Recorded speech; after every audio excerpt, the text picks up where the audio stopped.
1 minute to the deadline.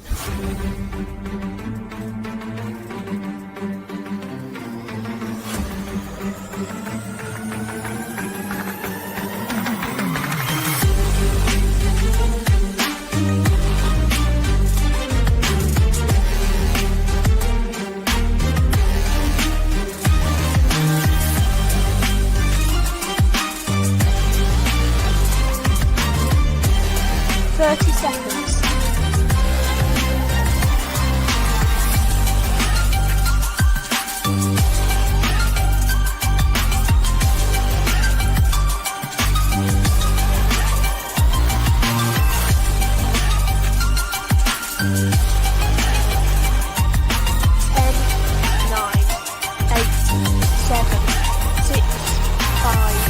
4, 3, 2, 1. Deadline.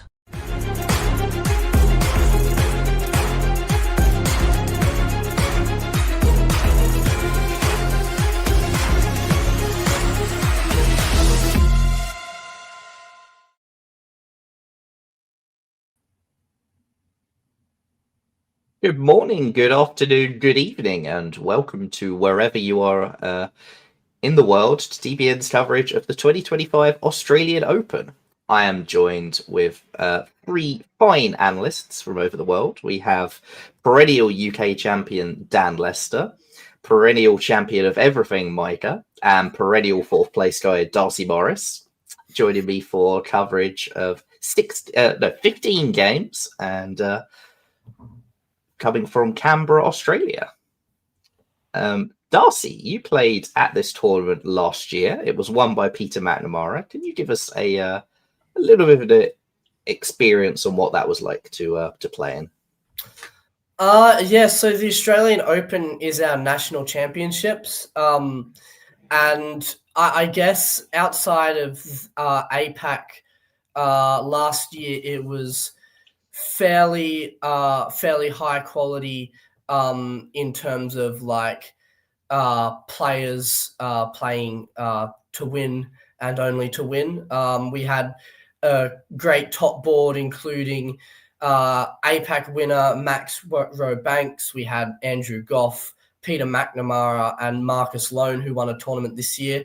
So it's got a history of high quality play, and I'm very interested to see how it's going to play out this year, especially with no Peter McNamara to defend his title, and Brandon Austin being tournament director, not being able to play himself.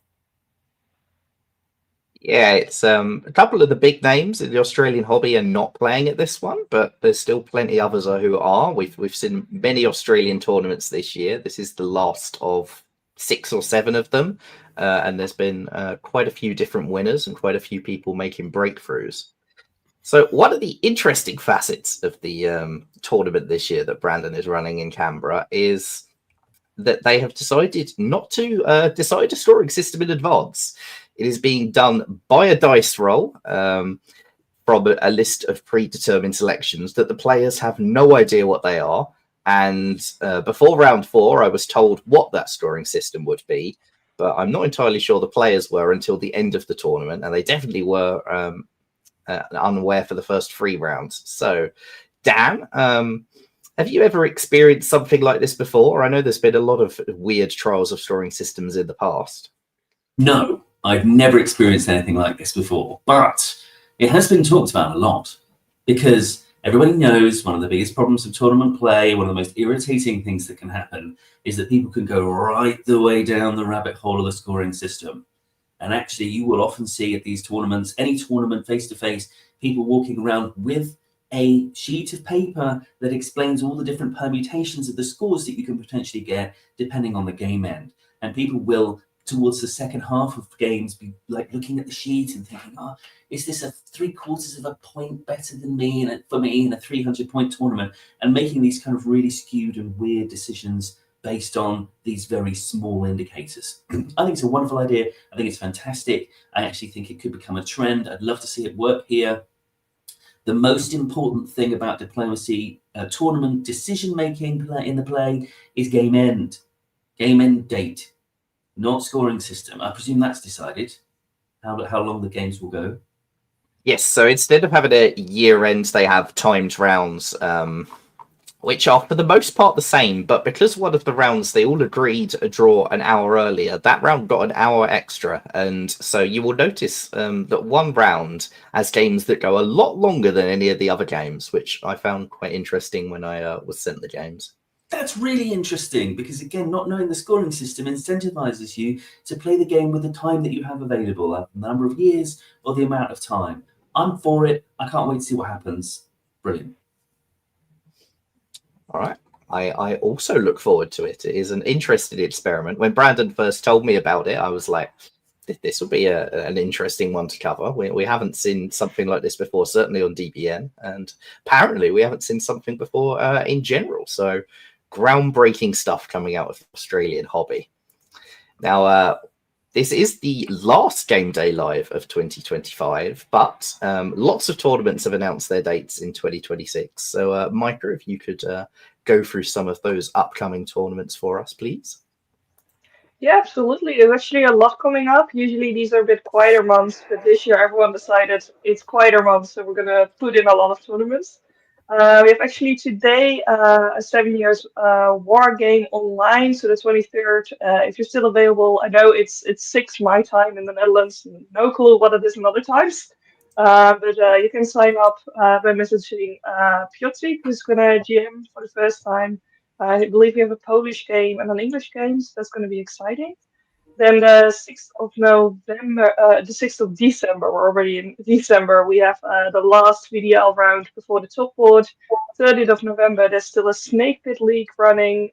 We have another French tournament. They actually had one this weekend, but there's also going to be one the 5th to the 7th, the Paris Open, and you can message, I presume Lay will organize that, but if you message Lay or Gabrielle, you could sign up. Then in January we have the VDC coming up, the 9th to the 11th, which is kind of like the World Championships but online. So if you're looking for some fierce competition, that's a good one to look at. We'll have the VDL top board, though the date has not been officially confirmed yet. In January 17th, the BlazeCon Open is happening in North America. And we have, of course, the APAC Championship, again, the 23rd, because Australians couldn't do 1 month without a tournament. And I think we'll close this off by Cascadia Open, the 31st of January. It starts, and then the rest of them you can look up at the DBM schedule if you're interested for what's happening for the rest of the year. Yes, for some reason, everyone in the world has decided that January needs a tournament this year. So no matter where you are, you will find your ability to have a reasonably local tournament. I suppose it's dubious whether Bangkok is local to Australia, but locally, regionally. And I can't wait to schedule all of those streams. Right. You'll do great. I hope so. I believe in you. Looking at the players who have showed up to this tournament, these are our top 10 by the DBNI. Let me remove that logo. So this year's DBNI, of course, will be at the end of February, and we're getting into the closing season of tournaments that count towards the DBNI. So if they're not playing virtually, this will be the last face-to-face tournament that counts towards the DBNI this year. And these are some of the players who are playing. Brandon Austin is the TD and therefore is not actually playing for score. But other than him, there is a list of very good players on this tournament. So Darcy, who are you going to be keeping an eye on here? I'm going to keep my eye on Max. I think he feels he needs a little bit more to push himself over for certain in DBNI. So I think he is highly motivated to do well in this tournament. All right. And Dan, you may be slightly less familiar with some of these names. Maybe you're not. Is there anyone you're going to be keeping an eye on from them? Like, the first thing I want to say is that Australia is a factory for top quality diplomacy players. they out there. This is the 7th tournament this year. They play a lot of diplomacy if they can, and what they've done in Australia is a model for us in the UK about how to generate a thriving, lively, and competitive national hobby.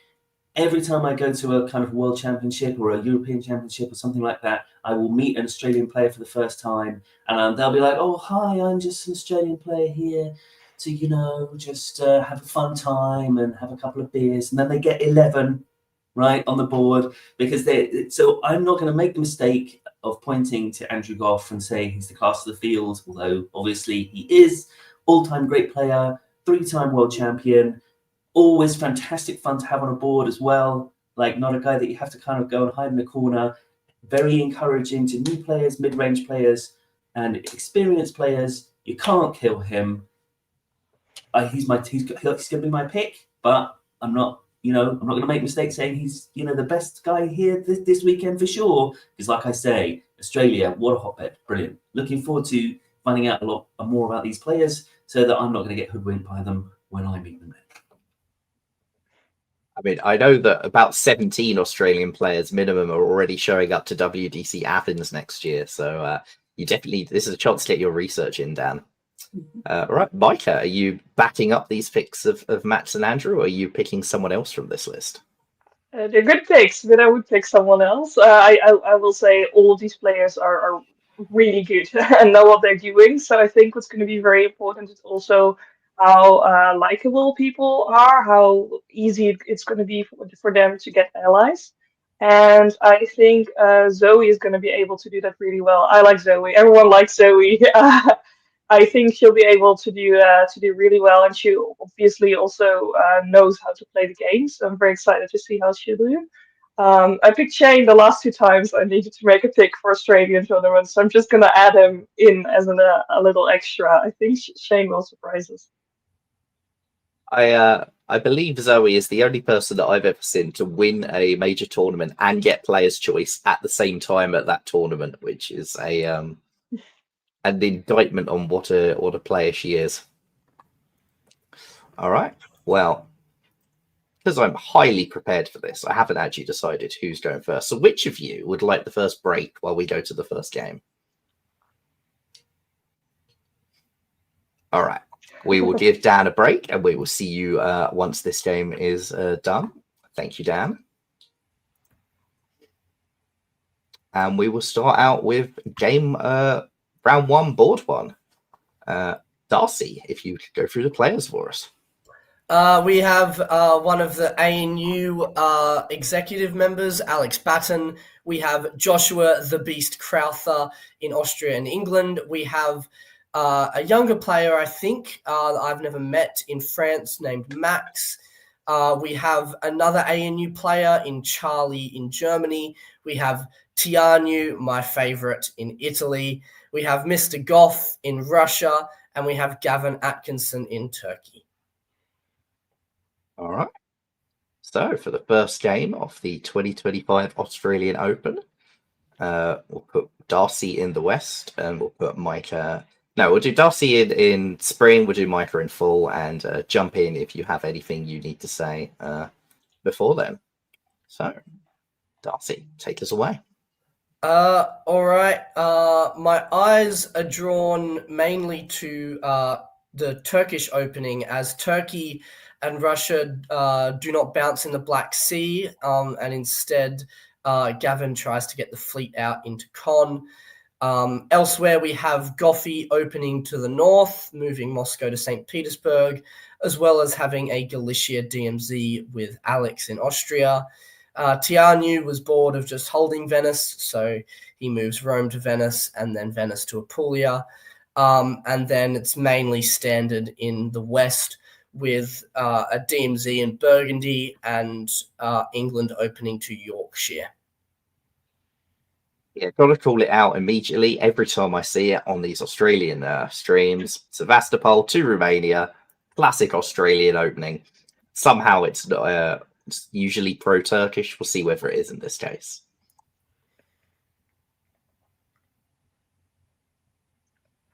Well, what does that mean? We have Russian, Turkish, Austrian cooperation for now at least, and Austria is moving in on Italy. So I'm curious to see if we are going to see a red.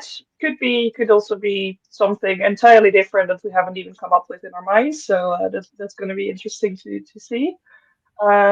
We see Charlie supporting themselves into Holland, not bouncing Sweden.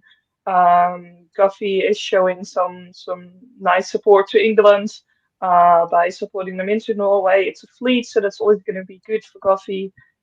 We see France supporting England into Belgium. So everyone is friends with each other, except probably Austria and Italy from the looks of it.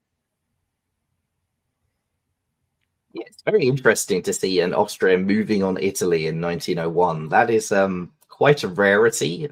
It's hard to read Vienna to Tiroli as anything other than that, especially given the Vienna hold and the fleet in Romania. But Darcy, what do you feel about that kind of move? Because well, I something you see too much. I think Alex is a very trusting player.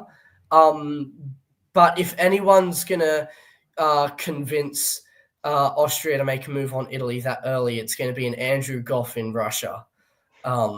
So I think Andrew's in a very nice position here, and I don't even necessarily hate the Austrian move on Italy here, especially if it is part of a rat here. Yeah, it definitely feels like it might force Italy into building another army, which is going to make them very weak to Turkey. So Tianu has some difficult decisions because of that convoy. Speaking of, we will now have a look at those builds. We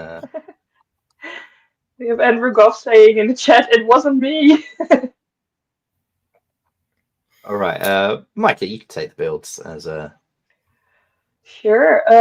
We do see that Fleet to Romania was indeed not anti-Turkish. We also see Goffy waving a build, so he's gonna have that in pocket for later. He's building in Moscow. This Russia is not scary. I'm not doing anything. We see Turkey building the fleet just like we predicted. I think Austria's builds are quite interesting because if you expected Austria to attack Italy, you might have expected an army in Trieste rather than Budapest. So that's going to be interesting to see what way Austria is headed and if this is actually something that's agreed. If Tyrolia was agreed, I don't know why Italy would agree to that unless it's about to make a move to France, but then you would want an extra fleet as well. So if I'm Italy, I'm not super happy, but these builds are at least better than what I would have expected going into this winter. We see Germany and France both putting down a lot of armies, maybe headed toward each other. We did see France supporting England into Belgium earlier, so that points out that there might be at least some English-French cooperation, and then Germany also supported themselves into Holland, showing that maybe there's not a lot of trust there. And that aligns also with the English builds that we're seeing, where England builds very pro-French. Yeah, Tianu did put that army in Rome down almost certainly as a response to Alex moving to Tyrolia. So Alex not building Trieste feels like could have been an early use of diplomatic capital and then not following up on it. That could actually damage the relationship even more, I think. So this is going to be potentially a tough one for AI to unwind from. Yeah, I don't see any world where Italy can really fight anyone other than Austria here. Yeah, well, once you forced Italy into that army build, like, what are they going to do against Turkey? All right, Spring of 02, Darcy. All right. Well, we have Italy does make a move in on Austria. However, they also have Turkish fleets moving into position to force Ionian.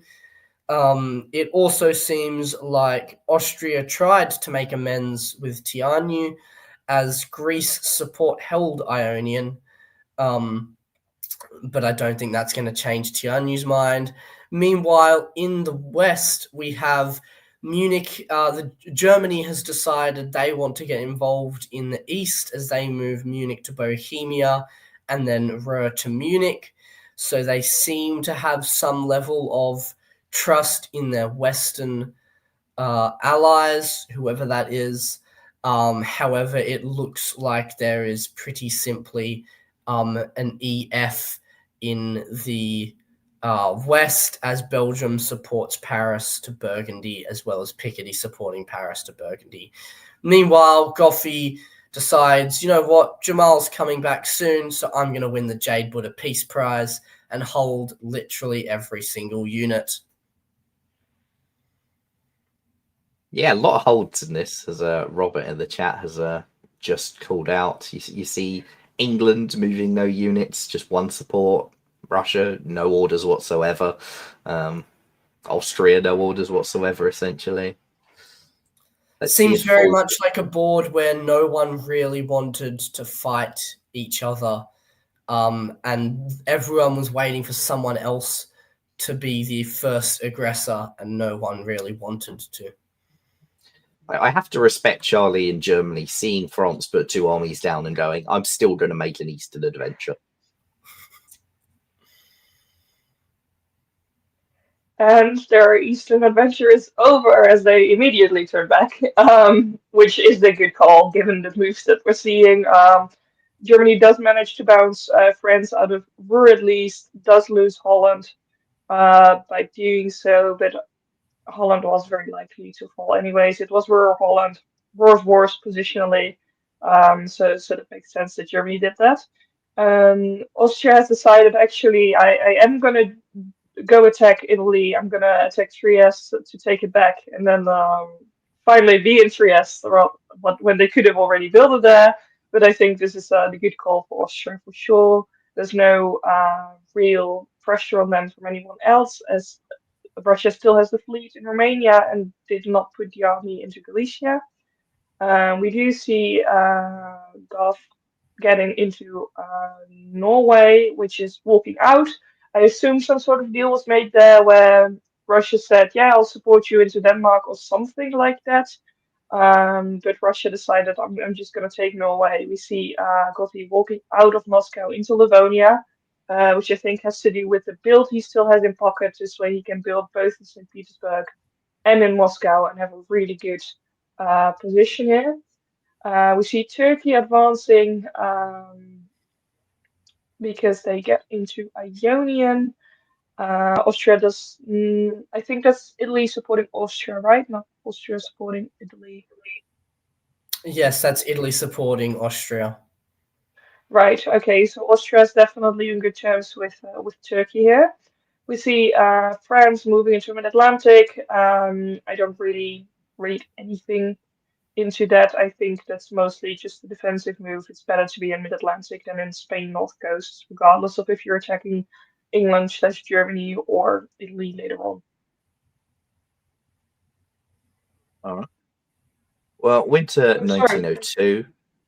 There's one thing I want to point out. I think it's great that Italy chose to disband Trieste rather than retreating it to Albania, because that means he gets to rebuild it in winter. Yes, Tianyu can now put that second fleet down if he wants it. Venice is slightly less vulnerable.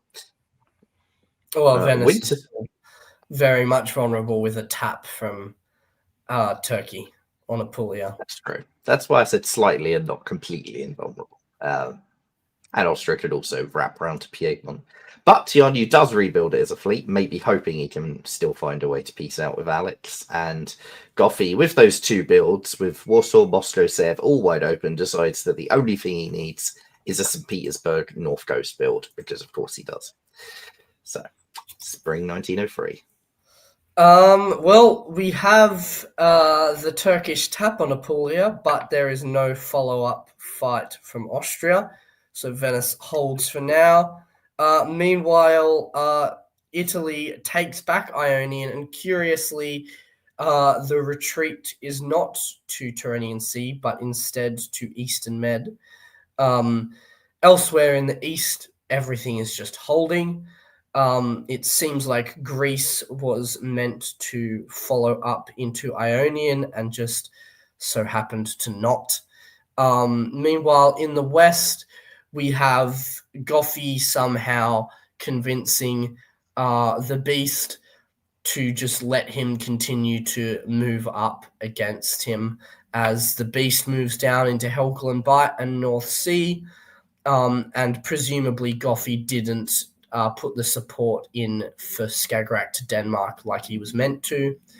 Meanwhile, Charlie knows how to hold the army line as he just supports Holds Ruhr, meaning that France, after building those two armies, is still going nowhere.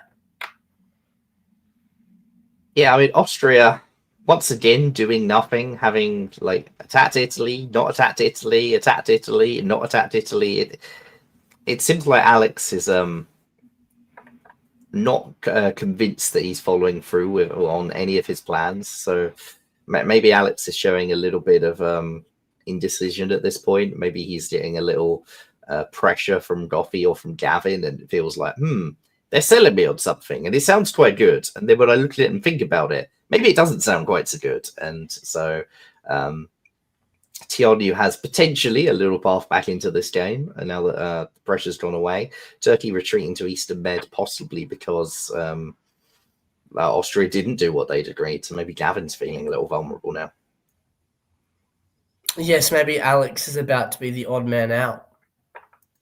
That could also be it, yes. Yeah, Italy needs a friend, and then by not really doing anything, Austria was being good towards Italy, I think. Everyone in the East decided, yes, we're all friends now. Let's form a nice squad, I guess, but also not move towards the West. So that's interesting. Austria's doing some moves, walking out of Vienna and getting supported into Munich by France. That's definitely a move, not a move I expected to see this turn, but it's fun. Austrian units go to Munich to die, but for now it's a build, and I mean, if you're holding everything, you need another unit to hold more things. So fun for Alex, at least no attacks are happening there. We see Goffey moving back into Livonia, maybe predicting the retreat, maybe opening up St. Pete for the build. Who knows? It's either way, it's a good position, and I really like the Russian position. He has no one attacking him, no one's feeling threatened by him, yet he has all of the north and is in a very strong defensive position and also able to put something down whenever he does get attacked. We see France being very stationary again as well, apart from supporting Austria into Munich. While it is pro-Austrian right now, I think it's just a setup to keep the English-French cooperation going and keeping them moving a bit quicker, because now they can start to move into Ruhr a lot easier. Germany does lose Denmark to England. Couldn't really do anything about it at that point, and opts to just retreat wherever retreats are available. This is a really bad turn for Germany, but he's been defending for a while. At some point, if you're getting attacked by multiple powers, it's going to get really tough.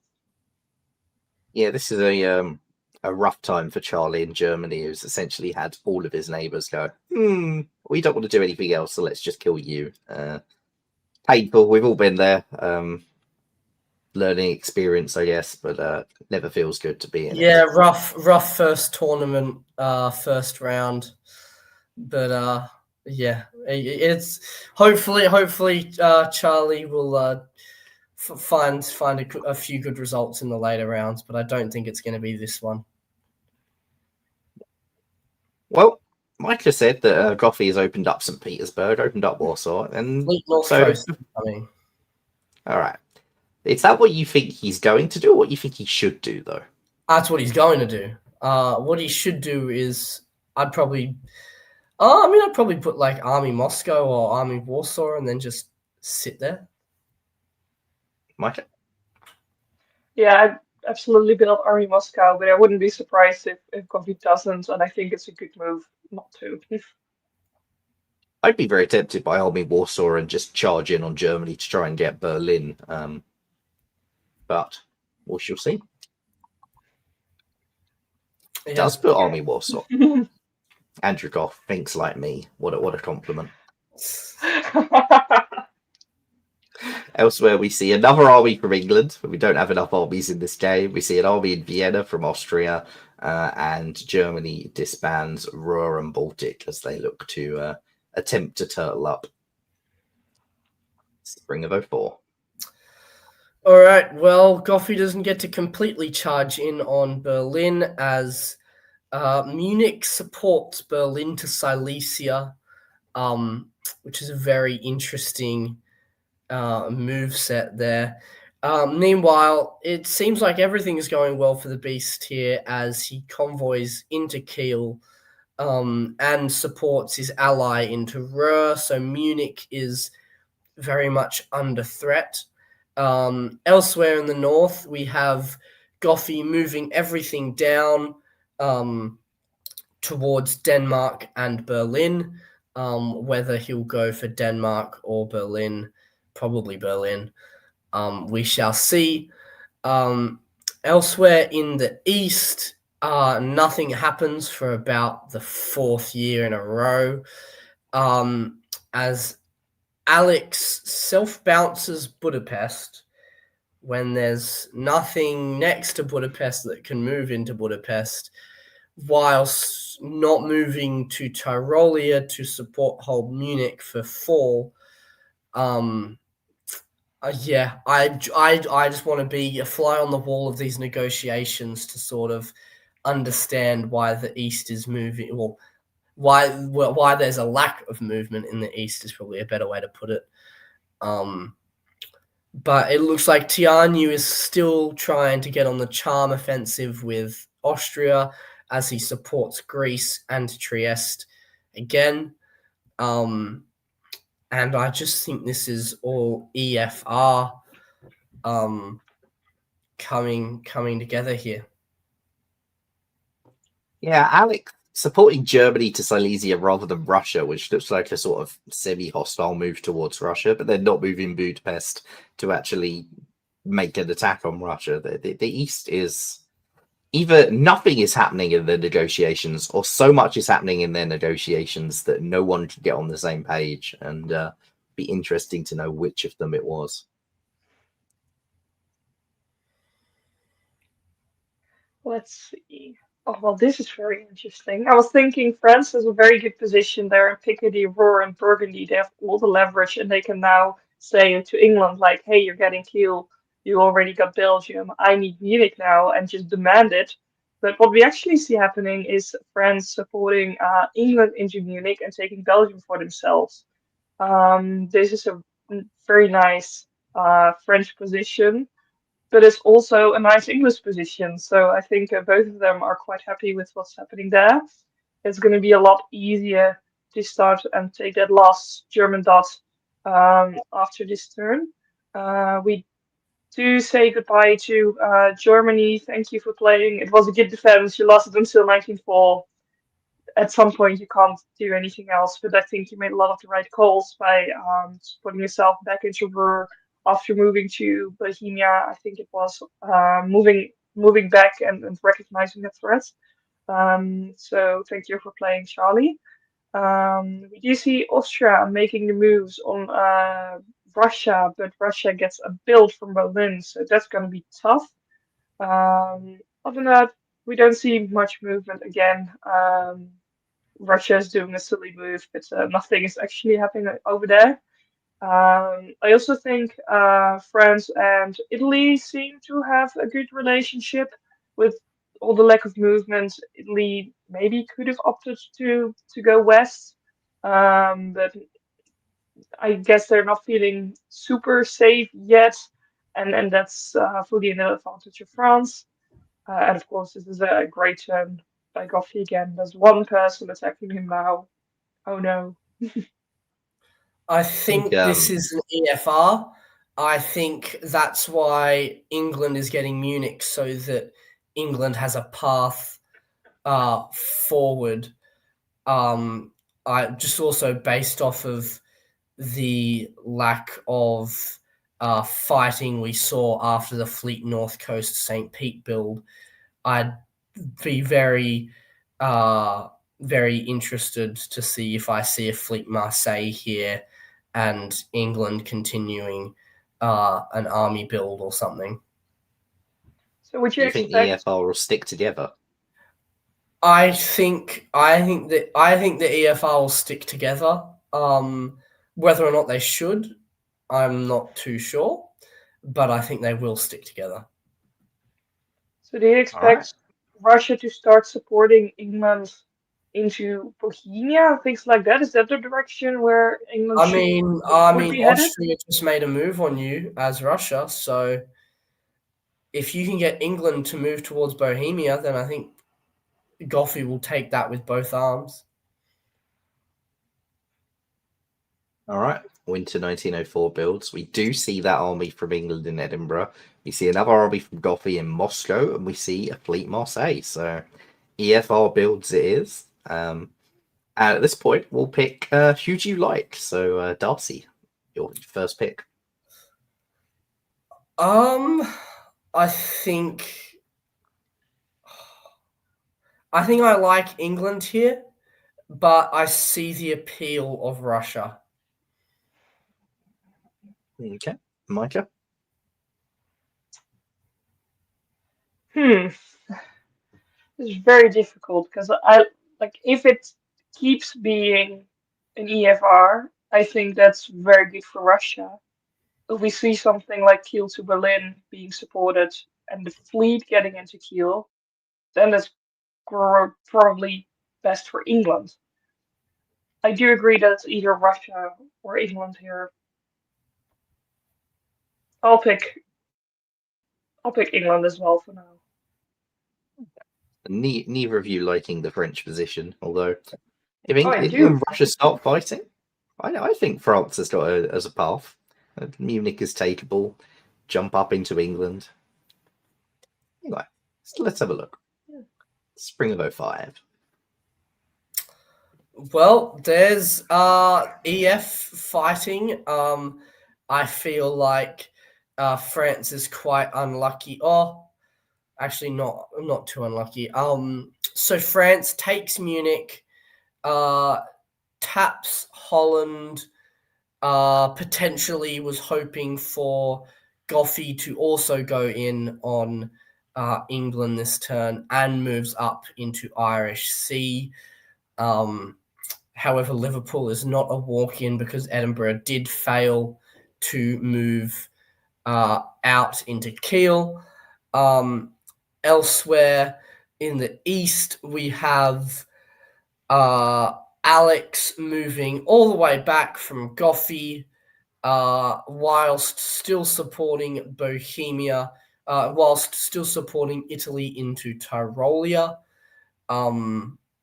So just all round another confusing move set, in my opinion, from Alex. Not sure what will happen here. Goffey is moving on Alex, however, as he rotates Romania into Sev and has armies come into Silesia, Ukraine, and Romania. And it seems like Goffey has chosen not to work against England and will probably commit against Austria instead. Yeah, it feels like Alex has never quite got on top of his diplomacy in this game. In like, first he thinks he's got a war with Italy, then he doesn't. Then he thinks he's got to fight Russia, then he doesn't. It's one of those games where you just find yourself scrambling constantly, and a lot of the time, in those sorts of games, sooner or later, everyone goes, "I've had enough of this," and you get collapsed in on by three people, which I would say there's quite a lot of danger of happening in this position.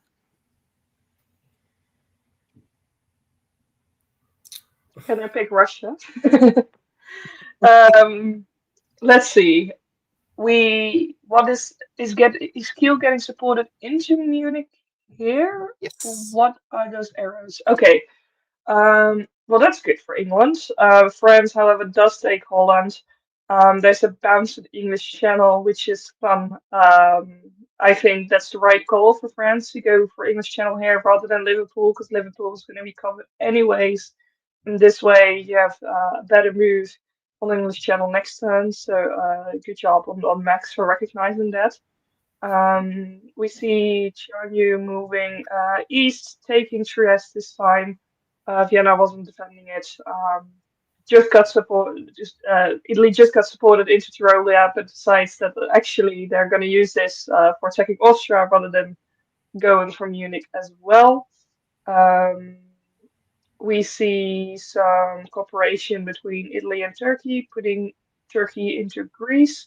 There's actually quite a good Turkish position as well. We probably didn't mention them before because they were only on 4, but now that something is happening, they're in good form. So it's going to be fun to see what's happening there. I expect to see Italian, Turkish, Russian cooperation around the rest of Austria for the next few turns. And we still see no one attacking Goffey, so good for him.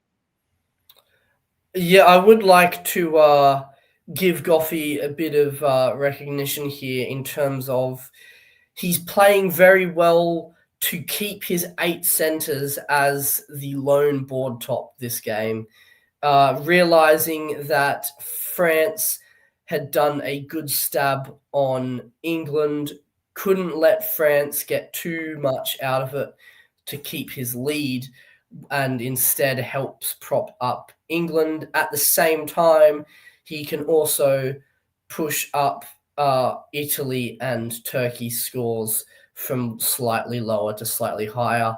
And I think it's just been very good board management from Goffey to keep himself on top. It has, but for Max, that stab, being able to actually take Holland, which I noticed Helderlem moved to Holland. I don't know if that was a misorder or they meant to move Holland to Kiel and forgot or something. But either way,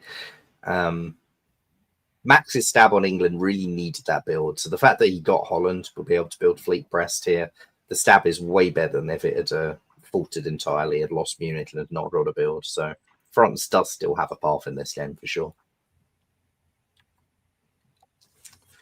And France does use that to build Fleet Brest. Tionu does build an army in Venice. Gavin builds an army in Constantinople. And Budapest comes off the board as Alex decides, Goffey, maybe I'm least mad at you. However, Goffey is not going to reciprocate that and instead moves in on Galicia and Bohemia, probably eyeing up Budapest for himself. And then Bohemia is a bit curious. But it looks very much like this will be the end of Alex, and that means only Tianu will remain out of the ANU University group on this board. Tianu takes Vienna and moves west, which is pretty killer for Max's game, as he has Marseille guaranteed. Further good news for Tianu is Eastern Med moving back to Smyrna, meaning that Ionian isn't under threat. And he didn't lose Trieste to a Serbia-Albania attack, although it wouldn't have been possible. It's very good that he didn't get bounced out of Vienna as well. In the West, Holland is blown up, but Munich is blown up as well. London is guaranteed for France, so it's a lot of give with one, take with the other in this game for France, it seems, at this point. Meanwhile, Goffey has what must have been a failed convoy bounce in Sweden, which won't be the best news for Goffey. However, I don't think he's complaining too much about how this game's going. And it will be very curious to see what comes out of the East after the death of Austria. You think Do you that think was it was an accident? Yeah. I think it was an accident because I don't see why he would want to leave Norway vacant, but maybe it wasn't. Now he's Take Denmark. accidentally in Sweden, but it's also showing, oh, look, it was an accident, England, I'm not attacking you. So England's not taking Norway, but Russia has a better position on England. I guess he now has the potential to take Denmark because Helgeland moved to Holland. And North Sea is highly unlikely to support whole Denmark here. Do we see that? No, we do not. Yeah, I don't think that's how Goffy plays, but it would have been fun. But I guess this is fair. Like France is able to keep Spain, gets London, but does get kicked out of Munich, kicked out of Holland last turn, and now also Belgium. Tough turn for France. Italy keeps moving west. Again, really good turn for Turkey. Doing that army build in Con made Italy feel safe enough to keep moving west.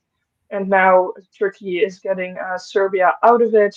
Turkey is also supporting Budapest into Trieste, making that threat smaller. And Austria gets to just walk into Venice.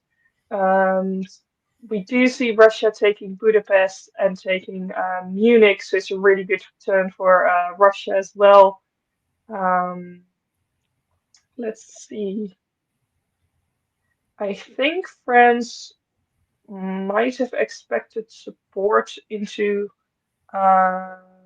Kiel, or was trying to at least cut it, but Russia's able to walk into Munich without having any sort of English threat, and I think this is really a testament to the diplomacy that Goffy and the Beast have been having.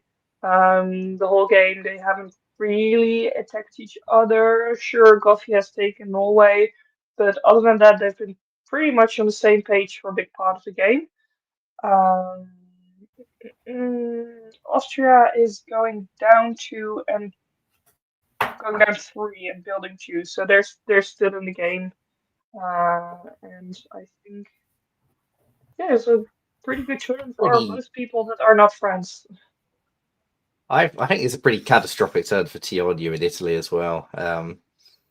They went for the greedy play of hoping for both Spain and Marseille when you could have just taken Marseille guaranteed and bounced Venice. And Vienna looks like for some reason it supported Tyrolia rather than Trieste, which is why Trieste was lost. So that has to be all a round. misorder.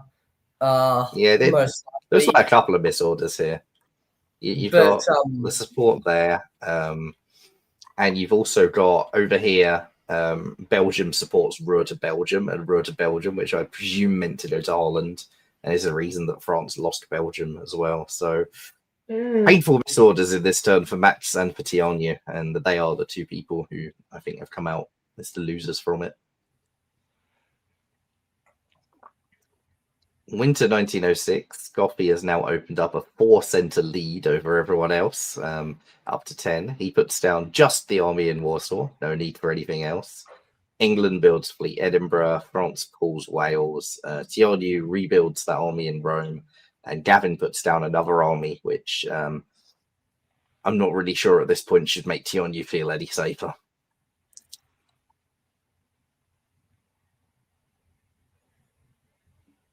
All right, so we have Gavin still not moving to Ionian.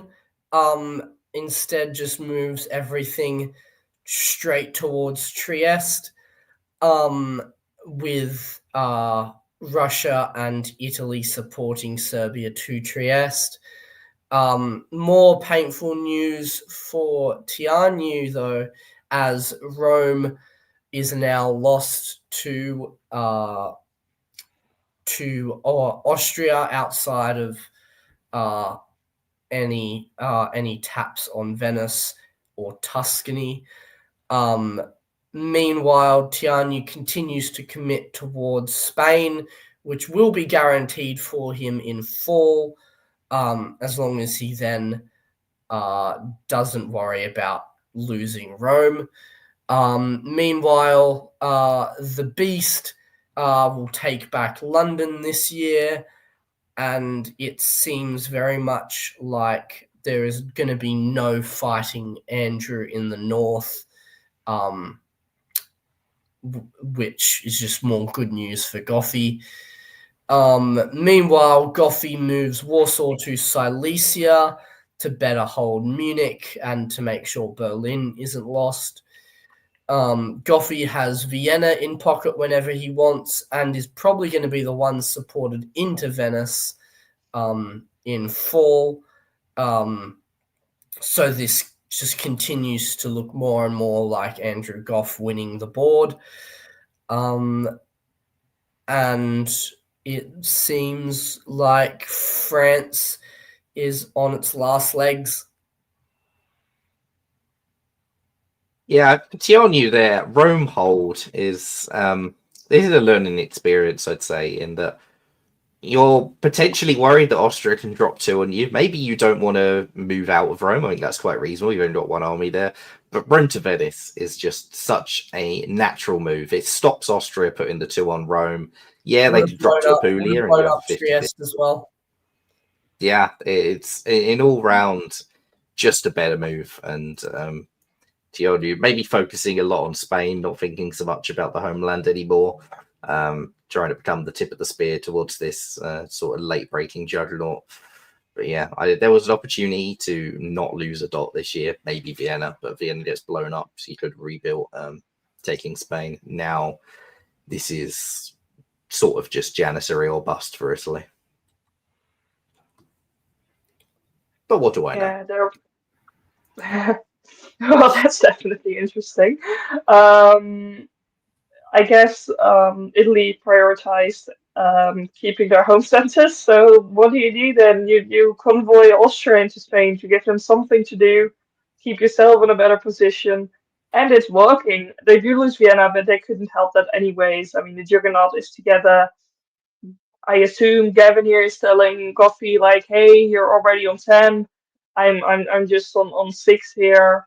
Will you help me a little bit?" And for Goffy, that's no issue because he's the biggest on the board and he has Turkey now as an ally, which is very helpful. And it means he doesn't have to worry about that side of the board as much. So I like what's happening there. I think it's the right call for both Goffy and Gavin to be keeping the juggernaut and keep rolling forward, especially with the opportunities that Turkey now has in the south. The convoy is really fun. Whenever you see such a convoy between Spain and Tuscany happening and it's succeeding, it's always fun to see, and especially in this case where John US somehow talked Austria out of being in Venice and just taking it themselves. That's really fun what happened there. And in the west, we see France moving down, trying to protect their home centers a bit more. England England moves into London, but France moves into Belgium. We do see England's moving north, so it seems like maybe there's finally going to be some pressure on Guffey, who is now on 11, I believe. No, it's 10. Yeah, you're Yeah. right. Yes. Okay, it's 10, but 10 is still a really good score. We do see France supporting England into Munich as well, or at least attempting to. It doesn't succeed because Gavi support held, but it does point out that France and England probably have come to some sort of an agreement where they're like, hey, if we keep fighting each other, that's not going to end up well for either of us. So we're going to just try and attack the people that are either attacking us or are attacking everyone else and therefore having a lot of senses. Yeah, this was a good turn diplomatically. England and France realizing that fighting each other, neither of them was going to really get anything from this game. By trying to put the band back together, they can deal with this ever-growing Eastern threat. Diplomatically, Tionu proving that this is a game called diplomacy. It's not called tactics. Maybe the tactics in spring weren't there, but the diplomacy in fall was incredible. So well done, Tionu. It's always good to make me look like an idiot. Yeah, I also want to just point out that Goffy still has a build from last time that he didn't build, so he can just put down something against MP to protect the north. Yeah. All right, Winter 07. Goffy does indeed put down Army St. Petersburg. France pulls Belgium off the board. Turkey builds Army Con Fleet Smyrna. Gavin really sort of coming back into this game now. I've done not a lot in the first few years, as you've seen so many times with Turkey. If they just sit there in the corner and wait patiently, explosive growth can follow. Tianyu builds an army in Naples to try and counter some of that, but I think Gavin is in quite a tasty position at this point. Gavin might be, if this game goes for another 2 years, Gavin might actually be the strongest contender for the board top. Yeah, it definitely goes for one more. So spring of 08. All right. Gavin, however, doesn't position himself for a stab on Goffy just yet, as he moves Budapest down to Trieste into Venice, and it seems like the hammer is going to be put down on Tianyu, whose greatest accomplishment of convoying Austria to Spain might not work for the Juggernaut. However, it looks like we also have France moving down to probably fight against the Juggernaut. They also take Munich, but then they have the issue of the Beast moving down to take Belgium and get in contention to take either Brest or Mid-Atlantic. It's a guess. And it looks like the praise of the EF relationship by Michalis last turn is again seemingly wrong, just like he was with Tianyu. So that's why Michalis is host and not analyst. Meanwhile, Goffy makes moves towards Munich again, which he undoubtedly will get back based off of France and their anger at England, most likely.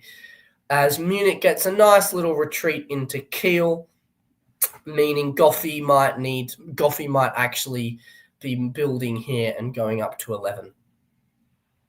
Or 12, actually. Yeah, I mean, because it's Denmark. And with Gavin moving the units away from Goffy, this position is getting better and better. England's gone the other way, Turkey's gone the other way. France has attacked you in Munich, and you just, oh no, I have to retreat to Kiel. Oh, tragic. Yeah, very nice turn for Goffy. Yeah, I think we see what we expect to see here. Russia and Turkey still on the same page. Turkey is protecting Bulgaria, makes sense. Turkey's getting into Venice by Russian support, is also getting into Apulia, tries to do a convoy, but that doesn't work because Naples isn't moving. Still, good turn for Turkey. Russia takes back Munich. They decide they'd rather be there than in Kiel, which kind of makes sense. Russia and England have been friends for the whole game, and it's good to have an ally. And England has been a pretty good ally to Russia. We see France trying to sneak into Irish, which is successful, possibly hoping to put some pressure on Liverpool, but is losing Belgium. So I don't really see that being successful. But you got to do something. We see Austria moving into Gascony, meaning there's more places he can go to. That's a fun move. And yeah, other than that, we don't see that much. I think we see everything we expected to see from the moves last turn. I'll be very interested to see if we get a arranged shared board top between Goffy and Gavin here, or if the unknown scoring system might come into play here and Goffy just tries and takes it for himself. Yep, it's a good point. They don't know the scoring system, so they don't know what they have to do. Shared tops could be very good, or shared tops could be very bad, depending on scoring systems. We see another army from Turkey and another fleet from England, and we go into 1909. game continues. I didn't expect that. And Gavin takes Naples and has Rome next turn. However, we have I don't think Goffey's stabbing Gavin here, but Goffey moves into Budapest, backfills Romania with Sev, and moves Silesia to Galicia. Meanwhile, in the west, we have France taking back Spain, Austria and England bouncing in Paris. Tianyu moves back into Marseille. England takes Portugal and has Brest in pocket next turn. And the beast continues to move away from Andrew, who could very much be looking at Denmark, Kiel, and Holland if this game goes into 1911. Yeah, I think Goffey, I agree that doesn't look like a stab, but it's a little bit of a trust but verify, because Gavin's position with Italy dying could become quite monstrous as well. So Goffey making sure he keeps the upper hand in that relationship with those little moves there. Ball of 09. Yeah, we do see Turkey even support holding Budapest, but also supporting Budapest into Vienna. It seems like something was agreed upon. We do see Turkey taking both Naples and Rome. So Turkey's going up only one, and Russia's also going up one there, but also takes Kiel. So again, really good turn for Russia. He doesn't take Denmark, keeping the English units on board that he wants. England is taking Brest. Don't know if he was necessarily agreed, but Goffey kind of held back enough that I think that relationship is salvageable if he needs it to be. So that's good. We see Austria getting into Paris and England getting into Brest. So that is a very tough turn for France. I think that means France is out of the France game. is dead, yes.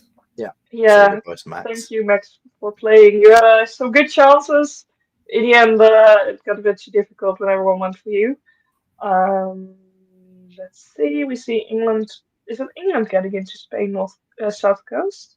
Yes. Wow. So that's England going up, Portugal, Spain, and Brest, and only losing Kiel. So that's quite a good turn for England there. Yeah, good turn for Josh. Decent turn for Gavin, but I think a really good turn for Andrew.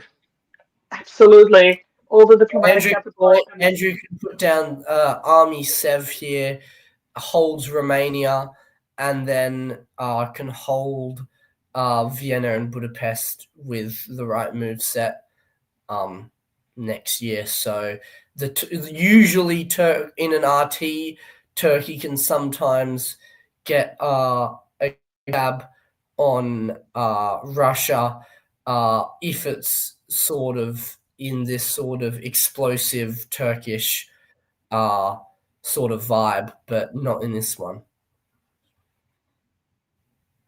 We do see the army in Sevastopol, as you say. We see an army in Ankara from Gavin, who probably wants to protect Armenia at this point. And other than that, we see sort of expected builds and disbands everywhere. So you gets rid of Marseille and keeps the two fleets. So it looks like he's going to try and hold out in Tunis. That is the end of the game. Was that early draw, or was that the end of the game?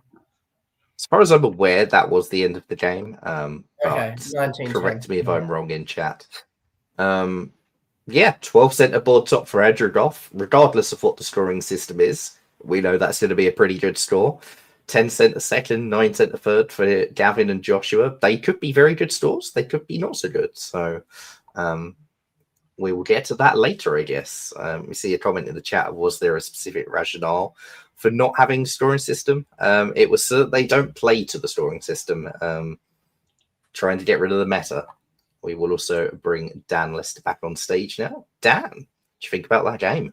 Wow. Okay. So I know that my colleagues ran long on commentating on that game like 45 minutes of commentary about, they've got 12 or 13 games to get through. But I think it's worthwhile, really worthwhile, because the amount of time in that 45 to 50 minutes that we spent talking about Andrew and Andrew's moves and Andrew's thinking was not proportionate to the dominance that Andrew demonstrated in this game. And that is the whole point. That is a meta-narrative for how Andrew Goff won this game and how great players win games like this. So much time talking about the tactics and the philosophy and the politics in the West, in the South. And Andrew really, really calm throughout and manages to establish an inevitability. Now, I would have loved to have been a fly on the wall in the conversations between Andrew and Gavin, because there's no itchy feet, there's no itchy trigger fingers going on over there. In mid-1903, Gavin gets booted back out of the Ionian, and he must be thinking, I am going nowhere in this game. I am going nowhere. Except AI can't get their stuff together, and Andrew's given him some strong reassurance. Stick with me, let's stick together, remain calm, long game, let these guys do their thing, hold, and it pays off, right? These are two very experienced players on that side of the board, so they know what they're doing. Really, really, it's like a masterclass in this. We see it from great players all the time. Remain calm, establish an inevitability, watch units flow away from you as they become irritated, and win the game. Boom. All right. Well, that was game 1A. As Dad said, we ran slightly long. We will be needing to pick up the pace on the next one. But Darcy, we're going to give you a break now, and we will move on to game 1D. We will not be covering all of these games in quite as much detail, so we're going to look at 2 games from each round in depth and 2 in very brief summaries at the end. So that will help speed our stream up a little bit. Can I make one 1D, more really small point? of course. Sure. I think one of the reasons people don't often pick Goffey to win a tournament or something like that is that over the past, I think, 2 years ago to about a few months ago, you saw Andrew Goff just constantly being immediately attacked. Everyone seeing how big of a threat he is, how good of a player he is, and just ganging in on him. And he said many of those games where just everyone came for him. He couldn't do anything the whole game, just sitting on like 2 or 3 the entire game and never really getting an opportunity. And it seems like that has turned around a bit. He's been patient, he's kept playing, he's kept building relationships. And now lately we see him doing really well again. And I'm really happy for him that that's the case, because he's a really good player and he should have those good results.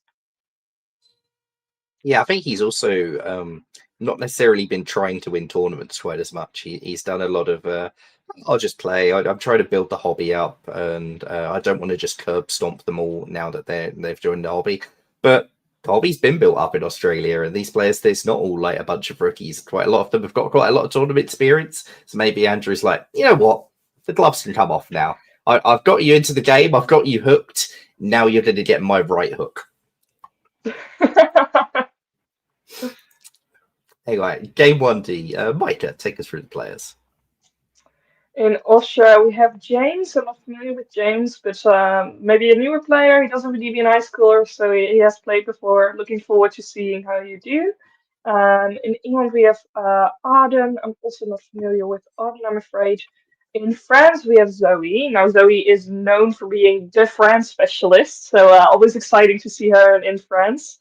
We have Claire in Germany. Claire has played a lot recently, is currently qualifying for the VDL top board. I think she's been only playing for about half a year to maybe 1.5, somewhere in that arena, and she's doing really well lately. In Italy, we have Stella. I'm not familiar with Stella, but will be after this game. Same thing with me for Russia. We see Isaac, and in Turkey we have Shane. And I think Shane is a very fit player to play Turkey. He can be patient. He can do that thing you need to do as Turkey, and letting people walk away. So I'm really excited to see what's going to happen there. And we'll do the same thing as before. Spring will be Micah, and fall will be Dan. But jump in if you have anything to say in the others phase. Spring of 01. Yeah, we see everyone in the West being friends. Oh, I'll walk away. Oh, I'll walk away. Liverpool to Edinburgh is the most pro friends you can do. So I'm sure Zoe's quite happy about that.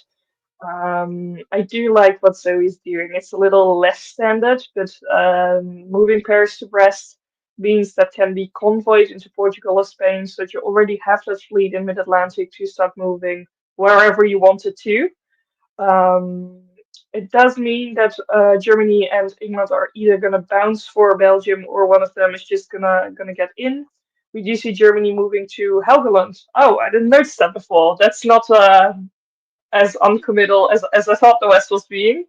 That's interesting. Usually England isn't too happy about that, but you can solve a lot with being diplomatic. So we'll see what's going on there. It does mean Russia gets Sweden guaranteed.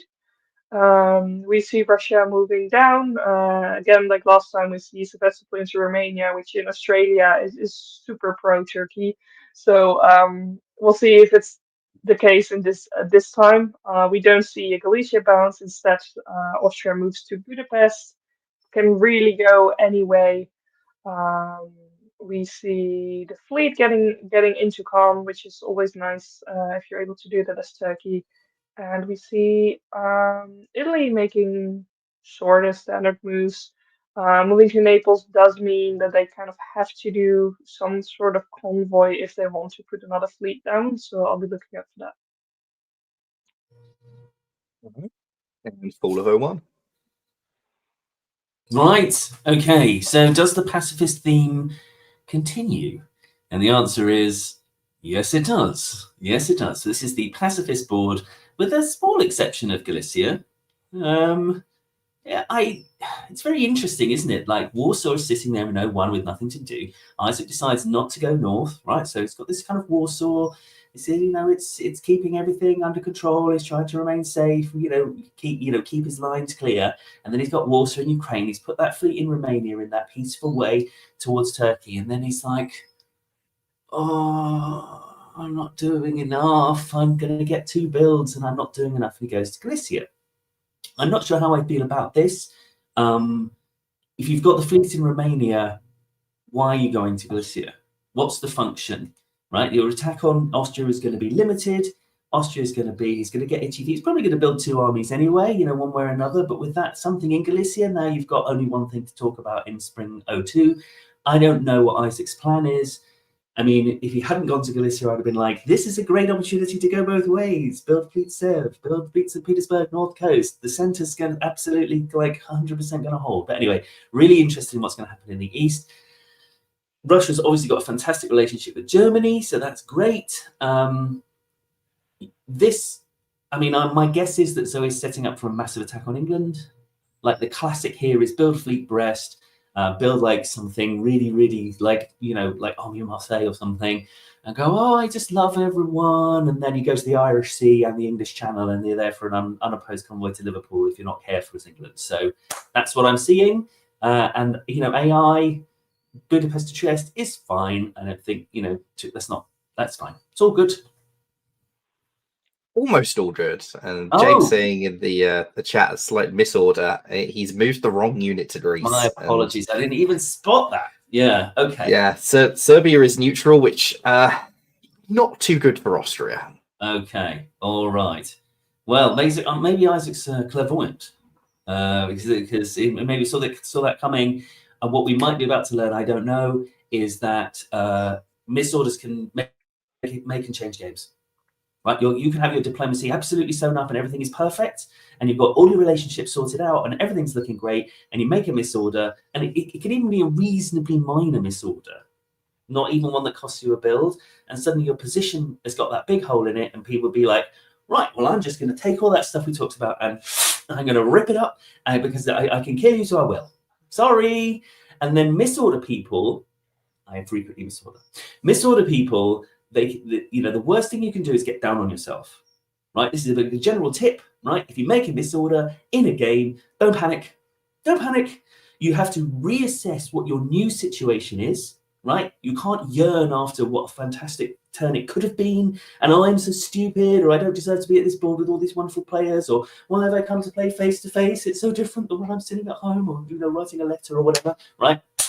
Get back on it. Get right back on that horse. You're there because you deserve to be there. This is a great tournament. It's a great challenge and opportunity for you, and it's a great opportunity to see who your friends really are. I think James is about to see who his friends really are. All right. Well, Winter 01, James puts down Army Vienna with that one build. We see an army in Constantinople from Shane, an incredibly pro-Italian thing to put down normally. Fleet Naples from Italy. We see Zoe with Fleet Brest Army Paris. Germany with the normal builds. And Arden in England going, Zoe, I see what you've done with that fleet in Mid-Atlantic, and you will not be walking into Liverpool this year. I'm building an army in Liverpool, and I am keeping that there defensively. Also, a South Coast fleet in 1901 from Isaac in St. Petersburg. So that's very interesting. It's something I personally hate. I don't often see it work out, and picking a fight with Germany early on is not what I like to do as Russia, but maybe Isaac's got a plan. Maybe there's some diplomatic work that's been put in to make this a bit better. When there's an army in Norway, I'm not too sure that South Coast is where I want that fleet. Spring of 02. Yes, I was looking at this position. I was thinking, like, this has so much AR potential if they wanted to be. And then I see Russia moving into Black Sea, and I'm thinking, yes, this is going to happen. And then I see Austria moving into Budapest. So not so much, I don't think. Turkey gets into Greece. Italy gets into Adriatic. Seems like the two of them are definitely cooperating on going down into Austria. I'm thinking Russia may do some kind of switcheroo thing where they put Romania to Black Sea, but only just to put it back into Sev. I don't think this is actually Russia and Turkey fighting over here. Would have been great, but makes sense. I think this is probably the right call. We see France making very defensive moves. I think this makes sense. France wasn't gonna get much out of England, so might as well just get back into position, regroup, but still bouncing in the channel to make sure England doesn't get a dominant position over you. We see Germany moving into Belgium, which wasn't taken, so he could just gets to walk in and no one can that's Claire, Holland into Belgium and get it. St. Pete South Coast obviously was meant for Finland, so no reason for Germany to worry about that. And with Arden moving into Barents, I don't think Germany is very worried at this point. Great turn for Claire. We see Turkey starting to get some builds, starting to get into position. So I quite like what's happening this time. I think a lot of what the players do makes sense. I am contractually obligated to love Munich to Bohemia after writing an article on it earlier this year. Love that move. Keep the East in a state of play that suits you. You don't have to take anything with it, but it gives you such influence, and I love to see that happening. I'm quite surprised with Zoe. With when you keep that fleet in Mid-Atlantic, it looks like you're going to make a big aggressive push on England, and this seems very conservative, a follow-up to that, just convoying back to Gascony, not really pushing on England in this position. I agree with Carlos, except insofar as I think Army Liverpool can invoke despair in a France who has a sense that what that fleet MAO is for the quick strike, right? And you're not going to get a quick strike here. You're going to get a sort of abandoned fleet Irish. And Norwegian in my opinion, could just have easily have gone to North Atlantic there as well. So perhaps there's a negotiations happened. Yeah. All of 02. Right. Well, yes, negotiated settlements pretty much everywhere. My eyes are immediately drawn to Austria, who's finding out who his friends are, and I was hoping that he would have some, and he doesn't.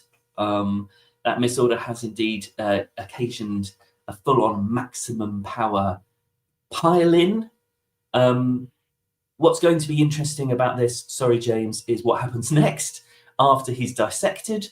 You correctly pointed out, guys, that we're wonderfully set up for an IT here. Really, really well set up for an IT. I love an IT. It's one of my favorite alliances on the board. It's cagey at the start, but once it gets going, there's a sort of inevitability about it. I keep using that word today. So I fingers crossed for an IT in a minute. Isaac, possibly alive to this possibility, has elected to disappear out of the Black Sea. Might have been better going to Romania on this occasion, as I think Austria has snuck in behind him during this assault. In the north, negotiated settlement with Russia and England. England, obviously, with that fine Denmark switch. Absolutely loving Germany's play. Don't know Claire, but loving this. Really starting to feel like Heligoland might be a new opening for me in Germany. She's back the North Sea. It was there. It was inevitable, and I think England probably tried to negotiate their way out of that. And I don't know. The FG could be on here, definitely. Yeah, I think that Sevastopol covering with the fleet instead of Romania is quite painful for Isaac, but incredible for Shane, who gets 2 builds, is already up to 6 in 1902. Sometimes Turkey gets stuck in a box. Shane says, not today. Yes, and how unfortunate for a potential IT as well that he wasn't able to build that fleet Smyrna. What a shame. What a shame. Yeah. Well, interestingly, just waves one of those builds. Keeps Army Con comes down. The other one is waved. Stella puts another fleet down. We see Albania pulled off the board. Germany building Army Berlin, trying to keep friendly towards France. And that was that for builds in 02. Yeah, that makes sense. I mean, if Shane would have done 2 builds, like, what are you gonna do? Either you're gonna put down an army, which means you can't put down a fleet later easily, or you're gonna put a fleet, you're just gonna bounce with Sevastopol and nothing much happens. So I quite like that wave, actually. We do see Russia getting into Romania this time again with the fleet. But Romania retreats into Ukraine, which means Russia's gonna probably have to use a lot of units to defend everything, which is a bit of a pain, but I guess you need to do something. We do see Russia moving in the north. I think that's quite interesting. Last turn, it seemed like England could have guaranteed St. Pete, but opted to prioritize the west. So I expected to see some England-Russia friendliness, but Russia seems to maybe be scared because of that Skagerrak fleet. I don't know if he's going to actually attack. If he does, probably is going to get some stuff out of it. And we do see do see Denmark supporting Sweden. So maybe there's more of that Russian Germany friendliness going on that we already saw earlier in the game. We see Germany being convoyed into Edinburgh. That's a great move. If you manage to do that and succeeds, that's just a good move. If he does get kicked out, he can just retreat to maybe Liverpool or Clyde, depending a bit on what France does. It's a very good move. France gets into Irish Sea, so can now convoy Bristol to the island. I think if this France Germany sticks together, they're going to be doing really well. And what we also see is that the IT is still working together. Russia's also helping them. So the 3 of them are just all big friends. And hopefully for Italy, that means that Italy will be able to move west fairly soon before all those French fleets get into Marseille. Yeah, I think Zoe is paying the price for that turn of slower momentum. Now, Germany's got the convoy in. Germany really has the upper hand at this stage in the FG. So Zoe maybe has to start thinking about asking for Belgium. Like, there's a way they could take all the English dots. Germany puts France to Liverpool, and France takes London with Germans. Or no, Germany takes London with French support, but France gets Belgium, stuff like that. See if they go for it. Sort of. Yeah, I must admit I didn't see the English retreat to Skagerrak at the end of '02, so that's obviously put England in a very difficult position. I've been quite impressed with England's defence, but that kind of vengeance-based retreating, retreat in haste, repent at leisure, and that defence is very, very difficult at this point. There's a slightly regrettable fleet going into Liverpool here. I mean, I think we'd all prefer to see that Brest convoy go up, especially because it has worked. Super enjoying though what's going on. Edinburgh convoy, and then an English army is coming back from Norway to Edinburgh. This must be a negotiated settlement, mustn't it? I mean, this must be Germany, must be talking to England and saying, I don't fancy being on the wrong end of a Zoe Cameron tidal wave, which washes over England and then proceeds directly to Scandinavia and Germany. Really looking forward to seeing how that shakes out. In the south, I've got my wish, haven't I? I've got my wish. It's coming true. It's IT. It's going to happen. It's happening right now. And that Naples to Tyrrhenian Sea, Stella. Fingers crossed. Don't know Stella, but fingers crossed. This is. Everybody loves to do this. This is the. I haven't got a stab on France right now, but if or anyone actually, but if I just do a tickle. I just tickle that out to the Mediterranean Sea. I just be like, oh, don't mind me. I'm just, I don't know why I did it really. I'm just defending myself, Dum-de-doo, la la la. I've got to build. Ooh, what will it be? So I can't wait. Can't wait to see Italy erupt west and north and to watch this IT go ballistic. I am enjoying the ER as well. Like these guys have, Russia's obviously miles out of position and is, trying to find ways to adjust to, to make himself, a legitimate force. Let's see. I knew there's a reason I got Dan Lester on this stream. It's so somebody else can do the IT propaganda. I don't just have to do it all myself. It's great. Love it. Winter 1903, we see Zoe building Fleet Brest, England keeping the two armies. Maybe not great news for Zoe in Liverpool. We say goodbye to James. That 1901 misorder really just wasn't recoverable for him in this game. We've all been there as Austria, and if the door is open, people will walk through it. Unfortunate for him. Shane Waves both builds this time as Turkey goes, I'm not a threat. I'm on 7 in 1903. I'm not a threat. Don't worry about it. Like, Russia invited me to cover Romania. It's fine. Nothing to worry about. And we see another army from Italy, which is exactly what you do if there's an IT. So let's have a look at spring of 04. Yes! Woo! I mean, half my wish anyway. Italy's done what I wanted. Great. Loving that. What's a shame about the IT? What a shame about Turkey. Sorry, I'm charging into spring. Couldn't resist. Okay. Brilliant. What's that? What is that, Turkey? Who goes back in the box, man? Who does that? Who goes back in the box? Like Smyrna's for building. Smyrna's for building. Not for Well, okay. I do see what you mean. I think the convoy back is to protect themselves and to be able to move around the side into Russia. And Romania was never supposed to be Turkish. Russia moved into Sev to protect from Ukraine, and Turkey just moved into Romania. I don't think the IRT has broken yet. I think Turkey said, hey, either you bounce in Sevastopol and you stay in Romania, or I'll just have an extra build. It's good for us either way. So I think this is completely agreed. And I think that Turkey is not making a move onto Russia yet, if at all. Right now, they're just all three of them focused on stopping the West. The tickle has turned into a tickle attack, and we do see Italy moving west, getting into position to go after France. Marseille is now guaranteed, so very good turn for Italy, especially if they can keep Russia and Turkey on side and not lose anything around Trieste, Vienna. They seem to have Germany on side, which is going to be good to have that extra support there.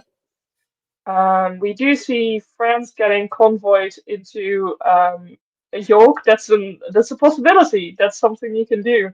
It's fun. It means France can probably get into Liverpool if Germany stays on side.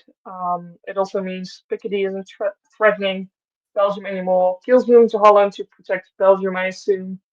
Um, so yeah, fun moves. It really seems to be IRT versus FG at this point, and Russia decided Norway looks tasty, so it's taking it after all. And England is already collapsing, just taking that part. I think that makes a lot of sense. Oh man, I think it's fine. But if you're Turkey and you're on 7 and you're playing too short and you're convoying stuff back in and giving up a build, maybe I just have a sort of doctrinaire, sort of semi-religious opposition to this conceptually. The alternative here, of course, as we all know, as everybody knows, is you have your pick. You either put down 2 fleets, or you put down fleet army, and you just go for it. Just go for it. What's he gonna do? Like, Budapest is gone, right? If you lose Romania, then you retreat to Ukraine. You're behind. Okay. The problem is that you want Russia to fight Germany, and if you're gonna attack them, they're gonna disband everything in favor of Germany, and you'll have to deal with the rest of the units. So it's only gonna be good for FG. Yeah, it really depends. Like, if you're extracting from Russia as a response to this, a charge into Silesia, Prussia, another northern fleet. If you can get something like that on the boards and keep Russia friendly in an IRT, I think it's okay. Like, it's Shane was on 7 at the end of 1903. It's not like this is 1906 and he's going back into the bots. He's grown so quickly, he can afford to be a little bit patient and see if he can shape the board a bit more in his favor. So I can see both sides of this argument, I think.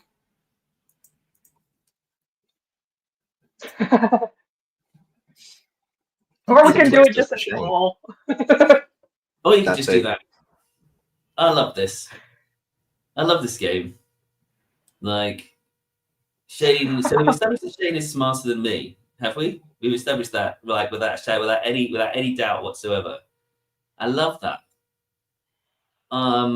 So Isaac believes in him, and that's. I mean, maybe even because he's getting Vienna, so it's not good for the IT.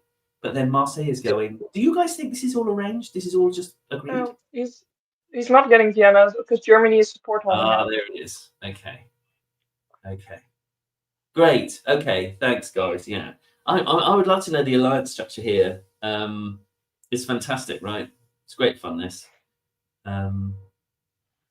The good news for Isaac is that he doesn't have to disband that it doesn't have to disband. He's still viable. He's still got all his bits. France has managed to flip Germany, right? Because North Sea supports Yorkshire to Edinburgh.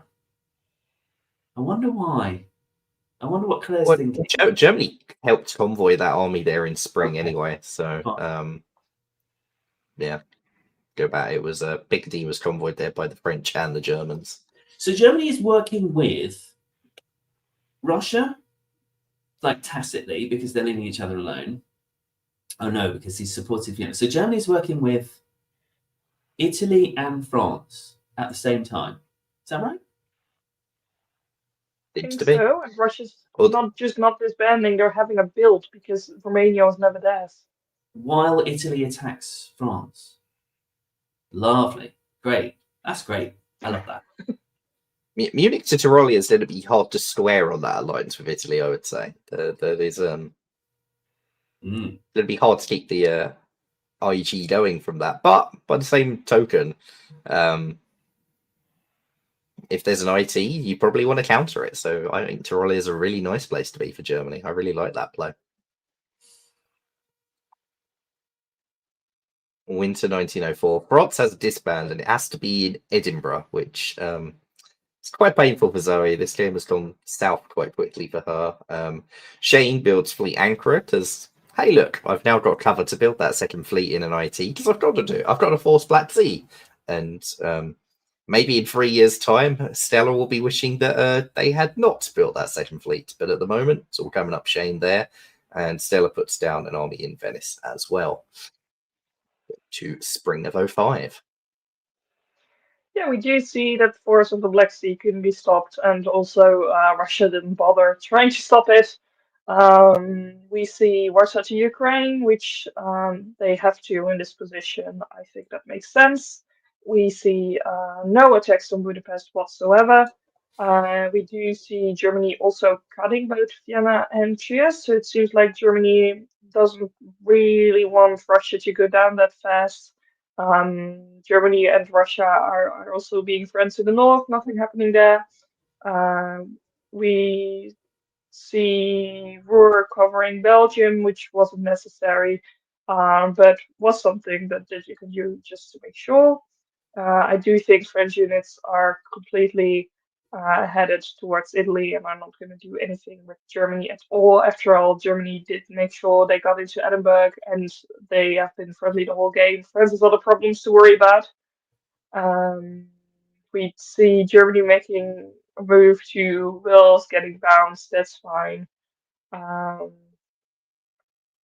don't know. We don't see much else. We do see some moving forward from Italy in getting into Western and also into North Africa, which is just very good positionally.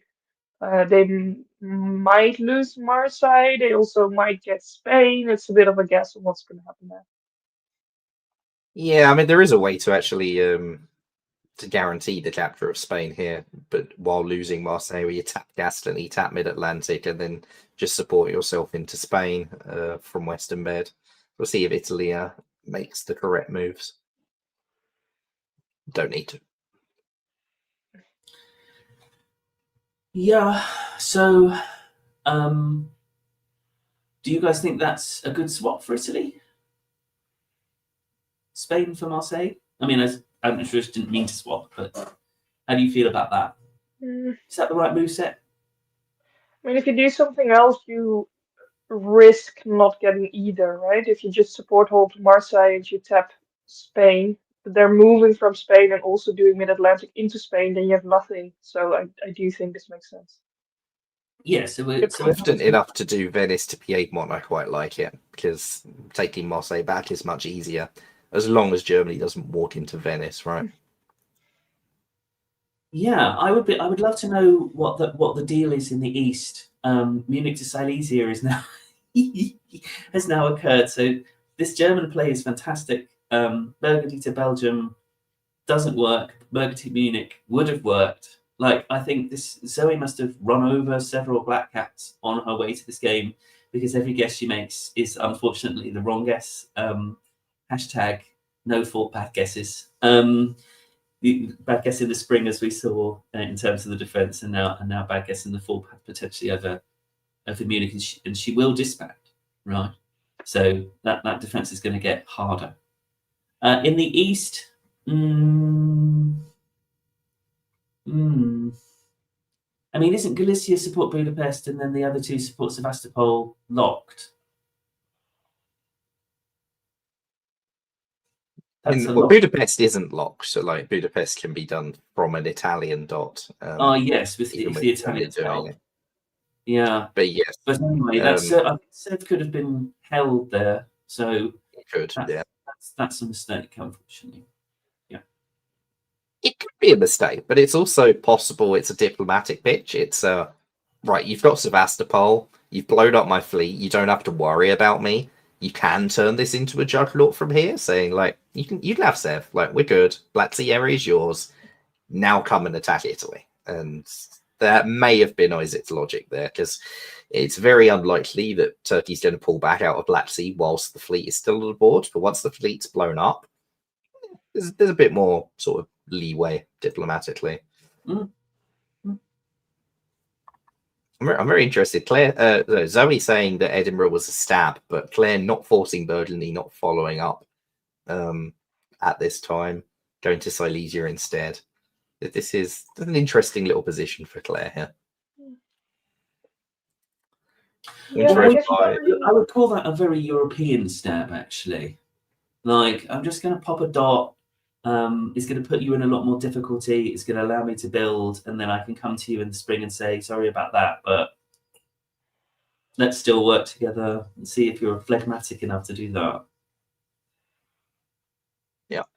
You know, Zoe's gonna disband, so even if Zoe wants to come for you, there's not that much she can do. So the rest of your units can also do other things. It's true, as long as Zoe doesn't use all of those units to charge north and give up on the south, which Army Marseille That's might be true. doing. You see Army Munich, you see Army Constantinople, and we'll play Who Do You Like? So, Micah, this time, you are up first. Who do you want to be? Ooh, let's see. I didn't think about this yet. Can Nando go first? Yeah, I'll go You got first. I'll go first. I don't mind because I'm going to hedge my bets anyway. I'm loving the IT. I think it's working really great. I've got enormous respect for Shane and the way that he's done it. Because I said he was doing it wrong, and he wasn't. He was doing it right. I love the way that Claire's played. It's been unorthodox. She's taken the advantages that have been available to her, and she's really working the board, and being able to have competing alliances with different people is really great thing to be able to do in a game. Fantastically good thing to be able to do in a game. And I love Italy's play. It's been absolutely really solid. I think Italy's probably got the best position for me here, but it could easily be a three-way.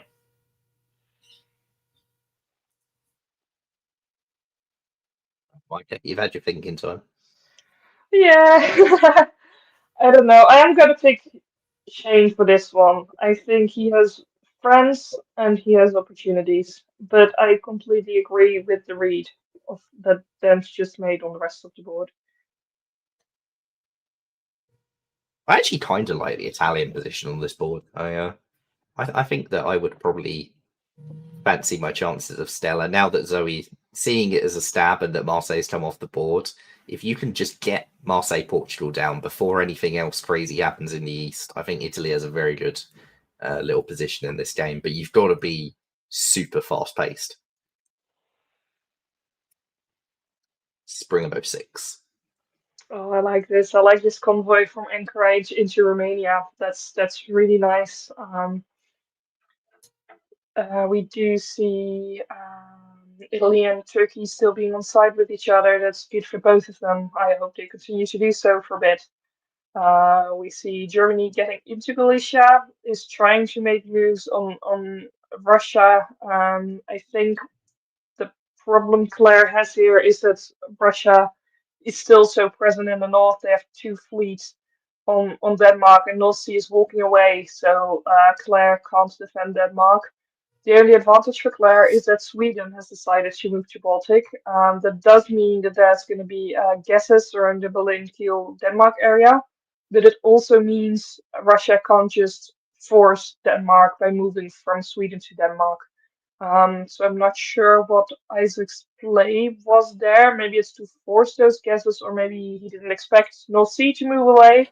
But if he'd stayed in Sweden, he could have had a little more security there. But this is not a bad move at all. I mean, he does have chances, so I quite like that. We also see that Isaac is going to have to make some picks around Moscow, Warsaw. If Turkey and Germany start working together here, that would be really bad for Isaac.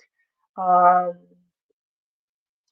don't really know what will happen there exactly. I don't know why Turkey would want to help Germany, but if they make some sort of deal of like, hey Germany, I'll give you Warsaw, and then maybe you get me into Moscow next turn, if something like that happens, that could be good for Turkey. We do see on the other side of the board that Piedmont is getting into Marseille, so he is still not happy with Claire, especially after the move into English Channel, I assume, but is not just taking everything away and throwing the game to Stella. Zoe's defending the best she can, just trying to do things. It's not very successful, but there's also not much else she could have done. We see Germany just in the middle, self-balancing in Roar, moving to English Channel. Claire is setting up to stab and making sure she's in a good position, but she's not completely going for it yet, which I think also makes sense because you don't want Burgundy to retreat into Roar and also have that possible attack on all of your senses. And full. Hmm. Uh, yeah, I mean, I enjoyed Russia. Russia's moves with, a man in search of some agency. I think it was like, can I, if I can't get a friend, then I'm going to try and take something for myself and give myself that kind of extra viability of position. Claire, whose alliance structures have been so good in this game, I think she possibly fumbled this one on Russia. I don't know that taking Galicia was a good idea.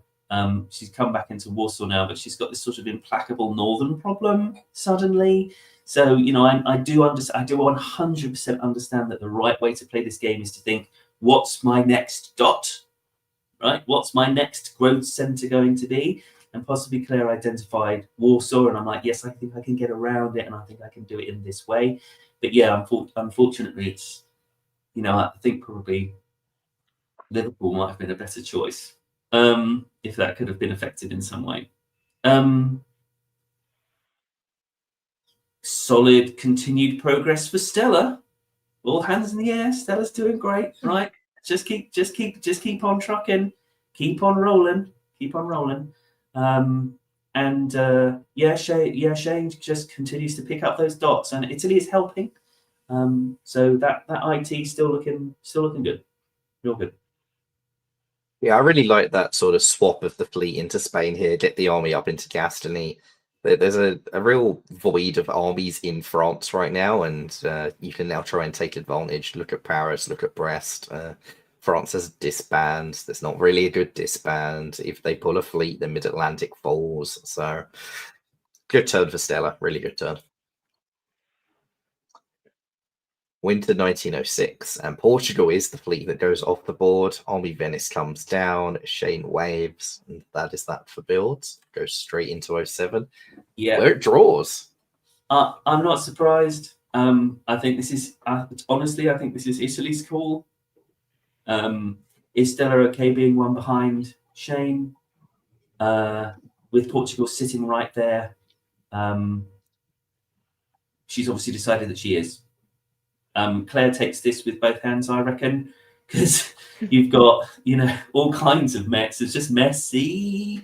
And I think, when you add it up, whichever way you add it up in terms of what Claire does now, I think the answer is still 8 at best, and probably is reasonably solid 8. But I think Claire's probably going to spend the next 2 years like losing Warsaw, getting Denmark, losing London, getting Sweden, and getting Brett. It's just like kind of like the classic Germany. Yeah, cool game, guys. Well played. I like, I've given Isaac a hard time as well. I think he's, I think he did good actually. On the back foot, he played well. Okay. Yeah, it was a good game. It was very fun to watch. We saw people making very good diplomatic decisions. The IT just got together, rolled. There was never a moment where they sort of attacked each other. They just stuck together and did it. And Claire made a lot of good decisions. Maybe not so much at the end, but overall made a lot of sense what she was doing. And I enjoyed this game. I think if I was Italy in that game, I probably wouldn't have taken that draw. I think the opportunity to take some French dots and see what I can get is quite strong, but maybe you're concerned that Shane isn't going to stay peaceful for too much longer. Yeah. Darcy, any thoughts on that game before we move to the next one? Yeah, I mean, I'm a bit similar I'm a bit sad that Italy decided not to play on, but also I can see Shane just exploding here as Russia and Germany get in a forever war. And opening up Moscow, Warsaw, and then eventually Vienna and Trieste are probably not keepable. So potentially it's better for your overall tournament if Turkey is only topping on 9 here, even though I think that Italy can get Brest, Paris, Portugal by the end of 1910, which is when we know this game ends. Well, when we know the time ends. All right. Well, Micah, we're going to give you a break for a bit now, and we'll see you later. The next two games we're going to go through in pretty quick fashion, so I'm just going to read out some orders and scan through the years. And if either of you see something really interesting and want to jump in, let me know, but otherwise we will shoot through these quite quickly. So game 1B in Austria, we have Max 1G Banks. In England, we have Robert Hillier. In France, we have the multi-boarding Arden Goff. In Germany, we have Nancy Chin. In Italy, Dominic Stevens. Russia, Peter Legg. And Turkey is Kyle Dean. And what we will see is Spring of 01. Livonia. Interesting. The spirit of Jamal is at this tournament. We have an opening to Heldland and now an opening to Livonia. So he's getting his influence in. 3 games, 3 Romanias in Sevastopol. Yep. See, if you commentated more of these Australian streams, Dan, you'd actually know that Fleet Romania is a very common opening there, and it's usually pro-Turkish. So don't ask me why. That's an Australian thing for why. But I would say that Max will not be too thrilled to see Trieste fall and a convoy to Tunis at the same time. It's generally not what you want from a Trieste loan. Denmark to Sweden with Bosnia not moving to Sweden is also quite funny. That's got to be a misorder. Yeah, at that point, surely it should be going to Baltic if you're not bouncing Sweden. It could even be the classic Romania to Sweden, or Gulf or Black Sea to Sweden. Looks like an EF. It looks like a Western triple to me. So sorry, I'm enjoying how Arden on the 2 boards is deciding for the easy life and going mid-Atlantic to Main South Coast. Just let's just keep it nice and easy. Let's try and set up that Western triple. It is Australia. Let's do it. Yeah, convoy to Norway, try to bounce Sweden, add a fleet South Coast Spain. This smells Western Tripoli to me. See in Spring of 02, when it walks like a duck and talks like a duck, it usually is a duck, and this looks like a duck.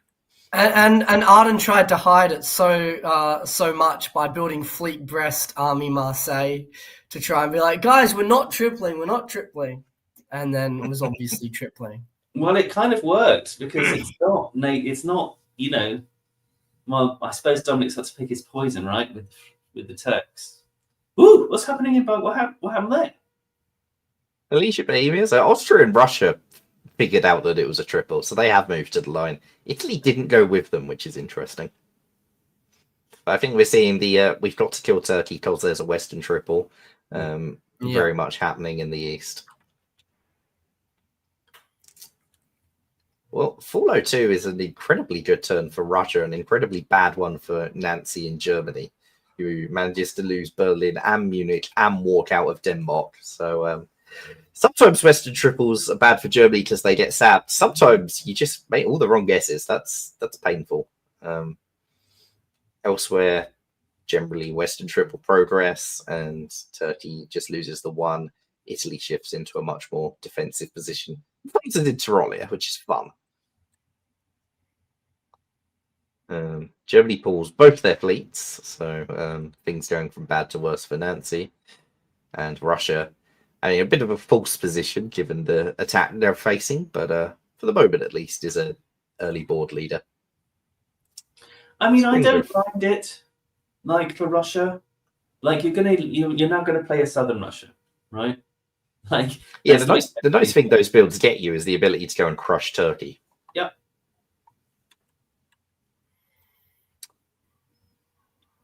The German centres are not held onto because they were never holdable, but they've replaced them with 2 Denmark's still dots neutral. in Turkey. Denmark's still neutral as they prioritise blowing up Berlin. I think that actually makes sense from the English perspective. Like they got some Petersburg anyway, they were getting the build, so let's just make sure that Russian fleet is gone. So I actually really like that from Robert. That's a very clever move, I think. A very frustrating game for Italy, as well as France comes back down into the Med. Yeah. And they're not going to get any of the Turkish dots. No, but they've managed to cut a G to help Russia take them, which is nice. So they're being a good ally to the AIR. Mm-hmm. See if they're rewarded for it. No, they're not, as Aegean moves to Ionian. And he can't even cover Naples because Turanians moved. That's unfortunate for Dominic. And I wouldn't be England. surprised if he's about to be stabbed by Max here as well. It'd be interesting if they go this early for the stab. Germany is sort of just sitting in place, hoping they can find a way back into the game. I mean, Germany built, right? I mean, you've got to shout out to Germany for that, surely. Yeah. Yeah. Well, Did get Naples Berlin is back. lost. Okay, they decide not to take Trieste back. So Just very This is the most frustrating game I've seen for an Italy in a while. I feel for Dominic here. I totally agree with you, and I'm super disappointed that Denmark won't be in the draw. Yeah. I mean, lovely game by Hillier. I mean, this is a very, very, very nice position. Also by Arden. Bearing in mind that Arden is multi-boarding. He's doing a really nice job to get this sort of EF going, where there's a somewhat relevant Germany. What Nancy does here.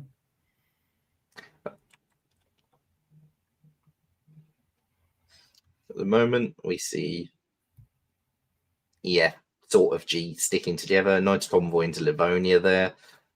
Does get Prussia blown up in the process, but that's fine.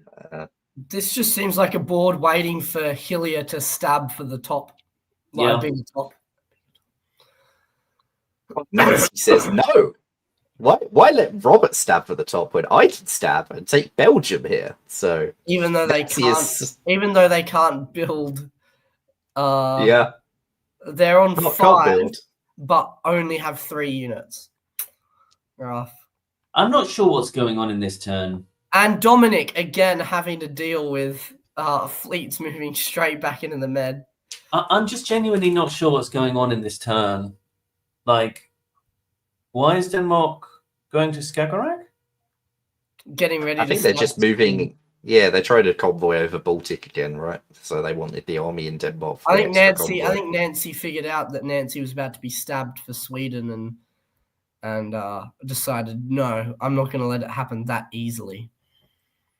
Well, he could just move to Sweden, but anyway, didn't. Yeah, I mean, it doesn't look like there was a stab for Sweden. So Germany's on 4. 5. No, but had a 3 units. Had a unit piffed in spring. 5 star. All right. And the best part about this is that if she'd moved to Ruhr and Prussia, she could have, or Holland even, Holland and Prussia, she could have built them. Yeah. Imagine that. Would have been an actual player. Yeah.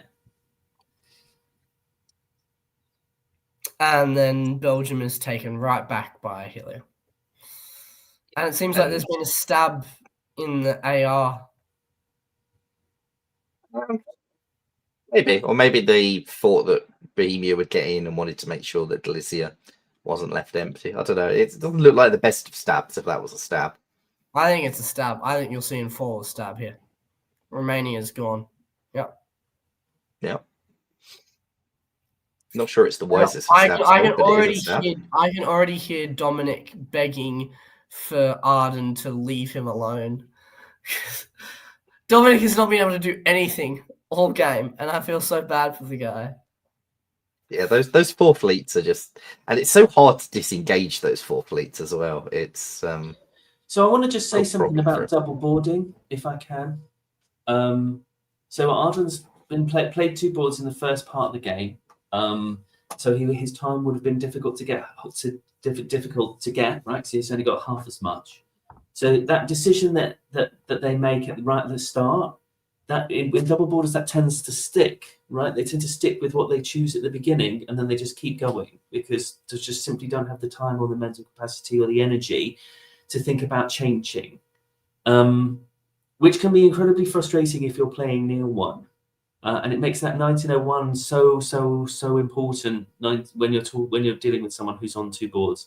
Now, of course, Arden doesn't have that much to do on the other board, down to 1 or whatever it is, and not much going on. But they'll have come back and looked at their position and gone, well. And there's a draw here as well in Arden's other board. Yeah. So Arden now only has this board. But it's kind of too late because you've got 4 fleets in the Med, and North Atlantic, like, what could it be? What could it be? So, Yeah. I mean, the problem is, of course, that England has a devastating stab for Brest if they want it. But they do seem to be fighting Germany, so maybe Arden just hopes to coast to a draw and an okay result in this one. Yeah, cool. There you go. I mean, so this is Robert's decision, right? Whether to take the draw or not to, in my opinion. Same as it was Stella's decision in the last board, and he's made a decision that board top is enough in the scoring system, right? And that those extra centres or the gap or whatever it is isn't going to be the way. It's not going to be like Manacon or whatever, where the number of centres that you get is important. Because if this game goes on, all of those German centres are English, right? Am I right? Brest, Holland, Kiel, Berlin, sort of minimum, I would say. Yeah, because then no one can get to him. Like you can have as much negative intention towards Robert as you like. There's one fleet a turn through the mid-Atlantic. There's absolutely nothing happening out of Russia. Munich's not even his to lose. So, yeah. I would like to shout out Hillier because he had a very, very good Flying Fox Fandango tournament in Melbourne and is off to a good start in this one. So he's definitely coming into more of a tournament threat over the last 6 months or so. So that's good to see. Yeah. All right. Well, that was game 1B. We will now move on to game 1C. In Austria, we have Conor Muirhead. In England, we have Stephen Kumar. In France, we have Tristan Barrett. In Germany, we have tournament director not playing for score, Brandon Austin.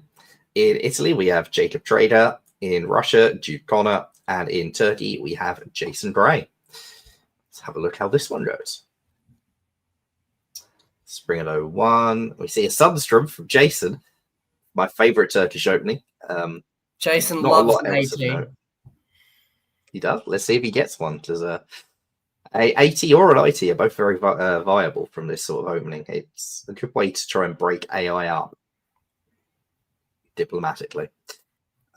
Well, it looks like he was going for an IT, but the AI said no. It looks like Italy was in two minds as well, because they ordered the convoy over to Greece, which is what you do if you're making the aggressive IT.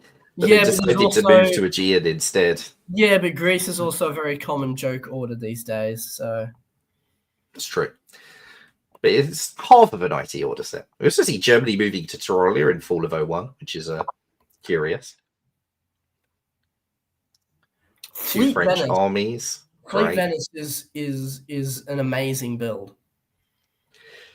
And it's probably the only time you can possibly justify it as well, is that you've got a potentially hostile German army, so you can't leave Venice open. But you really don't want to be stuck with 3 armies and just 1 fleet and no ability to take Tunis, so you might want to be able to shift it down. Yeah, I mean, we're paying the price for Army Naples here. Like, maybe that was a misorder to Greece instead of to Apulia. You know, you spend a lot of time talking to... I'm not saying it was, but you spend a lot of time talking to Turkey and being like, yeah, I totally will do that, man. I'll totally move to Greece. I'm going to do it. You should support me because that helps your buddy over in Russia and relieves a little bit of pressure. And then when you come to writing your orders, you go, Greece. And then you can't build the fleet in Naples. And then you can't cover Venice with Apulia. So you end up in this inside-out type situation. Yeah, definitely not ideal for Jacob. Ring of 02. Turns out Tyrolia is not seemingly hostile because it's moving to Piedmont to attack France, which is fun. Except England hasn't come in with them, so not ideal for Brandon. Looks like Tristan can defend for now. And AI sticks together, take Bulgaria. Looks like AIR, just Black Sea is cut as well. I'm really interested in this. I think this is really, really cool from Brandon. This our German army, Piedmont, after France builds 2 armies. Like, you know, I like it. It's fun. Great turn for Connor here, getting both Bulgaria and Con, and getting Trieste to move to Tyrolia. Yeah, this is really nice from Connor. Although can only build 1 of the builds. That's the problem, yeah. But if he can keep this sort of juggling act, then he's in really nice position. it's a missed opportunity for Jacob diplomatically to go, right, you can only build one. I really need a build to go and take Tunis. Let me have one of those Turkish dots. So Or- it's a diplomatic win from Connor. Yeah. Spring of 03. And this is the problem I with mean, Italy. If you don't take Tunis early, you might not get it at all. Connor continues to do amazing things as he gets Italy to get him into Smyrna as well. Yeah, at a certain point, Jacob has to start asking himself, what am I getting from this alliance? And at the moment, it appears to be absolutely nothing, and now I won't even get Tunis. So it's unfortunate for Jacob. And Connor another has good really news played for this more Connor diplomatically. Is support holding Tyrolia so that Piedmont is stuck in Piedmont. Yep. Which is quite good. What's Tyrolia ordering? Can I ask? Supported Vienna to Bohemia, I believe. Yeah. So that, I mean, that's what Jacob thinks he's getting, right? There's also Against Germany. This is quite a curious order set. France moving to Ruhr to attack Germany, but self-bouncing in Burgundy to not follow up. That's a little odd. Maybe England is actually going to lose Belgium here. Wouldn't surprise me. Oh. But no. Turns out this is all Western Tripoli. It was all theatre, so that was Connor. What is Connor doing there? No! Again, is- this looks like late orders or something. Like, how many is he building now? How many is he starting? 2? He's down to up to had a build in hand last turn. Oh no! What's happened there? No, Yeah, there's lots of nothings on this board. Were they all outside having a cigarette or something? Like, and then they dropped. Was it drop dead timing? Was it? I believe it was. Yes. There was drop dead timing, yes, which is why I also suspect there were quite a few holds from Brandon in spring, and then in fall there, Tristan did quite a lot of holds. So What a shame! What a shame! What a shame! It's still quite salvageable, though, especially as Italy has, for some reason, decided that Army Rome is what they need in this position. So they really don't want Tunis. Sev to Armenia is fascinating. Sev to Armenia looks like, oh, I'm going to go there. You can blow my fleet up, and I can rebuild it as an army. And then Ankara's walked to Cotton, so it can't blow the fleet up. Maybe they did a trade, Ankara for Bulgaria or something. Probably. Ruhr is blown up willingly as well by Germany, so the triple is still tripling along. Yeah, there's that trade, Bulgaria for Ankara. Really nice for Jude, because now Bulgaria's south coast. Yeah, Bulgaria's south coast means there's no longer a threat to Black Sea, which is really nice for Russia. And having no one move to Tunis in spring, now both of them try and move to Tunis in fall. So quite fun shenanigans going on. Well, no, Connor shouldn't have 2 builds, just the 1 build. But I think this is a very nice position to go anti Russia or Italy for Austria here. I think the chance to go anti-Russia's gone a little bit now that you're not next to Black Sea. I think going anti-Italy is very viable. No? Trieste and Greece both very stabbable. France builds another fleet, deciding that if I'm Western tripling, maybe I do need more than 1 fleet in the Med, and an army for Germany. Connor actually gets to use one of his builds. I would like to shout out Brandon for getting a 2 army build France to then turn into a Western triple. Yeah, that is quite good play. The Australian yearning for a Western triple overpowers all other emotions. Sometimes you're offered something like that and you just can't say no. See, there's now like a 3-dot stab coming here soon for Connor on the other air members, because he's getting Russia to be fully focused in the north, meaning Romania is quite easy. He can keep Con constantly tapping. Yeah, that's not fun. Constantly tapping Ankh, so that if Ankh does move to Black Sea, he gets Ankara. So I do still quite like this for Connor. I do, but the trick here is just don't move Serbia to Budapest. Just leave Budapest open for the rebuild. There's no way Italy's going to do Trieste to Bud.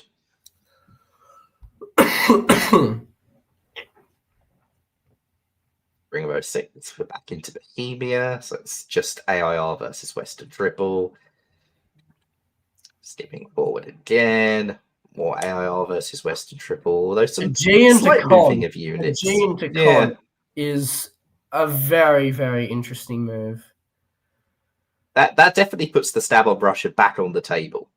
And also moving Galicia, supporting Bohemia to Silesia, so Warsaw is potentially under threat as well. I'm looking at a stab here for Trieste, Romania, and Warsaw or Greece. Take your pick, Connor. I mean, if this is a 1909 game, then now is too soon, right? Now is too soon, yeah, but I don't think he needs to. I think he can ring the bell of the Western Triple, considering Italy just lost Tyrrhenian Sea, Russia just lost St. Petersburg. Austria can just be like, guys, I'm just moving into position to fight the triple. And then because they're too preoccupied with their own issues, he just does whatever he wants. It's taking Tyrrhenian Sea with the wrong fleet, though. Like, if this was the other fleet in there, then Tunis falls. You just cut Ionian. So, mistake from Tristan, unfortunately, for him. I mean, this has got like Sea Diplo vibes, right? Which, for those of you watching don't know what that is, that's a European scoring system which only goes to 1907, and it massively rewards someone who's top of the board, no matter how many centres you've got, and that everyone wants to play balance of power. I appreciate some of the balance of power issues have been accidental here, but just it's such an even game, right? It's tense. See, I think this is a few more drop-dead issues with Silesia, Bohemia, Berlin, and Munich all holding. One good turn deserves another in the south, but now Italy is the one who takes Tyrrhenian with the wrong fleet, so Tunis can fall after all. I mean, lovely. I want this to be a whoopsie daisy, and it looks like there's daisy, says Connor. I forgot to order all of those units in the spring that were next to all those Russian centers. Silly me! That's the second time. I'm so upset. It's the second time this game that I forgot to get my orders in, and then Darcy, your wish comes true. So I'm a little bit concerned via the fact that it seems like Germany and Italy are on side against Austria here, and Austria decides to stab the Russian player who's only been concerned about holding the line in the north against the Western Triple. So maybe the right stab would have been for Trieste and Greece rather than Warsaw and Romania, but we'll see. Especially when you know Italy was losing Tunis as well, so the stab would have been extra devastating. Oh yeah, I think that was I think chose the wrong person. I think you still stab Russia in like 08 or 09, but I think the right stab was on Italy that year. It may be that you can diplomatically pull Italy back to your side, especially with France building Fleet Marseille. Con gets into Ankh is crazy. I'm sorry, but Con to Ankh being successful. Is that I guess that's a diplomatic pitch, maybe? I think it's Jude just being more angry at the West and being like, you know what? You let me survive for so long in the South, and we're very patient. Take Ankara. That's the only. It's possible actually that this wasn't a stab on Russia, right? Maybe Jude was like, "Screw them. You can have my dots and top this game." Maybe Connor actually diplomatically took Rum and Warsaw, and this was never stab in the first place. I mean, it's a pitch that I've made in the past, which is Western Triple, back off. Austria has a massive stab on me. Leave me alone, or I'll just throw. And then when they don't leave you alone, you go through with the promise of throwing. There you go. So wasn't stab initially, but is playing for the Janissary role. Oh yeah, that's also reasonable. Yeah. I think that's fine, but you need. I think that's fine as far as it goes. Actually, Yeah, what is Ankara to you anyway? Like at this point, Austria can clap. The powerful part of the argument as well is that Austria is not going to want England to take Moscow because England's the rival for the board top to Austria. So you've got a decent chance Brest of is also surviving. guaranteed here as well. Yeah. Oh, loses Belgium though is kind of crucial here. Not stabbing for Trieste and Greece, I don't agree with this year as well because France is moving back completely now. Italy can cover in the final year or two. Yeah, missed opportunity. Yeah, I agree. But again, there's more holds there. Hold Tyrolia, hold Tuscany. So, and Bulgaria held, but that could have been just agreed. I think he's looking at taking 7 Moscow in time. Okay, no, it's enough. It's enough. Yeah, let's just tuck it up and get it done. Nice. I mean, look, I thought Austria won that game twice. I think he won it at the beginning, and then he didn't. I think he had a really, really fast start with pretty much unopposed race to being the biggest power, and then didn't get his orders in. I'm familiar with it. I've done it myself. We've all done it. And then his position collapsed. And that thing that I talked about before, just don't give up. Don't let it get to you. Right, the misorder, the mistake. Don't worry about past glories. Keep trucking. Believe. Work on what you have now, not what you had before and lost. He did that and rebuilt his position, and then won this at a canter to a certain degree. Because as we were just saying, I think there's more there for Austria. I mean, I think I can see like 12, maybe 13 for Austria here. Like Trieste, Greece, Moscow, Sev. Like we know that there's only 1909 and 1910 left, so I think he can get all of them and keep them for just long enough that I see 13 if he really wanted to push for it here. Yeah, I mean, the counter side is that it's round 1 of a tournament. Maybe don't make yourself a huge target going for that big stab. It's 4 rounds, and you're pretty confident that 9 centres with a 3 centre gap is likely to be a pretty good score. Yeah, that's the other Jacob thing. friendly. Yeah, we don't know if we don't know if who would be ahead, Connor or Mr. Goff. Connor has the 3 centre gap, but 3 centres less. Goff has 12 with only a 2 centre gap. So, yeah, I think from a tournament perspective, it's quite a reasonable draw to take. Yeah. All right. Well, that is the end of round 1. Usually we'd look at standings at this point, but we don't know the scoring system, so it's not built in. So we won't be looking at standings at this point. We will just move straight on to round 2. Dan, we will give you another break and see you shortly. And we will now go and have a look at game 2B. If I can click the right button. 2B or not 2B, for that is the question. Indeed.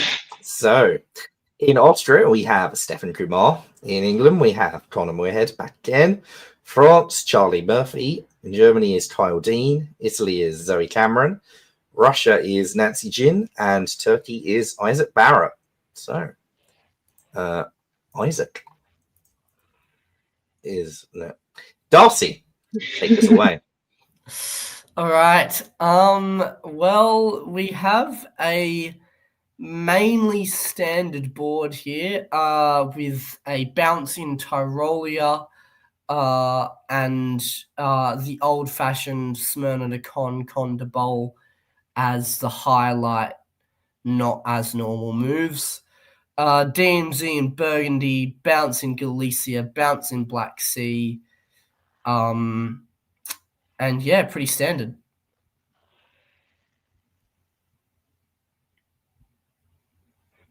Let's see. The big move of this season is England convoying into Belgium. Very good for England. England has flexibility, can go wherever. Munich to Tyrolia is kind of a strange one. And other than that, I think we see mostly standard moves. I think standout is in Turkey here. who's doing some switching around, which means he can't build another fleet against the AI that we've seen formed. Yeah, that's unfortunate for Isaac's way that the Smyrna-to-Con opening went out of fashion because you couldn't react if Italy was doing openings like this, and Isaac is learning why that is. See some very pro-Western Tripoli moves from France as well, with another South Coast fleet. But Yeah. winter 1901, doubling down with Fleet Marseille, Army Paris, 2 Russian armies, another army for Isaac in Ankara, and 2 armies from Germany. Spring All movie. right. In the east, we have Serbia is lost to the RT, but Bulgaria is lost to the AI. Serbia gets a nice retreat into Trieste. I had no choice. I just had to. Meanwhile, looks slightly less Western Tripoli as Burgundy moves into Ruhr, suggesting that France is interested in fighting Germany as well.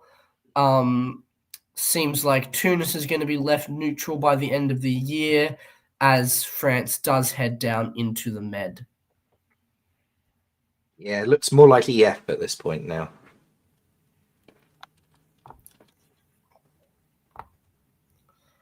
Let's see, we do see Austria taking back Serbia.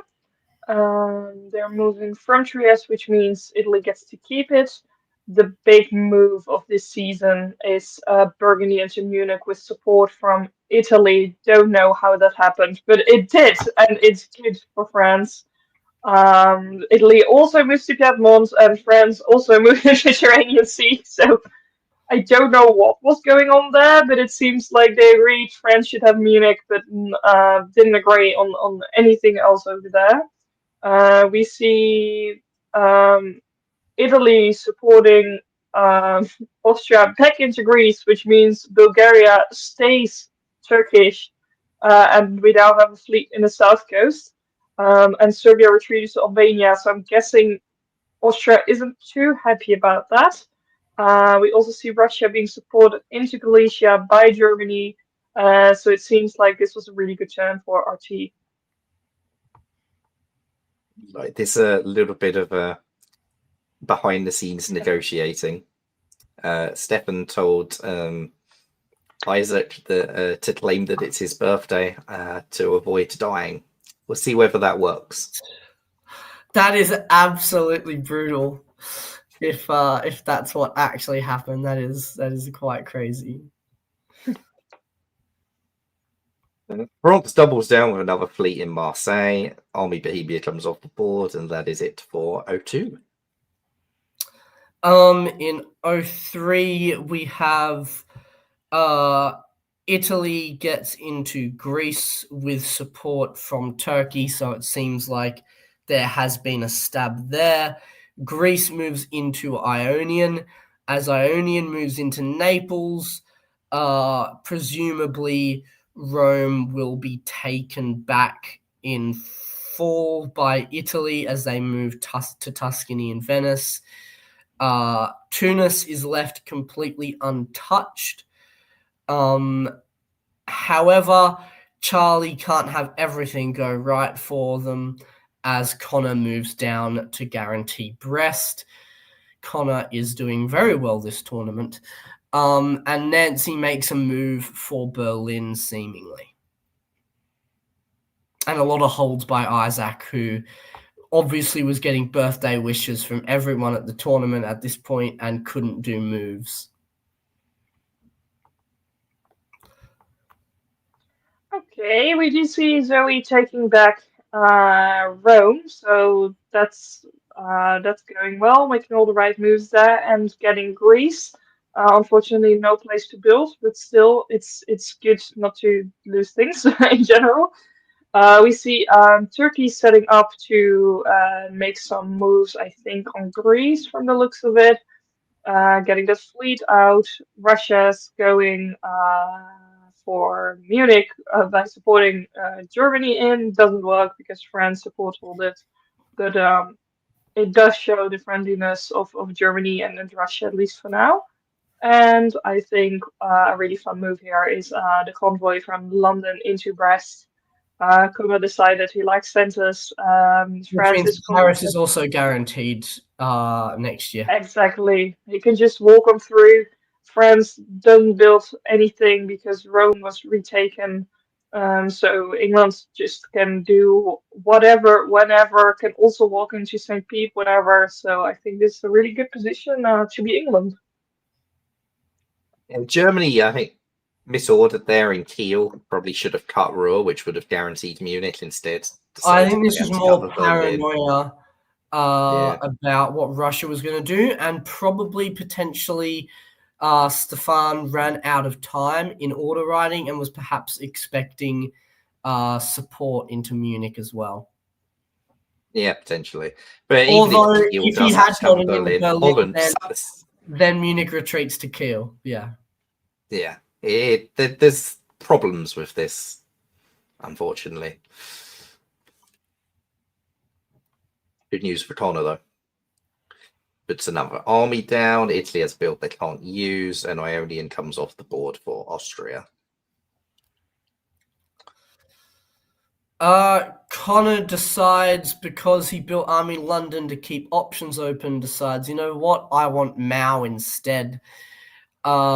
Considering Charlie has decided not to punish Connor for the stab and will instead try and live in Tunis, Spain is guaranteed, and probably Portugal the year after. This is Connor absolutely dominating. For Germany, meanwhile, some weird sort of late forming FG in the center of the board means Nancy has to retreat out of Silesia. However, and Nancy has a failed attack on Budapest as Turkey takes Greece, meaning that Turkey's in a very nice position, but I think Connors maybe is in a slightly better position than anyone else there. Yeah, I definitely agree with that. And especially if you got Russian help to convoy you into Denmark, what a move. I mean, everything's going well for Connor. He has all the opportunities. He's also being patient. He's moving to Western rather than just taking Spain. He's got friends still. He's also still not. He's fighting Denmark, but Denmark's also walking out. Belgium is still supporting Holland, and Connor's making sure that he's getting the census and that he's getting them at the right time. So really well played by Connor. We see on the rest of the board that Turkey does indeed get Greece and also takes a little trip to Serbia. So Isaac's going up to 2 this time, which I think is really good for him. We see France keeping moving east. I guess Charlie accepted that Connor is just going to take a lot. Maybe Mid-Atlantic to Western is supposed to help, something like that. At least France keeps up the attack on Italy, and Italy is defending where she can, but it's quite hard when there's this many French units that keep attacking you, even though all the centers are being taken by someone else. Yeah, this sort of game is very frustrating when you're someone in the East watching like France roll out a red carpet for England in this position. I mean, if I'm Connor, I'm counting like Holland, Sweden, St. Pete, Marseille, Spain, Portugal, Kiel. Like, this is an insane position, and deciding to move to Western Med is a very, very, very good play, I think. Yeah, I mean, if England is looking at the solo, then they have to cross the line, and if Western Med is a way to do that, maybe it gives you a shot at getting Tunis or an Italian dot later. So I think Connor is keeping his options open, because it's really hard to see someone in the East rivaling for the board top at this stage. But Turkey had a good turn, so it's not impossible. Yeah. Turkey could rival for about 10 centers, but I think Connor's rivaling for 15. Well, there's Good point. Holland. I don't think Kiel is far behind. I see. What else do I see? Well, I see there be some sort of coalition against, well, some sort of AR cooperation against Port Isaac in the east. So that just makes more chaos for Connor to feed off of. Black Sea is taken. Con is convoyed to Greece, meaning Ankara is guaranteed, which is pretty bad for Isaac's position. Meanwhile, it seems like Germany has joined the England coalition group as they move to Baltic, probably to convoy or take Sweden or support England to Sweden. And there is an attempt to take Ionian by Charlie, but Zoe makes the correct guess on whether to defend Rome or Ionian. However, Zoe can't do anything to stop losing Venice. And what's your read on Norway to Norwegian? I really don't see This is progress of it. Connor saying to Nancy, I'm not gonna fight you. I'm focused on everyone else. But also I think Connor can just turn around pretty quickly. Yeah, I think it's a diplomatic play. Like him and Nancy have been sort of working together semi-effectively so far. I suppose, but okay, I guess Baltic can do this instead of. I completely expected Baltic to now support Denmark and Sweden, and then I thought, might as well take St. Pete as well, use North Sea to bounce Norway, but I suppose there's also a way to do it. And this is actually much better for Germany, I think. This gives Germany a chance to get some census. So I quite like that. England is now making the move down. I think England is gonna make a move on France fairly soon. I would not be super surprised if we will see a convoy soon from Gascony to Tuscany or something like that.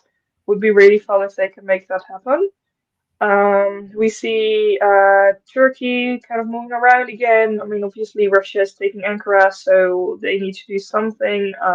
They're making good moves. It's just not being very successful right here. But they're doing what they can, and we see Russia moving into Galicia. But that does mean that for now, St. Pete and Moscow and Warsaw are all open, and sure, Russia gets one build, but you can't cover everything at this point unless you put all your units towards doing so. So a build, but still kind of a rough tune for Russia, I'd say.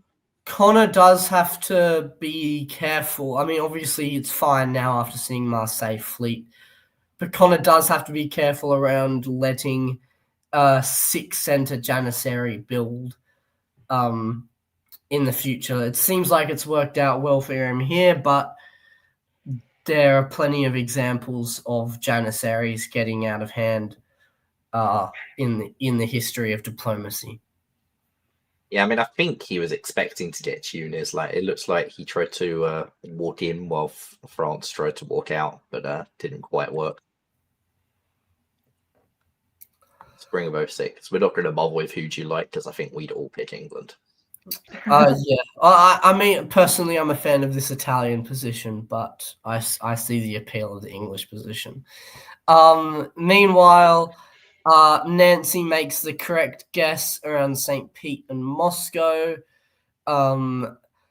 England continues to grow as they take Kiel and Marseille.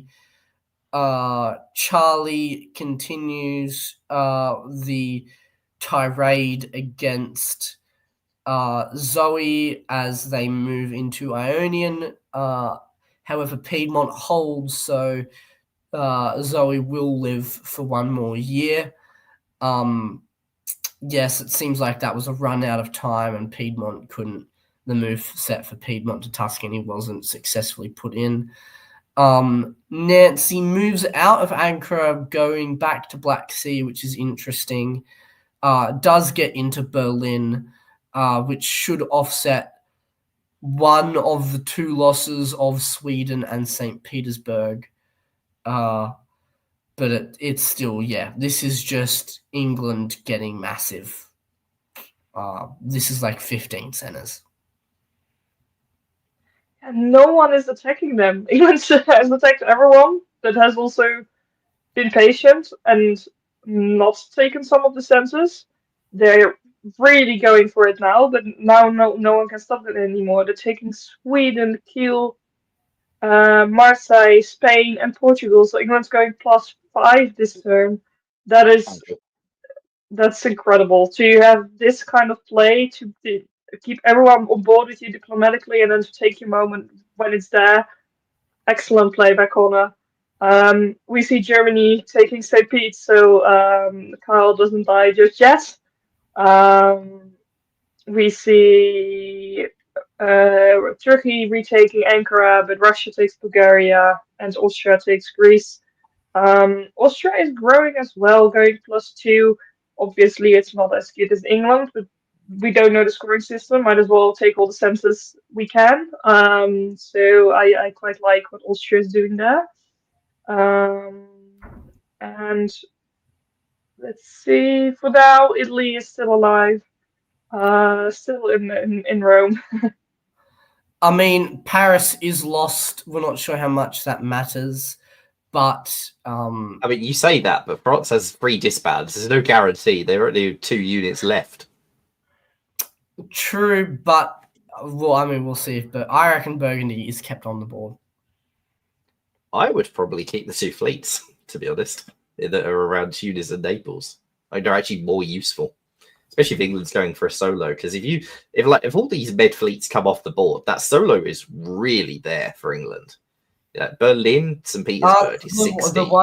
The one issue with the solo push is I've been on plenty of boards and heard from other people on other boards that Nancy is very much anti-solo and will do anything and everything to stop the solo push. So I believe that Connor won't be able to hold the sort of keel line, and I think Nancy should keep that covered. I back Nancy to keep that covered, and is probably a better way to put it.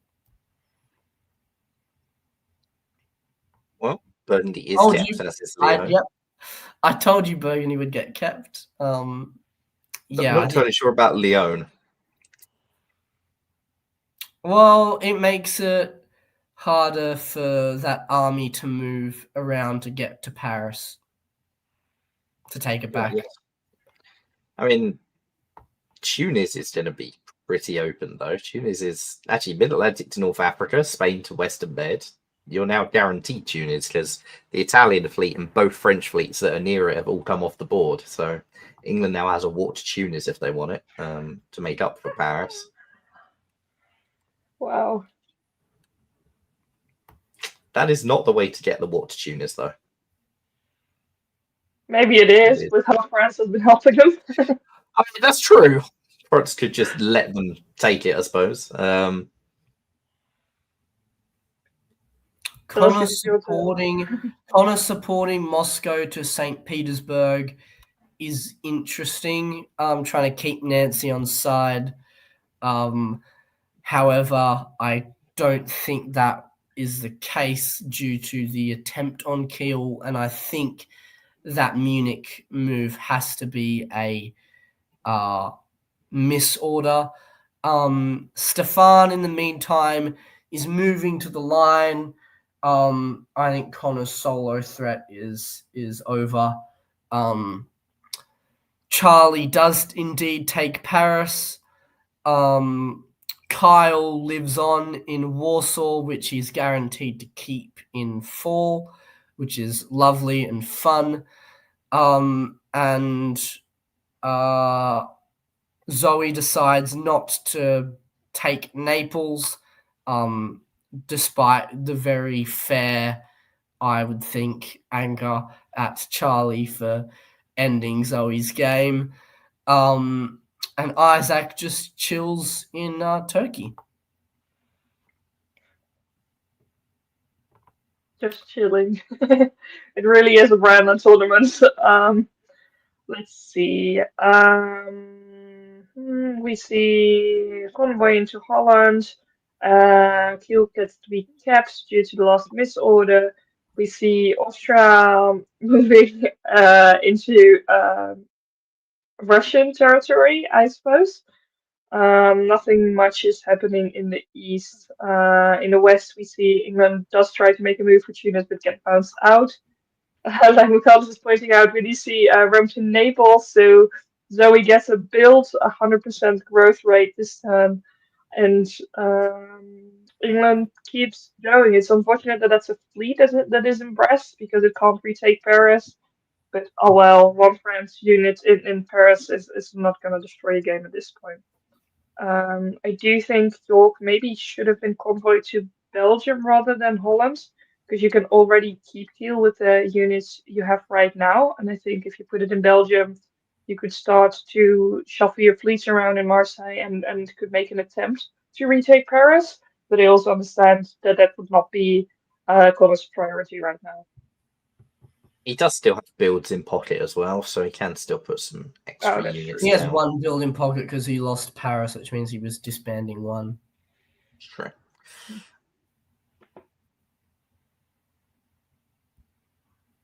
And there the game ends.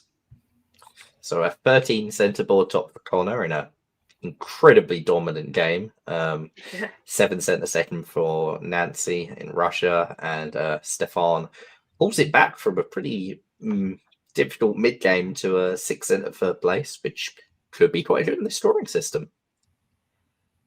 Bring Dan back, and you guys can talk about the story of that game.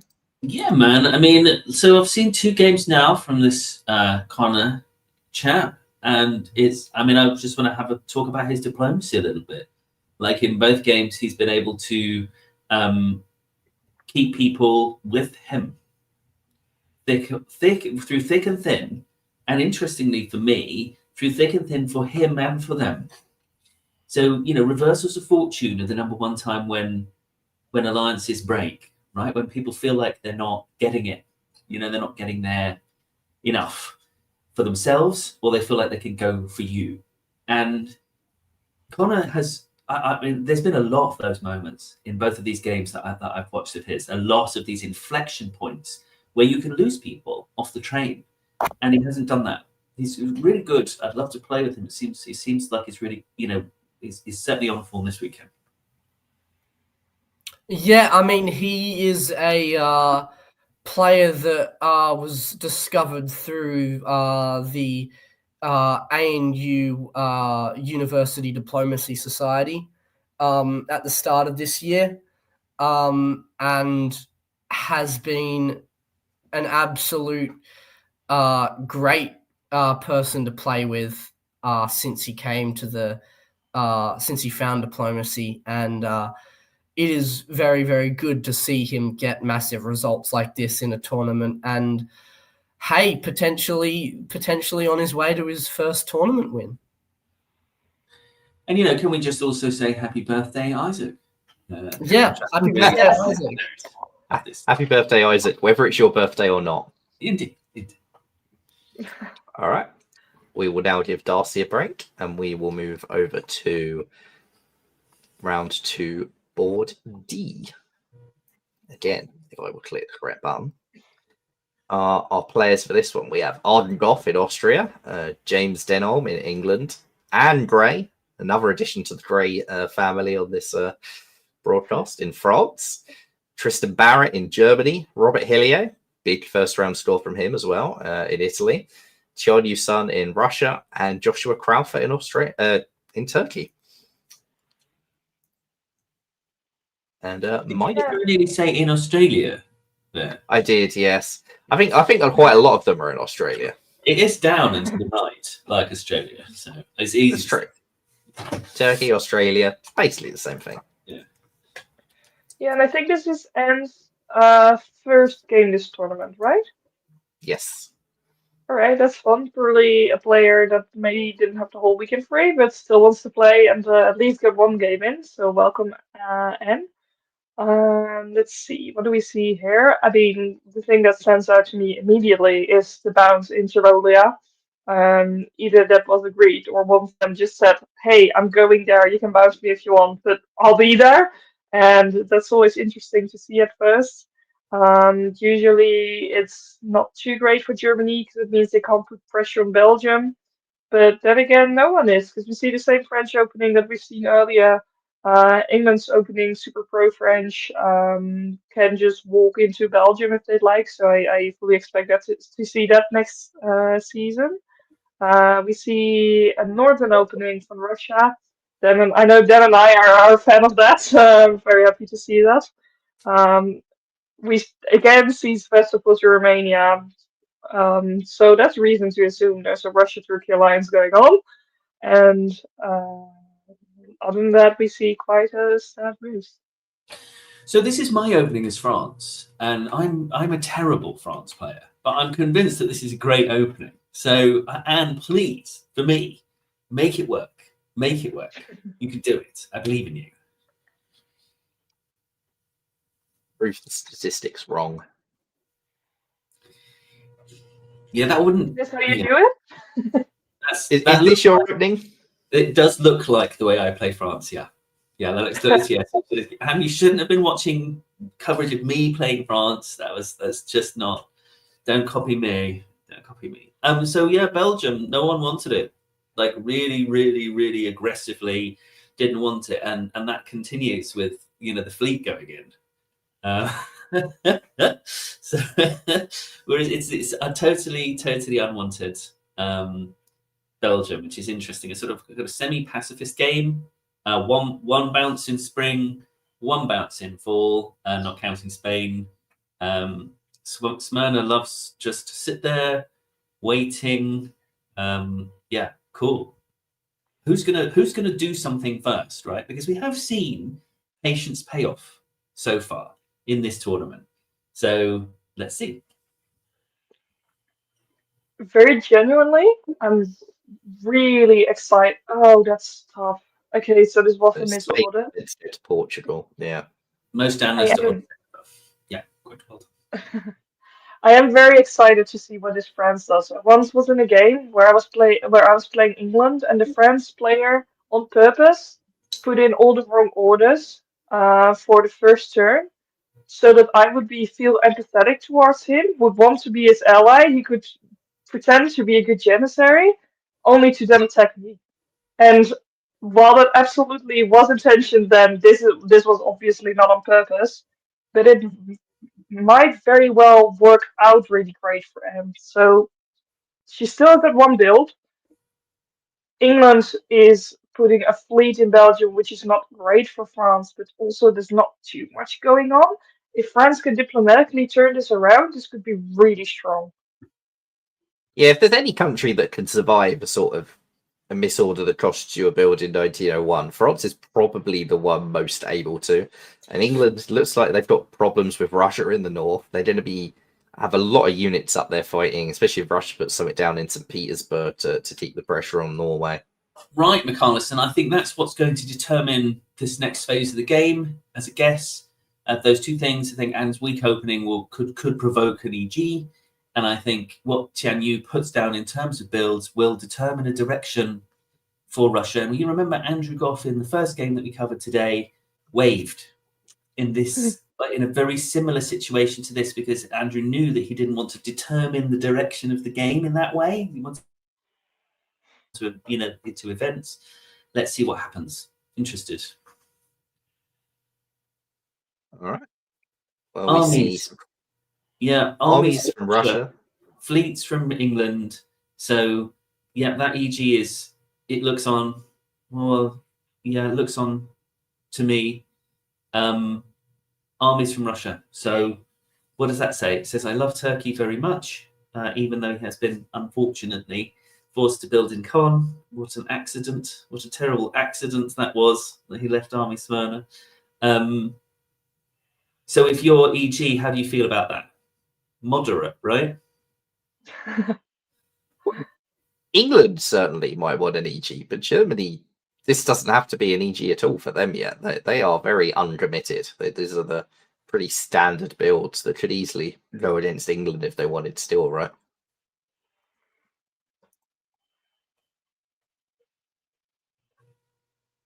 Less standard. Or they could go into Burgundy, but still, I mean, they could still turn around and kick England out of Belgium if they really tried.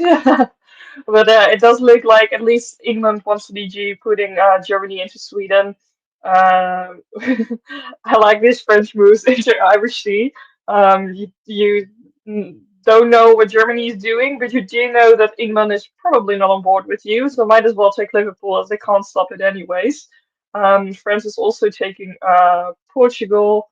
They can actually cover both Brest and Marseille this turn, so they'll get to put those two builds down. I wouldn't be too unhappy if I'm France in this position.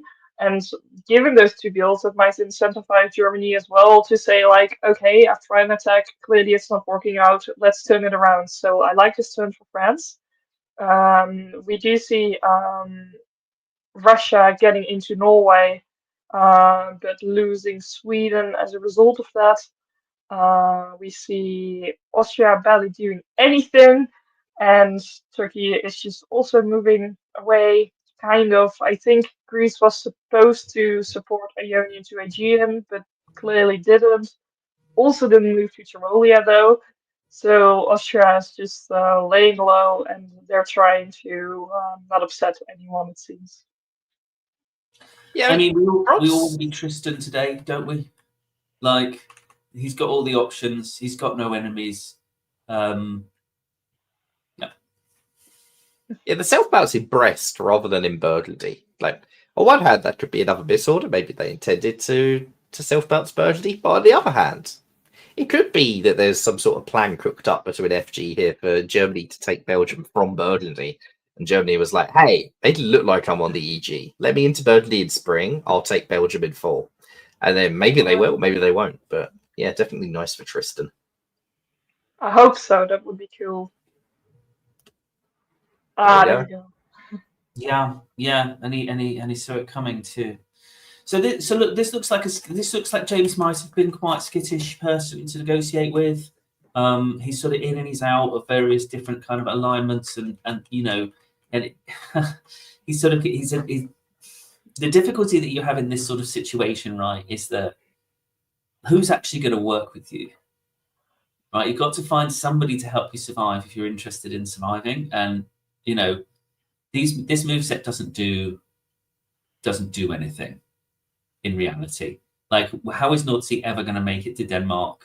That's just not going to happen, and it's not cutting anything. This is a guy who's annoyed. He knows he's going to get it in the neck from Germany.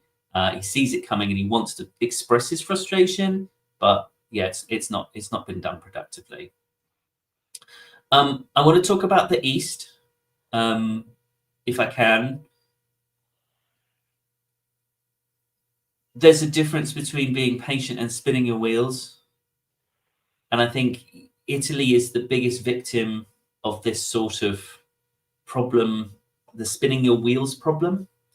So Robert got a big score in round one, right? He doesn't want to be scary. He wants to be patient, probably.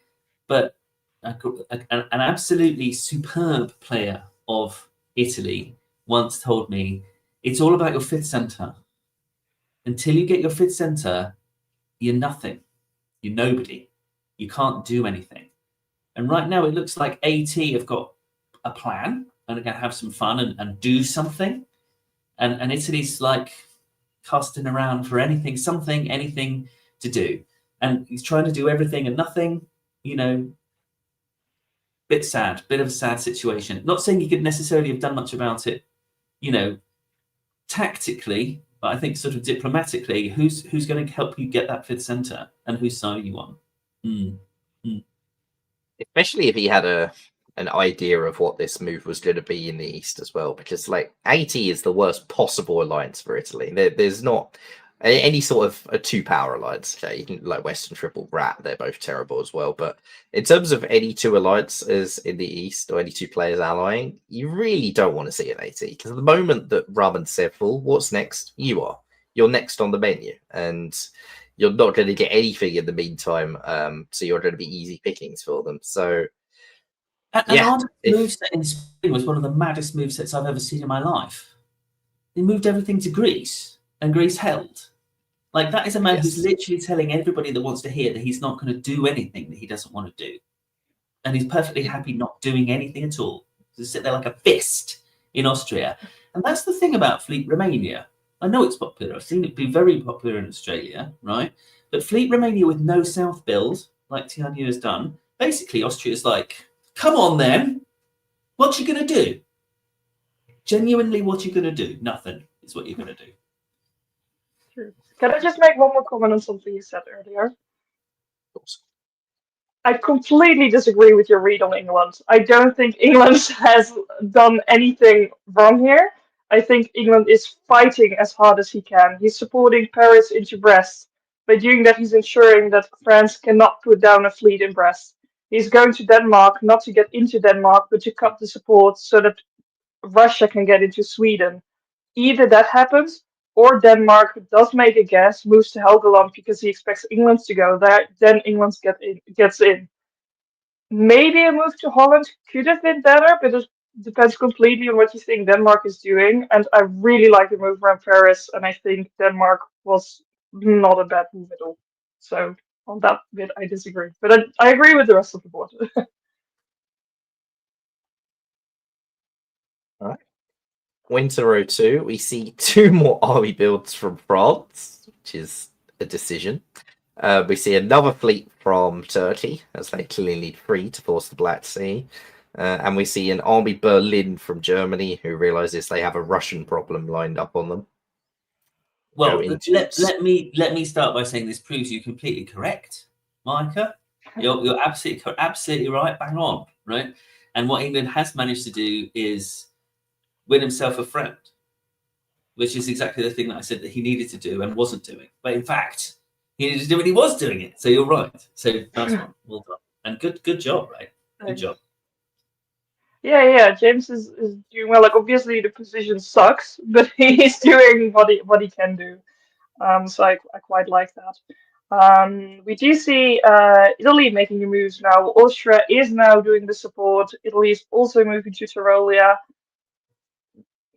Might have expected Austria to come along with Bohemia. I don't know if that was talked about, but Austria wants to just keep being wherever they are, not pose a risk to anyone. Turkey apparently wanted Austria to bounce Galicia, but Austria didn't want that. I don't know exactly what Russia is trying to do here. Maybe trying to make a move on Romania now that the Turkish player is coming for them. Turkey does have Sevastopol guaranteed, so that's a bit tough on Russia. But Russia can still play around with Romania, and depending on what Austria does, it will be in the advantage of one of them. Or maybe Austria does nothing, and that says something too. I do think Austria is probably more on Russia's side, given that they didn't bounce Galicia and they also did support Italy into Aegean. So if I'm Turkey, I'm not super happy right now, but diplomatically, a lot is still possible. I think an interesting move is Germany moving over to Burgundy. Probably just defensively, maybe expected France to go there, not entirely sure. But either way, this is quite an alright Germany position still. Yeah, I mean, Italy has heard the alarm bells go off in his head that I was just talking about. Nothing's happening for me. My game is drifting, and now France has built 100 bajillion armies, which is fantastic defensively and good for me. It means probably France isn't coming against me, so the West no longer exists as far as he's concerned. So he's trying to do everything. I'm going to do everything and see what happens.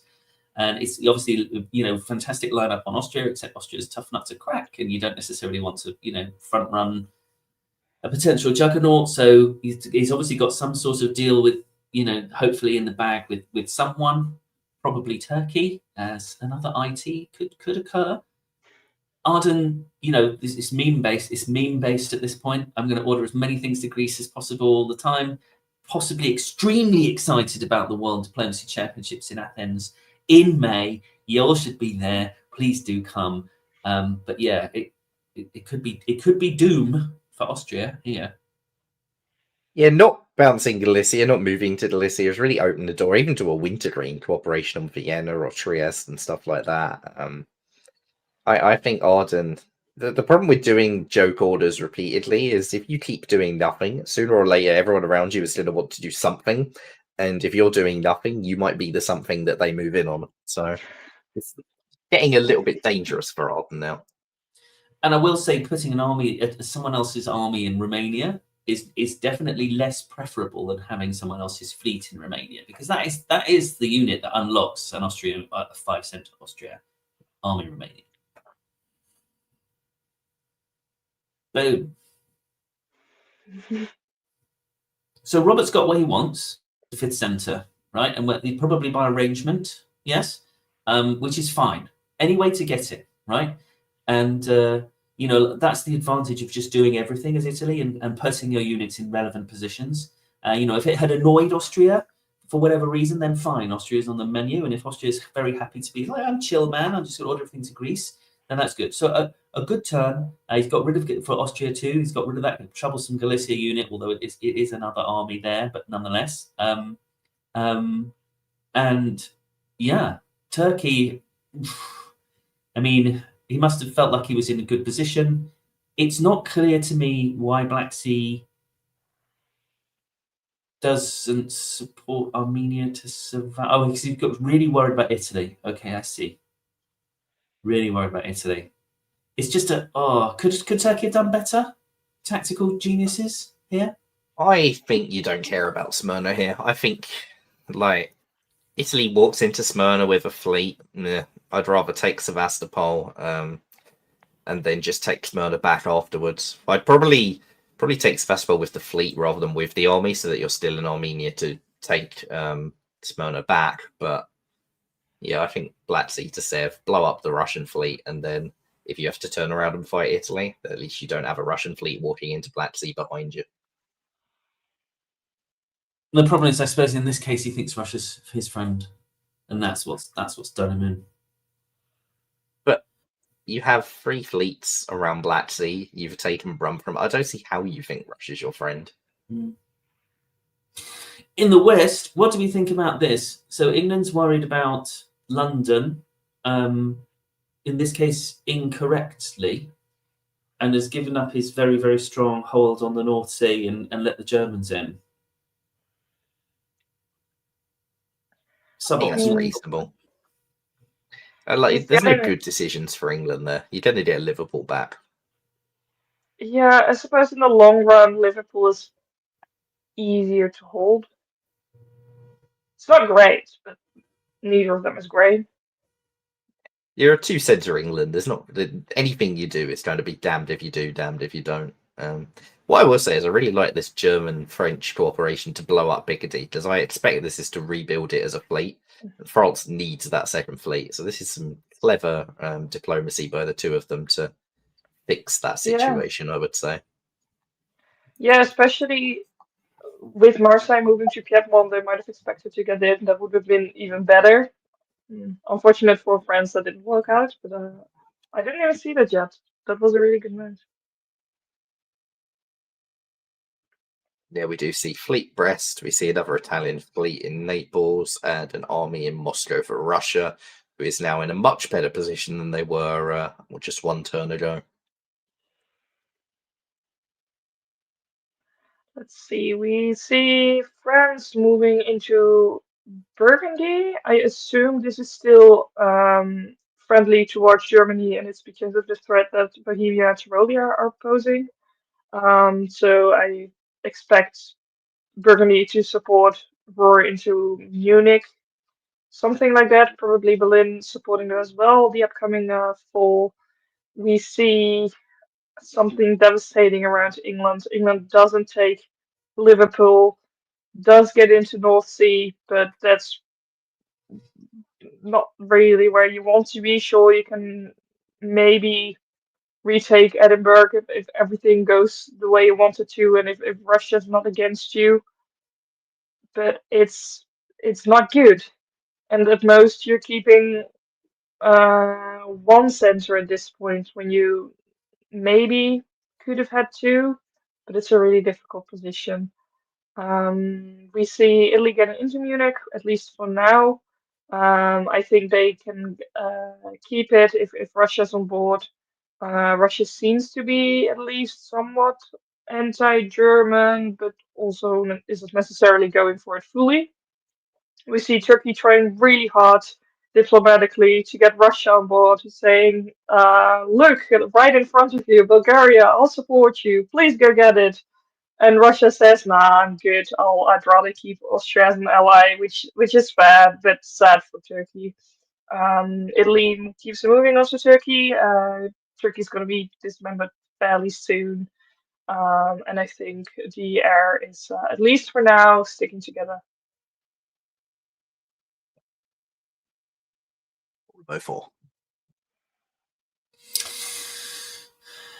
Yes, so Turkey manages to just lose one. So yeah, clinging on, trying to get it from Russia as a friend in 01, and now it's just about backwards defensive. England clings on his Russian janissary at this point, and why not? Yeah, I mean it's an air until such time as they realise that there's no particular reason to have Austria in it, right? What's right? Austria's next centre. What is Austria's next centre, guys? You tell me. Now he's got Constantinople. Like, what's his next centre going to be? And this is Romania. Yeah, it's yeah, or it's or it gets crushed between the other two. But this is why I've always said that I think AIR is a pro-Austria alliance, because Russia and Italy at least one of them ends up busy fighting somewhere on another front, which actually makes a wintergreen really difficult for them to do in the mid-game. Like, this is not lined up for a wintergreen stab on Austria at all. Russia's in Germany with all their armies. Austria is the one who's got options. Austria could stab Italy, they could stab Russia. And a lot of the time, the stab on Russia is the easier stab and probably the correct one. I think this could turn into quite a good AI for Robert and Arden here. Yeah, and Arden certainly hasn't moved anything towards the theoretical line. And the thing is, there is no FI problem, right? There's no problem there. So yeah. Alarm bells for Russia. Yeah, and they both get to build.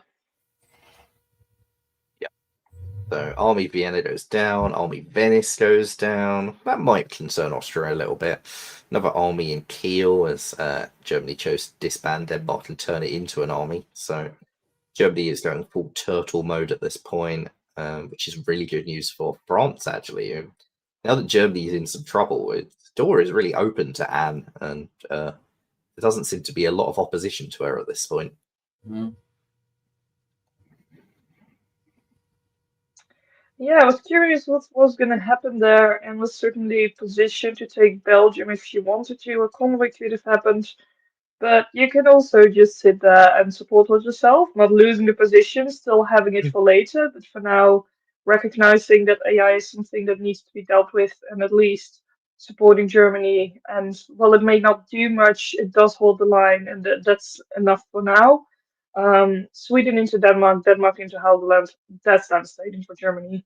That means I assume that Kiel will be cut, which means that Russia will get into Berlin. From that point, it's going to be really difficult for Germany to hold anything, especially once Denmark starts supporting stuff as well. And I'm assuming that the English fleet in Helgoland is also going to be pro-Russian rather than pro-Germany. France having a great turn in the northwest region as well. I mean, Eddie is walking out. France is in Norwegian. If you're friends in Norwegian and you still have a German friend, you're doing quite well for yourself, I'd say. No threat really anywhere. We do see Italy starting to move west a bit, but they're quite far away still. They are taking Smyrna, so another good turn for Robert as well. And I think from the builds we could already see that Turkey is prioritizing making sure Russia mostly doesn't get anything out of this. Yeah, it's what McCullers said is coming true. It's looking really nice for Austria. Italy's gotten fixated on Munich and is now moving these fleets west. I mean, there's plenty of time left in the game, but I don't know, man. Like, once they get to Lyon and Western Med, so much problem behind. So good for Austria. So good for Austria. And France, like all the Paris has to do is come down to Gascony. It does have to do it now before Italy's in position, but France does have the ability to get in quite a defensive position. Go to Spain, Gascony, Burgundy, Marseille, and those armies, even though they have two fleets and one of them is miles away, they can hold the line against Italy for quite a long time and hope to pick something else up in the meantime in the north.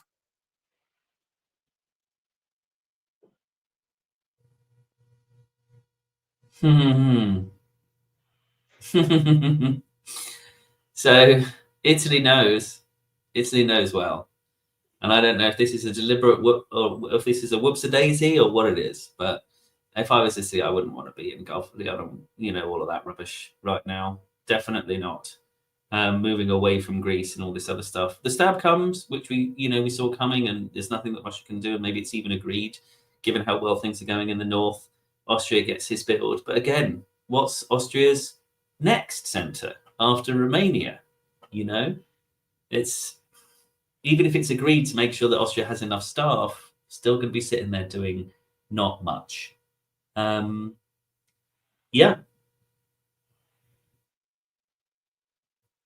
In the north, guys, do you want to?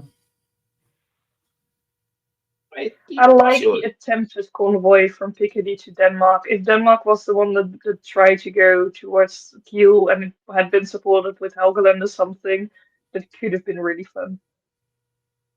It was a clever way to cut Denmark either way, and without risking like North Sea falling. So that was quite nice, actually. I like that.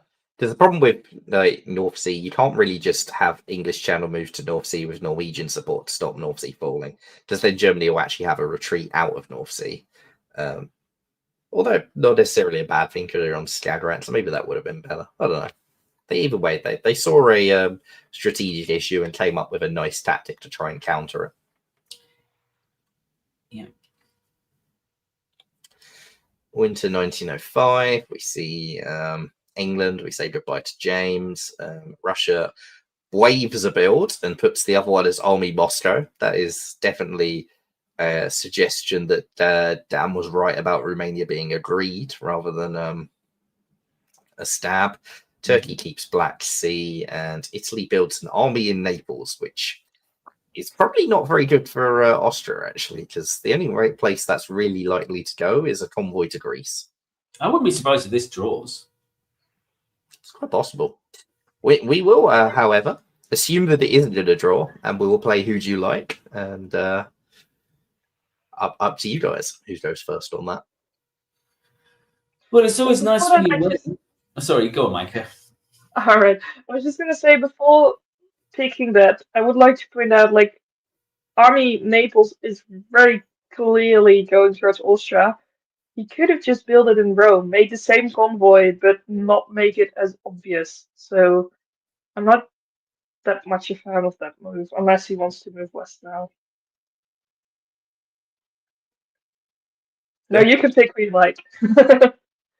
Yeah, I like Russia. It's always nice when you wave. It's always nice when you've got the most centers in what is fundamentally a messy game. But the reason I like Russia more than anything is that you've got 2 French fleets and 1 German fleet. And you've got you've got Norway, Sweden, Denmark, and St. Petersburg. And it's, you're clinging on a little bit, but does the FG feel like it's got enough firepower quickly enough to push you back?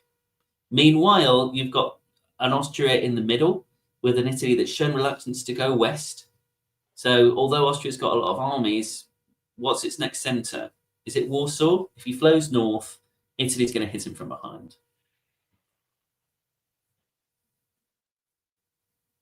Micah? Yeah, I pretty much agree with that read. I think France has a good position. I think France can probably get to 9, maybe 10, depending a bit on what happens. But I think definitely the East has more growth and is also a bit more able to actually take things because France has the position to. But if they do it now, then the East will just keep rolling. So I think that's why the East has an advantage of the East. I. Uh, mhm. I I do like Russia. I'm not sure out of the three who I'd pick. I think the Italian position is quite nice, but if the conflict happens now, then Austria and Italy will just keep fighting and fighting and fighting, and it will not be good for either of them. So I guess if that happens, I do pick Russia. If AI sticks together, um, I quite like the Austrian position, I think. Yeah. I quite like the French position. Throw that in the there's a 2-dot stab on Germany essentially whenever you want it. You don't have to do it yet. You can wait a little while. And if Italy and Austria are really going to start fighting, so you don't have to worry about your south, then the 2-dot stab gets you straight to 8. You don't necessarily care that much about the German disbands because Italy and Austria will be busy squabbling around Munich. Yes, Russia will probably get into Kiel, but Russia hasn't got one northern fleet. Russia's not really scary to France. It's just a rival for the board top. And if Russia is using their units to take German dots while you get Edinburgh, London, Belgium, Holland, it's pretty good for France. I think that there's a reasonable path to a good result there. I agree with you, and I have to admit that the French position on paper, if all the players were, I think Anne is probably a weaker player. I mean, maybe I'm bamboozled by 1901, or that the lack of greed that she's displayed hitherto. My sense is that she's not playing in a greedy way; that she's playing in a strong alliance way. I would be surprised, and not for the first time, incorrect in this way. If she stabs Germany, I think that alliance is going to stay together throughout. Yeah, I think she's definitely a newer player, and Tianyu is experienced, a tournament winner. So between the two, probably Tianyu's going to be a bit more ruthless. But I think just in terms of position, I do like this French one, and maybe it's also a good alliance player can still get the result because if Germany keeps going down, they could say, "Oh, screw Russia! You walk in, take Edinburgh, take London, take Belgium. I don't want Russia to top this game. Russia tanked my game," and that is also a very viable path to a French top. Yeah, I definitely see them getting to 9 or 10 if she wants it and goes for it. I just don't know if that's enough to get the top. Okay, those are good moves. Okay, sure, all right. France is going for it. Is going for it in a way that's still friendly to Germany. That's cool. I like those moves. Italy has decided Army Naples was not to convoy. It was actually just there to go west and still have some sort of a defense, I guess. We see Russia being supported into Black Sea, which I assume means that Russia will get into Ankara. Um, we see Russia shuffling things around in the north, seems to have had a good sense of what was about to happen. Does have some guesses on Sweden and Norway next turn, which is not ideal. We don't see much happening in the middle. The main thing is just Italy blasting everything west and also France just going for it in a way that still keeps Germany on side. Italy's committed west. The question is, what does Austria do now? Because where their next dot comes from is back on the table, and now there's 2-dot stab for Venice and Greece if they want it. They do not. I mean, they love ordering to Greece. On this occasion, not taking it. This is an incredibly strong turn by Russia tactically. Like, Russia is in all kinds of trouble with some of these. It should be losing Denmark, definitely. But there's all kinds of things that Russia can lose here, and they don't. Right? In fact, they get one. I mean, this is a critical turn for Russia because they're going up one, and They they've got one in convoyed pocket. Austria to Ankara, so they actually Oh, stayed it's even. okay, they got one in pocket anyway, so they can put that fleet St. Petersburg North Coast on, or South Coast, just to annoy you, Michaelis, if you prefer. Well, not with an army in St. Petersburg, they can't. Did the St. Petersburg army not move? Oh, true. Fair enough. I suppose it can't. Anyway, I'm getting over enthusiastic. Tactics isn't my strong point. It's a great term for Russia because Russia builds, right? And Russia needs to build because it's got so much going on so many different fronts. And keeping Austria sweet is really important, right? Because we keep talking about where's Austria's next build and is Austria going to be okay? I want to see Austria move to the line if I'm Russia, and I want to see Italy, making space for them to do so. I don't know exactly how that could happen, but they're starting to shape up in ways that might happen. Marseille goes down. I presume, Belgium has agreed and was, in the line that you talked about previously, Michaelis, about how you can be a nice guy and still top boards. But Anne's got a fight on their hands now, for sure. I really like what Russia's done here as well, in that convoying Romania into Ankara. Now there's nothing next to Sevastopol, so you're less scared of Austria. What you've also done is put 2 Austrian units that can take Smyrna there, so you've made the Austrian stab on Italy even better, which probably means that Austria won't take a stab on you. Does mean that Austria might beat you to the board top, but that is an issue for later. Like, at least for now, the stab on Italy is now way better than a stab on Russia for Austria, which is quite nice for them. Yeah, absolutely. And you can make the pitch like, hey, you take Greece, you take Smyrna, I'll just take Ankara back from behind. There's also 888, so maybe they'll just draw at this point. Austria has nowhere to put their build, but Italy builds Fleet Naples. Russia does build the extra unit in Moscow, and Germany pulls London, which was completely superfluous unit and makes sense for where you might trade Belgium over to France. There's no way that Brandon Austin has made a scoring system where 888 is a good result. That is true. Spring of 07. Okay, we see France pulling back. Good news for Russia. But France is also supporting Skagerrak into Denmark. However, because Sweden moved, Denmark now gets to retreat into Sweden. I don't know if China knew what was happening, but if he did, that's pretty cool to do it this way. What else do we see? Not that much happening in the middle. We do see Silesia supporting Bohemia into Munich, if I'm not mistaken, which would not have worked if Austria had done it. But it is interesting that Russia is showing that kind of move. We also see Black Sea moving into Ankara, which makes me believe Russia thinks there's a very clear AR. And Austria thinks, sure, I could take Smyrna and Greece, but I could also just not and keep being on board with both of you. And there's no one that can stop me and can do anything about it. So we'll see if they will do something in fall. But for now, Austria is not picking any sides just yet. We see Italy moving west even more, does have Spain guaranteed the upcoming turn, so that's not great for France. And Germany just keeps holding on to what they have, gets into Denmark. It's not a great position, but they're getting some stuff, and that's good. I'd love to talk about the psychological situation here between the different players, right? Robert is going, please let this alliance structure hold. Please let it hold. I've got to build, right? Probably it was 50-50 or whatever it is, or mid-Atlantic. I've got loads and loads of opportunity. If I can just putter this along, right? If I can just diplomatically hold on for just a little while, I'm going 10, 11, I'm going crazy things, and everyone's holding me up in Munich. Just the state, they're the centrist party in this political environment, right? And then you've got Russia, who's like, I just needed one more unit.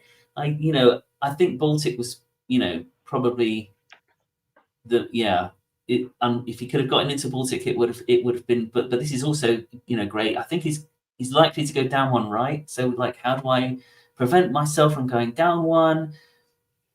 I think the most obvious way is, you've got that insurance tap on Ankara that's supposed to keep everyone happy. But I think the most obvious way is to get Austria to take Smyrna from Ankara and take Ankara behind, while Austria, unfortunately, is doing that manifest 3 center stab, which means what's Italy to do about it? That's your big question, right? If you sense in your bones that three centers is an always take, as far as I'm concerned. Like, if you've got a 3 center stab and you think it's going to work, it's mandatory, irrespective of the board. Or worry about the board position later, right? Because you're putting 3 units on the board, one of which is probably a fleet for your own amusement. So what do you do as Italy? Do you cover Venice? Do you give up Munich? Do you shrink? Do you go, you know what, I'm not going to top this board? You can't. You have to sort of let it happen and pray. It's really If interesting. Austria wants to top this game, they have to make the move now as well. You can't just let Italy build and go for it later. The 3 stab will always be there. Smyrna to a degree, but you're probably having to give one to Russia. But this is going to be your last opportunity, most likely, to walk into Venice. If you're France, what's in it for you now? I mean, I appreciate. I don't think I've already said I don't think Anne's going to do it, but whatever. I'll just take Edinburgh and London, right? I'll just do it, right? Because Russia's down 1, Germany's up 1. He's not going to build. To hell with it! Like, boom. I'm going to take it. I think you take Edinburgh, but you don't have to take London, because you could prop Denmark up with North Sea. But Edinburgh's just a free walk, so why not take it? And you go to Germany. Hey, you're building one from Denmark, so you're even for the year. I need the build. You can't put it down. I appreciate existing alliance structures may make all of this chat totally impossible, but let's find out. But what do we know?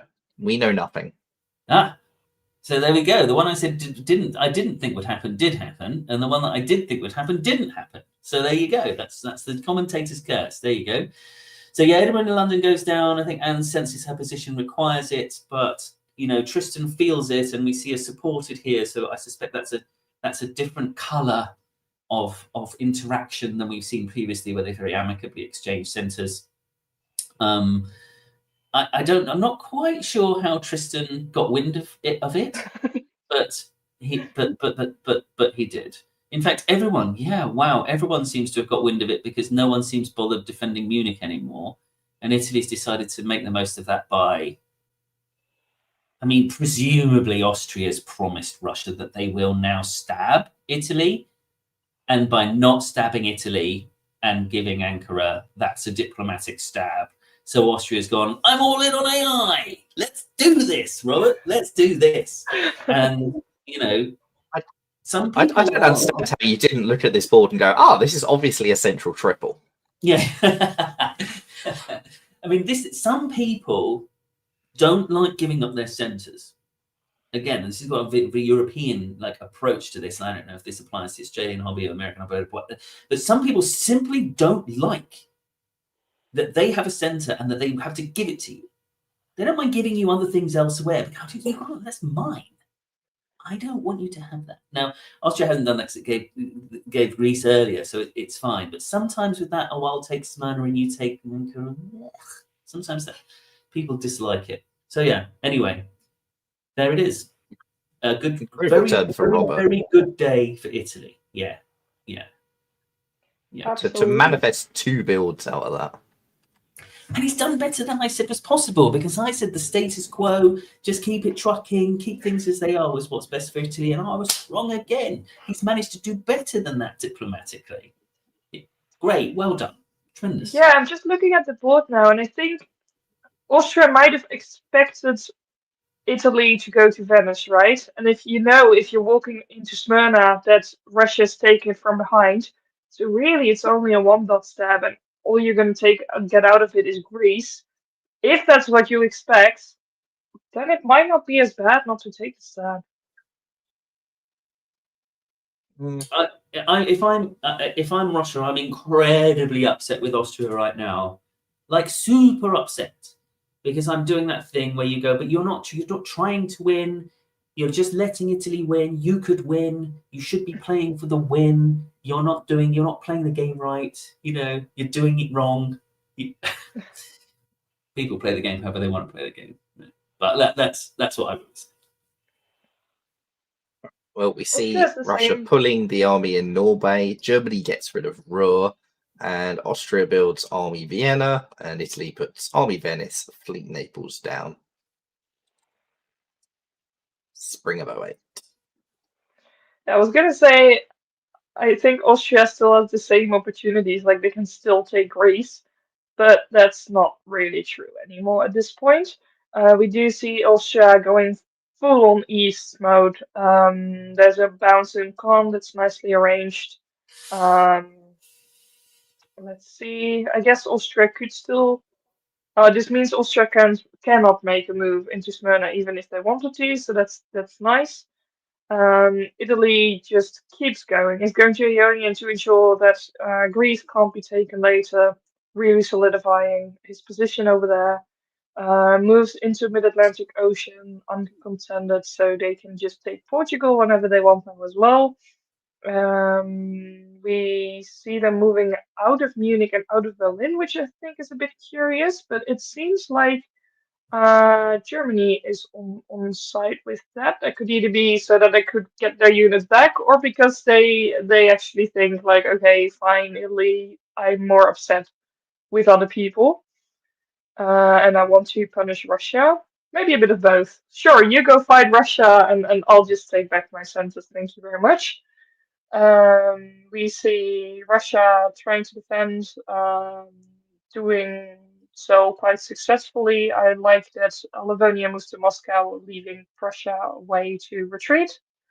Um, yeah, France is moving, but not moving so much. And I think the board's just going great for Italy. I can't really see anyone else topping from here. Maybe Austria if Germany or France do something, but even then it's going to be really hard to beat this. Munich and Berlin are very vulnerable, so it's very likely Italy loses at least one of them. So maybe. But apparently not. I mean, Why not just take Fantastic. everything? can we just Tristan Barrett? Oh, What a guy! What a guy! Right here I am. I'm a 3-center Germany. I've been attacked by pretty much everyone at various points in the game. I've had my trust betrayed multiple times. I've been ushering people in and out of my centers for the last 8 years. And I've got a 2-center stab on an Italy here who is working with me, who I am friends with.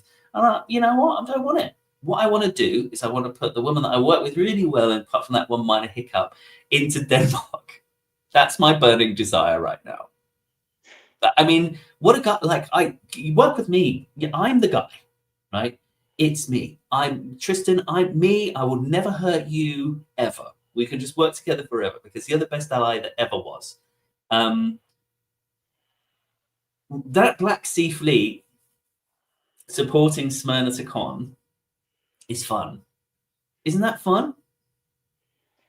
Don't you think I that's was fun? looking at it, and I'm not sure if it's unwanted hostile support or not, because Italy is I also think taking it's an Trieste. actual stab. Yeah, I'm pretty sure that's arranged.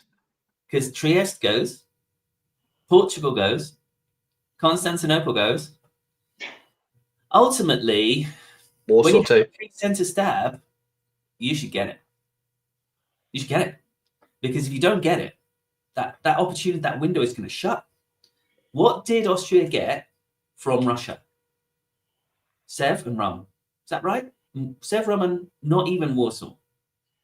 Oh my word, Italy's up 4. Yep. Like, uh-oh, SpaghettiOs. How much time left in the game? Couple of years, but I don't think solo's realistic because Munich and Berlin are still unholdable. So I think this is more a case of I've made my big stab and now I convince everyone to draw. I love See that. if it works. They build 2 armies and a fleet. France builds another army. I guess the English centers are there, so there is a way to still make gains for Italy despite losing Munich and Berlin, because there's only one French fleet up in that area, and if France and Russia keep fighting, the door is sort of there. But the game does end here. I mean, I get a sense there's probably only a year left anyway. So you know, in terms of the time limit, probably. So then it's some kind of mad stab fest. Cool game, like amazing game by Robert, who's now played 2 amazing. Like, what incredible introduction to some of these players that I don't know, right? Talking about Connor, so great. Robert, so great. And, you know, hard fought game by everyone. And my favorite thing about this game is that no one gave up, right? Everyone just took what they had and just tried, fought, and played. It's really cool. Yeah. I mean, Arden had the opportunity to make the devastating stab on Italy, didn't take it. Robert had the opportunity to make a devastating stab, did take it. That's how you get the big scores in the tournament. Yeah, that was a great game. Ossie, if you're watching, any thoughts? Yeah, I mean, I think I don't think I would want to talk to anyone on that board if I'm Tianyu for at least a week. I feel like Tianyu got absolutely hammered on by literally everyone that lived by the end of that game. In that year that he went from 8 down to like 6 or something. I think that was quite an upsetting turn of events for Tianyu, when it very much could have gone his way rather than Italy's. But that's diplomacy. Well, that is game 2D. We will now give Micro a break. See you shortly. Once again, we will cover 2 more games in a bit of a faster fashion. So, game 2A, we have in Austria, Emily Eddy making her first appearance. In England, Alex Batten. France, that man Andrew Goff, another first-round superstar. Germany, Jacob Traeger. Italy, Jude Connor. Russia, Max Wanji-Robags. And Turkey, Claire Bradbury, another person who had a very good first round. And having a look at that, put them on the right screen. Spring of 01. See another Livonia opening. Again. Syria opening, maybe just want to show Andrew Goff some love. And everything else is pretty standard. I'd say Tyrolean to Vienna is slightly less standard. Whoa! Tyrolean Vienna less standard. Seems like some pretty classic RT cooperation there. Rum wasn't meant to be bounced. North to Skagerrak is interesting. Looks a bit Western Tripoli. Yeah, it does look very Western Tripoli now that I look at the moves. Yeah, you give Germany the free builds. Yeah, that looks like a Western. France is only Western Triple curious, as they didn't go to Spain's south coast, so they're not quite as committed. But England at least looks very Tripoli. But builds, one. We see Fleet Brest, which is also not necessarily that Tripoli, so maybe this could turn into an FG. Turkey builds an army. Maybe this is an IT somehow. That's a surprising build, given what was happening with Russia and pulling the fleet out. But maybe they've seen Vienna and gone, I can work with this Italy. I mean, it's smart if it is a triple and you're Turkey and you want to sit there and go, don't mind me. You build like that. That's a pretty bad set of holds there for Austria, sadly. Yeah, that's brutal. Yeah, it seems like Emily's not long for this world. Everything else pretty standard in the West. It does seem more like an FG with Kiel to Holland. Outside of that, I think Goff can just move up into North Atlantic or something and then convoy over the following year. So I'd be surprised if this isn't an FG. And yet now it turns out that maybe it is a Western Triple. So Well, it's Raleigh, yeah. England, England and Germany moving away from the West, and Goff just sitting there, which he is known to do in Western triples as France. Although to be fair, even Germany's not exactly doing their bit to help England. Yeah. More poor news for Emily as Russia takes Budapest, Claire takes Greece. They do look, take back Trieste, however. Emily's super upset with Italy, as will often happen in these situations. Who knows, what was supposed to happen in spring 01, spring 02 when Austria held everything, but it sure as heck wasn't Italy going to Trieste in that way. And I didn't fancy the move particularly anyway, because you were often going to end up with this problem. And Italy has got the 5, but has felt the need to support Turkey to Greece in this scenario. That's how bad relations are in the Yeah, when you could have tapped Albania. And what are you getting from Turkey here? Like, giving them Greece. If you're getting a fleet anchor build and they then go after Russia, sure. If you're getting another army, okay. If you get Fleet Smyrna, that's pretty devastating. I'd be surprised if I don't see Fleet Smyrna here. Army Smyrna, okay. Army Smyrna. So IT can still work. Like, one fleet is not catastrophic. Vienna is completely unholdable, of course, but as of yet, you haven't had France dropping you. Albania being kept on the board is another screw you, Italy. Yep. And just to make it worse for Austria, Germany decides to get Trieste. That's pretty brutal. Very good juggernaut position here. Especially if Turkey can start to make some fighting happen between Russia and Germany, which currently looks like an RG. So seeing where Russia goes after this is quite interesting. I'm quite confused that England's still attacking Russia, to be honest. Like, Germany's offered you no help for however many turns. At what point do you say, screw you, I'm taking Denmark? Because if it was me, it would have been already. Let's not forget Alex's first round. He was flip-flopping between fighting Russia or fighting Italy as Austria. So now he's being consistent. It's just not a consistency that necessarily should be happening. Well, can I briefly talk about the great white shark in the corner, Andrew, who's again practicing Zen, like he did in round 1, hoping that things develop in front of him, and something has developed, hasn't it? Yeah, so a juggernaut and Germany dying. Which, again, Andrew could be the beneficiary for some of these things. Italy asking him in behind, perhaps. Germany asking him behind, perhaps.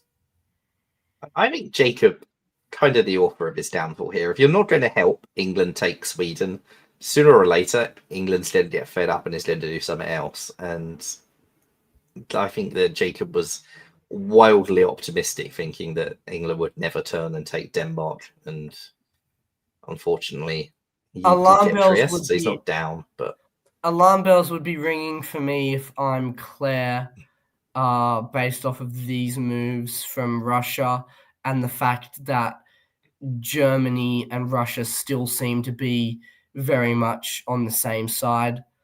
So I'd just be watching out for a potential squeeze here after this. This is sort of a decision point for Claire on whether it's IT or RT as well. Like, if it's RT, you have to put a fleet down there. Like, another army isn't going to be able to channel through anywhere. If it's IT, maybe this is the time to do it. Maybe you either build fleet anchor or you put another army down to go to Armenia. You have options, but it's getting to a decision point. Austria is dead, and you have to decide what you're doing next. Waves. No, she doesn't. No, apparently not. Not. But even with the wave, it's kind of like what you do? Are you giving Trieste to Italy? Are you taking it for yourself, or are you giving it to Russia? Like giving it to Russia would be wildly pro-Russia. So it's sort of either Italian or yours is the question. And at this point, Everyone wants Italy to have it. That is 4 different supports for Albania to move to Trieste. big arrow. It seems probably like needs to be a Max big has Tirolian support. decided. That's fine. Max has decided that the Juggernaut is his path forward. Goff makes one move, which is to Piedmont now.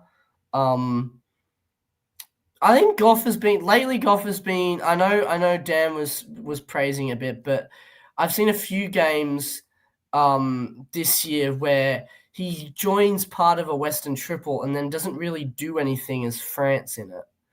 And I'm just concerned that the boat's leaving him in terms of actual opportunity on this board. But we'll see. Darcy, speaking as a true-blooded Englishman, that describes Francis in all Western triples. You join the Western Triple and then you don't really do anything for 8 years. And then by 1907, you get Tunis and you go, come on, like that. And you ruin Italy's game and you have the most boring experience of all time. Sorry. Well, there's There you Tunis.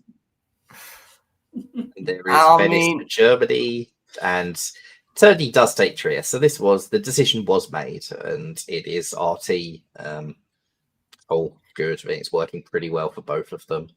Well, it's Russia is working much committed better to for Germany. Turkey than it is for Russia. I mean, Russia has to do a disband here. I don't think there's a nice disband at all. you got Warsaw. Yeah, but then how are you getting Berlin or Munich?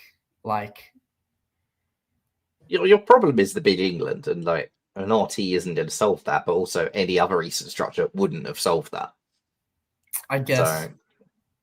So, that Two having fleets, Turkey commit conflict against anch- Italy is good. Fleet conflict Ank? No. 2 Fleet fleets, yeah. conflicts, no. So they pulled St. Petersburg. So they're saying to England, you can have St. Petersburg with fleet. Just let me do my shit in Germany, which I think is reasonable. Yeah, it's not a bad play. Yeah. Oh, they don't even lose. Better if they don't lose St. Petersburg. I mean, Goff gets Tunis, Tyrrhenian Sea, and Belgium. Great white shark. Making his move. Yeah. Yeah, I mean, Got to do some catching up to England, but catching up opportunities to are there. England, yeah. I mean, and he gets Naples. How he got Naples, I don't know. That will never make sense to me. So this is exactly what I said. You wait and you wait, and then Germany asks you in the back, and Italy asks you in the back, right? You just wait and you wait. And imagine how different this game looks if you swing south as a traditional Western Triple, and Italy's gone, well, that's it, my game's ruined. I had a fast start in the East, and now he blames France for the fact that his position collapses. But actually, his position collapsed anyway, and then Andrew times it perfectly to go, is there, did I hear a noise? And then, suddenly, this is exactly what happened to Andy in game 1, and it's exactly what's happening to me in game 2. And now, does the shark eat everyone, or does the shark remain calm and continue to pick up centres as they go along? He's put 2 fleets down, which should make either Turkey or England quite nervous in this position, but not sure which one yet. Well, there's Possibly Claire Turkey. stabbing Russia, which is only further good news for Goffy and the EF. Max does take Devastating Munich. stab. Max does take Munich, however. Goffy takes Rome but loses Naples behind.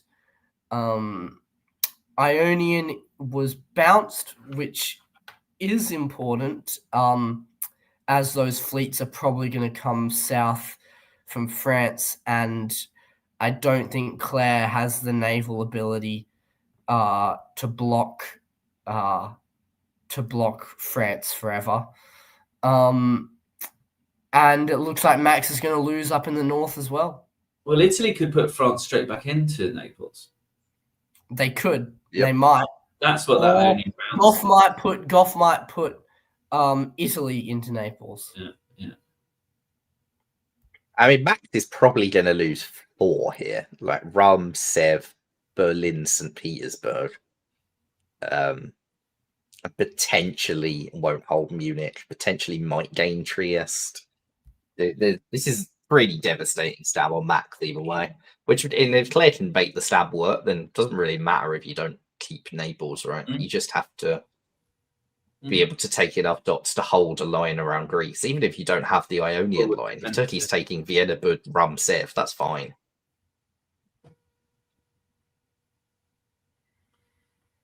Max does keep St. Petersburg, but that's about it. Support holds Naples, which is not insignificant.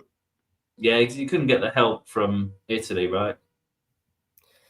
Presumably. Further, maybe Italy just wanted to leave. Alex has realised the Turkish threat and doesn't take St. Pete to, I assume, try and hold a line in Moscow with Max, but Max doesn't move St. Pete down to Moscow, and I don't think has a rebuild.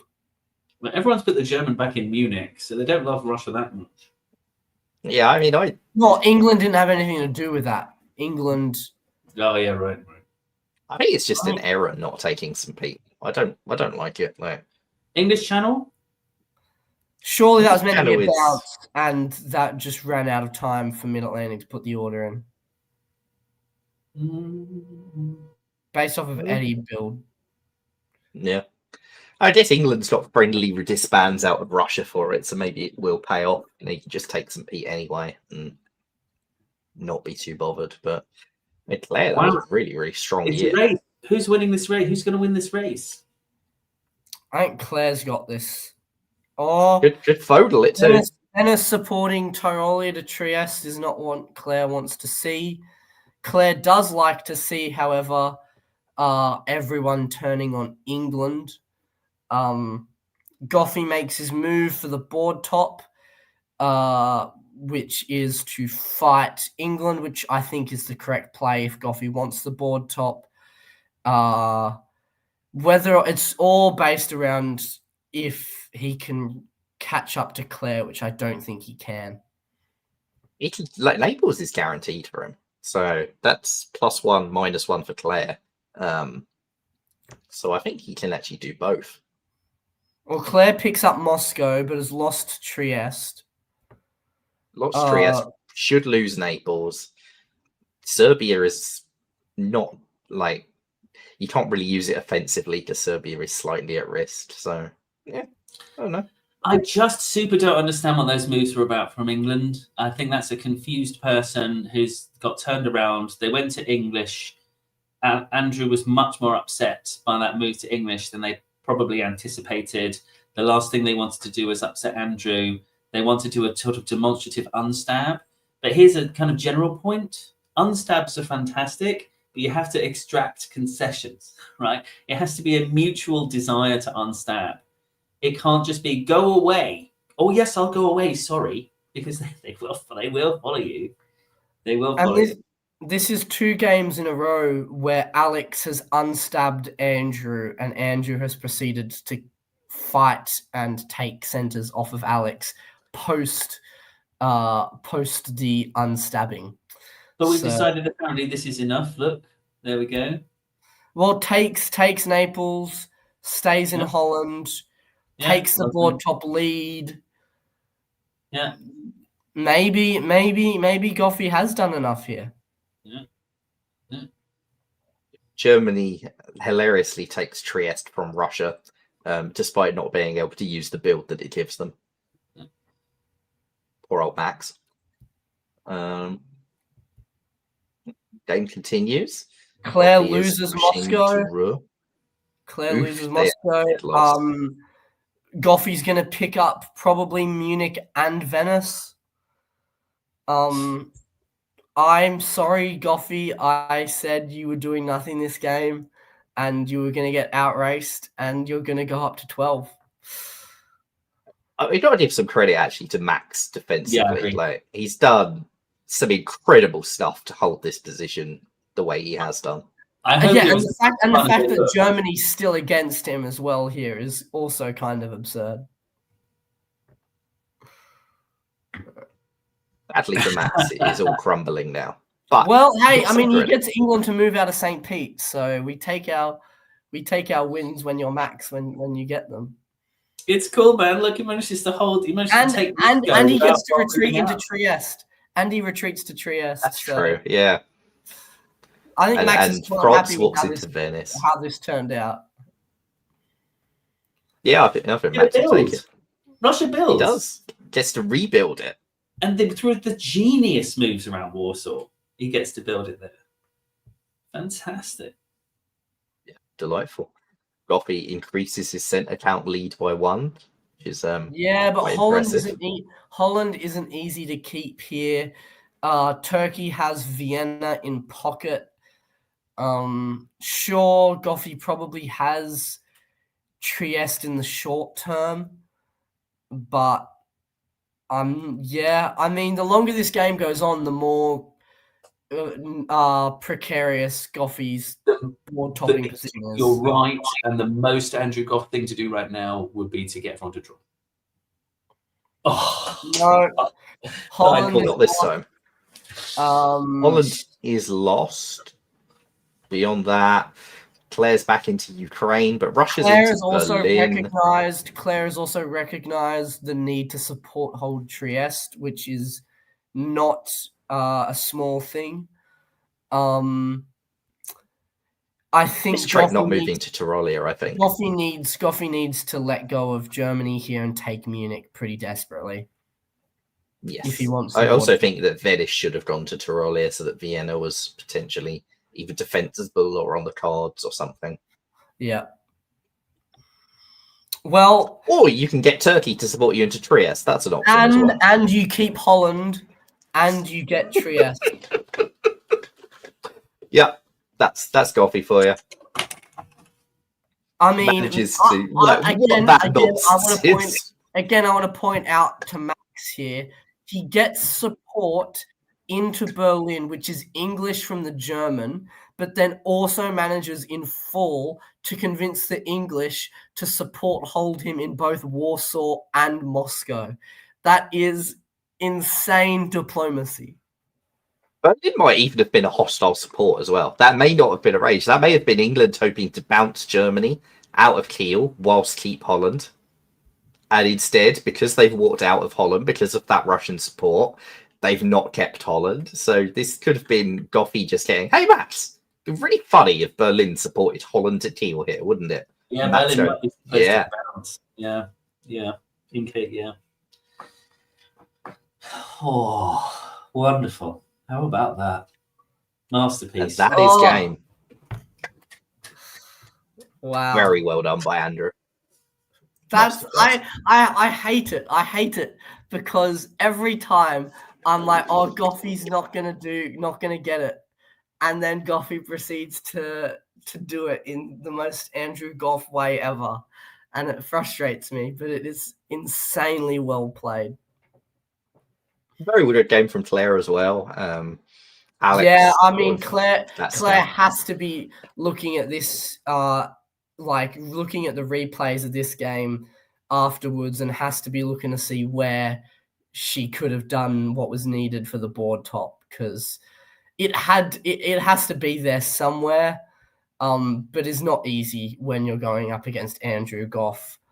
I think the big difference was that Max defended brilliantly and just pulled out miracle after miracle to somehow stick around on 4 in this position, whereas Andrew, he just diplomatically got the stab on Alex after Alex had maybe made a stab that he didn't want to, and as soon as Alex pulled back, Andrew just went in full force, and Andrew was able to take full advantage, whereas Claire couldn't quite get that same advantage over Max.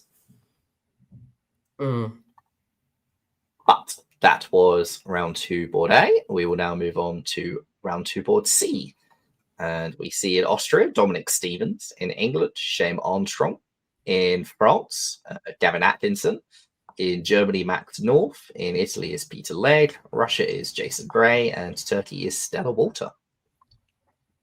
And moving swiftly on, we see Italy opening straight to Trieste, which is fun unless you're Dominic. And another Northern opening, so Dan will be happy. Yeah, good sense.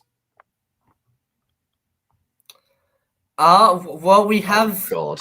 I was going to talk about just it being a normal move to Serbia, and instead of taking a Trieste loan, but instead, This is an Austria takes old-fashioned- Romania, takes Greece from Serbia, and then Albania moves to Ionian. I couldn't be more It's a excited. Tila Panto. I'm so excited. This is one of the most old-fashioned move sets in the game. I'm old enough to remember when this happened a lot. A lot. This is the Kilo Panto. This used to happen. This is the That's Kilo crazy. Panto. Tila Panto. It's famous opening, this one.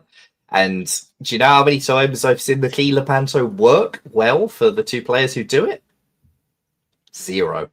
You're showing your age. It's You're 3 showing your players age, though, guys. because the I've got to Romania thing. There was a time. I've seen this move a lot online, Dad. When I started out on Webdit 15 years ago or whatever, Tila Pantos was still in vogue because everyone was like, "Oh, what a cool idea! We'll make it work." But maybe this will be the first time. I do notice quite Western Tripoli moves from France again with Spain South Coast, England, convoy to Norway, and a bounce in Sweden. So it may all be for naught, and Akila Panto might not have much of a future because the West could all ruin it anyway. Unfortunately, poor old Stella, I suspect, does not know the Kilo Panto. Probably doesn't have as much grey in her hair as I do. So she's like, okay.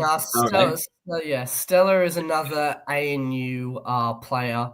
Started playing this year, and I don't think Stella will have known what has hit her after seeing this moveset. Well, when it walks like a Western triple and smells like a Western triple, it is a Western triple, and here are the Tripoli moves from everyone involved. Silesia, Barentszee, Sweden, Piedmont, and Westermed. So the fact that they built armies rather than fleets maybe fooled the East, because the East has stopped, didn't immediately react. But yeah, the triple is here. Bulgaria. This is an AI lost. that desperately wanted to just roll their side of the board and not worry about the West. And then the West was like, you know what? I'm not going to let you do that. And then they don't do that. I mean, that's very generous of you, Darcy. I think probably Gavin, Shane, and Max got together and went Western triple, and they all went, "Yep." And I think that's what the thought process happened there.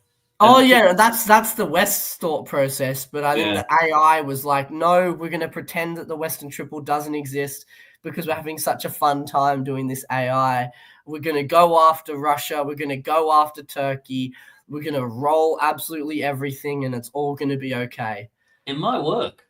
It may work. Like the speed they're doing that, they get Smyrna here. They're into Ukraine. Russia has given up Warsaw, which maybe screw you AI. I'm going to help the West, but also it just helps AI finish the East quicker. The race at its time has gone okay so far. Mm.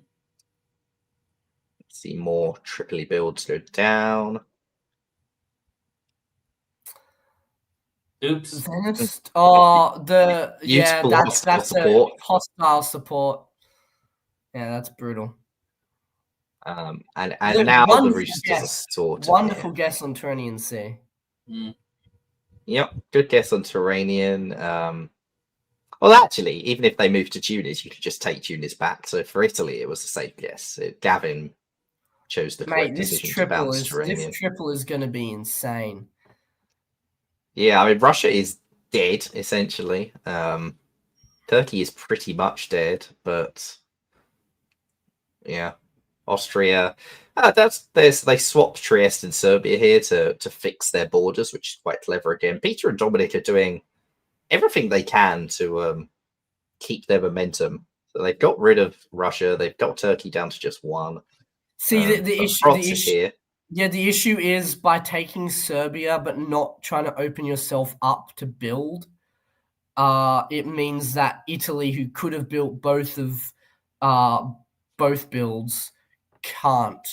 So it's a little bit less than optimal, but it is what it is. I mean, Dominic and Peter are both players that know what a 13 center stalemate can look like. So they're probably trying to hit that as quickly as possible at this point. Yeah, Tunis isn't important for that, and the fact that it's not Italian means there's no disband. So, yeah, progress continues. The triple continues, and basically AI just have to stick it out long enough for England to make the stab on probably Germany. Yeah, keep rolling it. Let's see. Oh well, it's not a bad play for the AI to keep a Turkish Janissary alive as well. I think that's quite well played, because it seems like the Western Triple thinks they have the Turkish Janissary on side, but if you look at the last two moves in spring and then this fall, if you look at, we have Black Sea support holding Sev in spring, and then in fall, Romania tried to support Black Sea to Sev as well. So Dominic, unfortunately, still not able to put that build down. Still +1 they can't use. France builds another fleet Marseille. All right, spring of 05. Now they're sort of moving towards Sevastopol. France gets into Rome, so France is making their gains. And this is now beginning to work, like, still okay for Austria, but it ain't working that well for Italy anymore.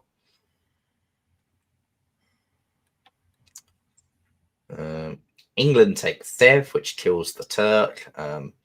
Just probably quite smart from Austria as well. They don't actually want to deal with that Turkish fleet now. Italy retakes Rome, but loses Venice and loses Naples because it had to be covered while you're doing this. And Italy is now very much a junior partner. England has got Sev, but still not made a stab. And it's somehow this board is only the end of 1905, which is kind of crazy. So we say goodbye to Turkey and move on. Vienna's Beginning lost. to crumble. Yeah. Apulia is being convoyed into successfully. This Beautiful Western convoy. Triple is not going to break. This Western Triple is going to roll until the end of this game. And I was wrong the very next turn. So much for what Darcy knows. England has decided, right, well, I've got as much as I'm going to get out of this Western Triple. I won't advance past Sev, so I'll take Holland and I'll move on Germany. So can you explain this to me? Why has France supported this stab? In case the alternative was they get stabbed? Well, I mean, it's not though, is it? Like, you're having that negotiation and you're saying, okay, out of control England, you want me to stab Germany? Fine, I agree. And then you just don't. Like, that's your alternative. Is France in a position to actually fight England from not doing that? I don't know. Shout out Dominic for being on 9 centres here, by the way. Yeah, Dominic actually taking the stab on Italy at the same time. Yeah, Dominic's France to Rome.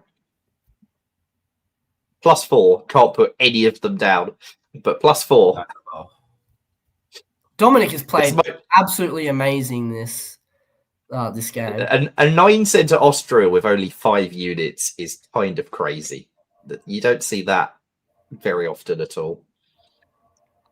See whether he can continue the juggling. Because Germany's probably going to go away now, right? Yeah. So he gives up Naples, but gets Con in return. Not too bad. England is now making their devastating stab, and France is getting their position on Germany. It's not too bad. This is still working okay for Gavin. Gets Naples, gets Ruhr, gets Tyrolia. Max, it's kind of all collapsing in a way that often happens in a Western Triple. Dominic picks up Vienna, so he's actually going +1 despite losing Naples. Yep, To put 2 Dominic is units up down. to 10. France is up to 10. This is an 11-11-11-1, isn't it? Potentially, but it's not the most stable of 11-11-11-1s. Going to be options for people. You see France and England making some progress, but where's Austria's 11th? That's the issue. Austria's 11th would be Sev. France gets their 11th. England is on the way to get theirs. Might be a 12-12-10. It's just a handshake at this point. You can flick it through. Yeah, I think 12-12-10 looks a bit more likely. 12-12-10, yeah. And that is game. Dominic still ends up with 2 armies less than he could have. Dominic is the player of the game for me here. That was an insanely well-played game by Dominic. Yeah, I mean, sees the Western triple coming and goes, you know what? I can beat RT, both of them, fast enough. Like, you often see when there's a Western triple, a quick alliance to kill Turkey. That's quite logical, and we need to get them out of the way. But to kill Turkey and Russia, and for it to not all collapse afterwards, incredibly well done. Managed Peter very well. Right. So I guess for Dominic, the Kila Panto did work. So all kudos to him. For Peter, that's right. Still not seen it. He stuck the Kila Panto. He stuck the stab on Russia in 01. Then he had the Western triple come at him. He had 4 stars after stabbing his main ally. 4 stars. I never even seen 4 stars before. It's great. I agree. And Shane and Gavin just rolled a Western triple and then stabbed Germany. So good job, but we've seen that before. That's the answer to my question, by the way, as to why France would help. Because it's on a handshake. Yeah. And to be fair, if the game continues, France actually has not a bad position. Wow. I mean, it's on a handshake, isn't it? So if you go against the handshake, then... Yeah. But even if it wasn't on a handshake from here, like, yes, you could lose Berlin, but that's basically it, and you can probably pick something up elsewhere. Well, you lose Venice, you lose Berlin. You don't lose Venice that easily. Bohemia to Carolia, Albania to Adriatic is... Yeah, but if Albania does that, then France is in Ionian. Like, Albania has to stop France taking Ionian, which means that you can only ever put 2 on Venice. Coming eventually. Eventually. Well, either way, that was the end of that, and we will bring Micah back. Hello. Hello again. And we will move once again. No standings, because we don't know the scoring system, so we will move once again on to 3A. And we now know that Shane has had a couple of tops, and so the 3 people we have to look Connor at has 2, and Andrew. Round 3 is Andrew, Rob Hillier, and Connor. Andrew has 2 12-center tops. Rob and Connor, I think, both got 2 9-center tops and then 2 14-center tops. Well, no. Also, Shane has a 13. top and a 12-center shared top. So Shane Connor got a 13 and a 9, and I think Rob might have got an 8 and a 14 or something like that.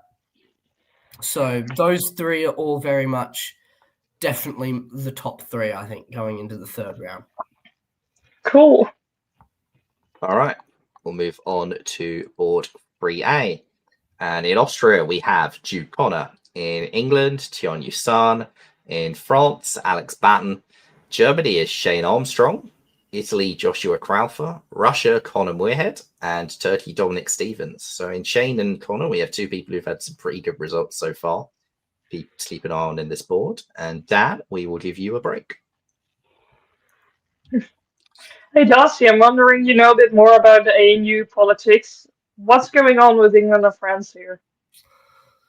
They're both executives. They both were playing diplomacy prior to the boom of the ANU society. So I think out of those 2, there won't be too much like ANU politics sort of stuff. Okay.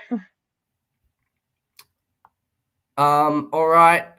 In spring, we have Dominic gets into Black Sea, gets into Armenia, and is completely committed to stopping the tournament leader, he would probably be presuming.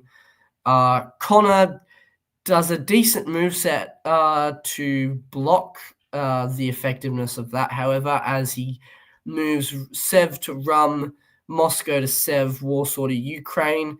However, what I assume would have been a DMZ is broken as Vienna does move to Galicia. In the west, nothing special at all. Yeah, we saw a Rise. super. Yeah. Oh, that too. Yes. Yeah, we saw a super pro AT opening, but Russia is somehow convinced Austria to not take Warsaw, not do anything around Ukraine, but rather supporting Serbia into Bulgaria, which also means this is the second time today that we have seen Serbia being unoccupied, which I've until today never seen, I don't think, but we're seeing it twice now. That's certainly very interesting. I don't know how Russia did that, especially because Austria already had Serbia. But it is what happened, and it seems like they are setting up for a good air position with Italy also moving into Aegean and Trieste. The three of them are definitely working together, or at least Austria is. I don't know what else exactly is happening. In Belgium, we see a bounce by three people, might be arranged, might be not arranged so much. I'd assume it was arranged in this case. They probably have had some talks and decided, well, if I can't have it, then neither can you. And we see Russia getting into Sweden.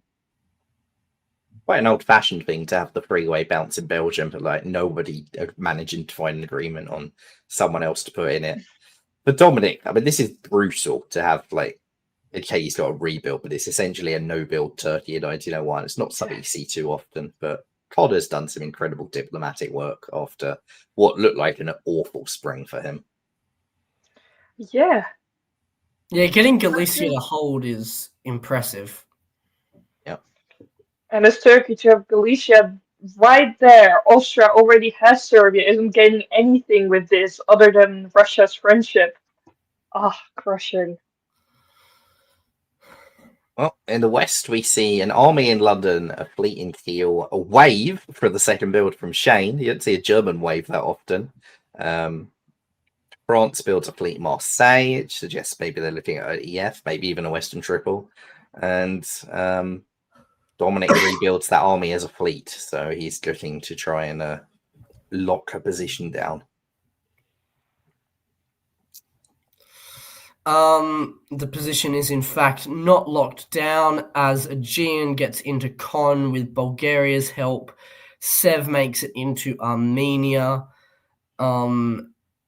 Austria takes Serbia, moves back to Vienna from Galicia. So Connor is very happy in the south, but in the north, he loses Sweden, decides to blow it up instead.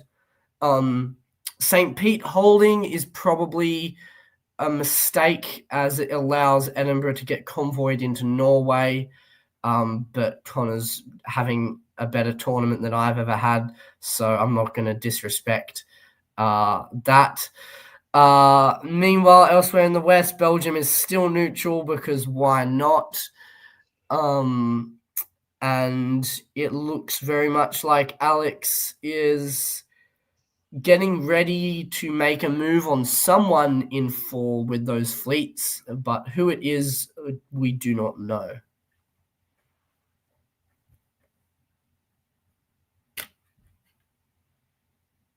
Obviously, it's Let's Italy. see. A lot happening. I'm just gonna start in the West because I like what France is doing. France is getting into Belgium, is convoying themselves into North Africa. I'm not sure how much of a fan I am of the convoy. It would be nice to have a fleet there so you can move more later on. But it is successful and it's also not as threatening. to Italy. So if you are undecided yet, or you want to keep your options open to maybe go north after all, then this is quite a nice thing to do. You can always put Spain into Tunis, I guess, if you well west, if you really want a fleet there. So I think this is a really nice turn by Alex. We see nothing else really in the west because not much is happening at all. Germany moves one unit, that's about it. We do see Italy moving towards Tyrolia. Can't really do much from there, but I guess it can do more than where they are now, especially if they're not attacking Austria. That also makes me think that Greece was probably agreed. Um, don't know why Austria would want to agree to that. Austria is in this case not gaining anything except Serbia, and Italy is already getting calm. So if it was agreed, I don't think that's a very good deal for Austria. And we see Russia just defending, not really doing too much.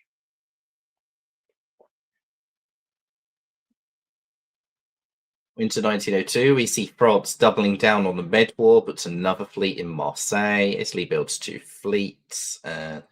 England builds a fleet in Edinburgh, and Dominic gets rid of that fleet in Smyrna.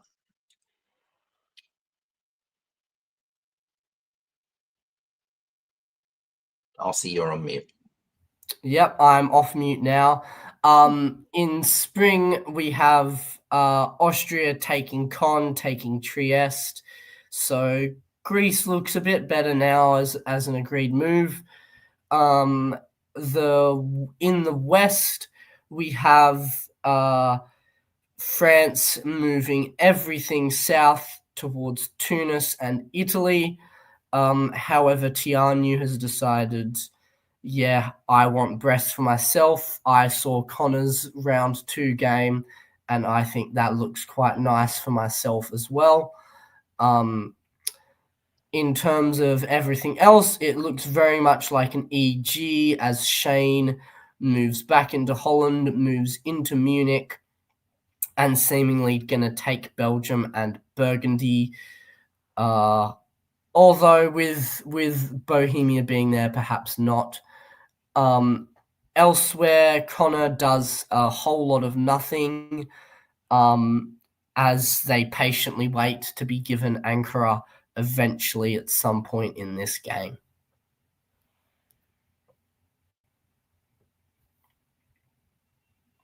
Well, France is seeing what England is doing and is saying no, Brest and no further. But Germany gets into Belgium, gets into Burgundy, so this will be a hard battle for France to fight. Um, I'm not sure what I think of the exact moves. The army being stuck in North Africa is not great. At the same time, this means France can defend Tunis like this and does have the room to move the fleet back. Belgium was lost anyways. France is choosing to go towards Picardy. That's quite alright, I think. We see Austria supporting Armenia into Ankara, or at least trying to. But Turkey is again making the right guesses. Last turn, I think Turkey caught Armenia. This time they're cutting Con. And yeah, I mean, Dominic is getting attacked by everyone, but at least he's trying to defend the best he can. So I appreciate what Dominic is doing there. And another interesting thing that we see is Trieste to Tyrolia. Austria opts to not take Trieste, but to move out again, showing very pro AI moves here. All right. Winter 1903, we see England putting down a fleet in Liverpool to follow up that attack. Germany builds an army in Munich. Austria builds an army in Vienna, and France disbands that army in North Africa. Dominic keeps the fleet Black Sea. It looks like he's just going to try and hold that for as long as possible. All right, in spring, we have Jude moving back away from Germany, which is interesting. We have the Beast moving everything west sensing blood in Iberia and Tunis, perhaps. Meanwhile, the EG doesn't move much at all, as they were more concerned about Munich. They bounce France out of Mid-Atlantic. They lose Brest, but get to retreat into Paris, so not bad. And Connor finally gets Ankara.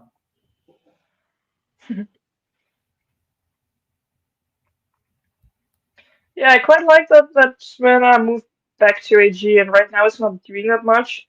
But if they really want to take Smyrna from you, they can anyways. And the chance of one of them just going for it at this point is not that big. So I like the Beast showing faith in his alliance. We do see Budapest taking Trieste now. Might be because they knew that the Beast was going to get into Tunis. It was not guaranteed with these moves, but maybe Alex had said something and the Beast knew that he could just get into Tunis. I'm not sure. Might have been some sort of deal because we also do see Piedmont and Marseille bouncing there. So it's very possible that they worked out something diplomatically and that Alex said, I'll defend, just keep me alive and I'll use my fleets against England. And I'll be useful for you that way. We see Baltic moving to Livonia. I don't think that can do anything but help England get into St. Petersburg. If that's what you wanted to do, I think Bothnia might be slightly better because right now Warsaw can cut Livonia. But as an idea, it's fine, though England can also do it themselves. So I don't really see why that is happening. Or maybe it's helping Russia now. I don't really know, but I don't understand the purpose of that unit. I don't know if either of you see something. Purpose of what again? Sorry. It's probably Baltic to Livonia. To guarantee St. Petersburg falls. Yeah, because Russia could have bounced Norway or Finland. Well, It's just putting Russia probably asked for Norway to be like convoyed out so that the army wasn't threatening St. Pete, but the EG is just making a move on St. Petersburg, and then by moving to Livonia, even with an army Moscow build, St. Pete can be taken. It's possible the agreement is that Russia's been like, you guys can take St. Pete, but do it with the fleet. And that might be part of it as well. Yeah, I suppose, but wouldn't Bosnia be better then if that's what you want to do, because now it can be cut. Well, it probably makes England feel better that you're in Livonia, not Bothnia. I suppose that's true. All right. Maybe they're going to start DMZing the Sweden area. Maybe Denmark moves south. Either way, Sure. Russia builds army Moscow, Austria builds army Budapest, and France gets rid of North Africa. We say goodbye to Dominic Stevens. Sorry, that was a rough one. Yeah. Spring of 05. All right. Well, we have Connor taking Smyrna. Not sure that would be by agreement. Probably is because of the fact that Italy gets to walk into Marseille and Spain. So yes, it probably is agreed. Meanwhile, the EG decides not to make a move for St. Petersburg and instead goes back to fully committing against France. France is holding out quite admirably, however. Shout out Alex for the good defense. As everything bounces around Brest, Gascony, and Paris.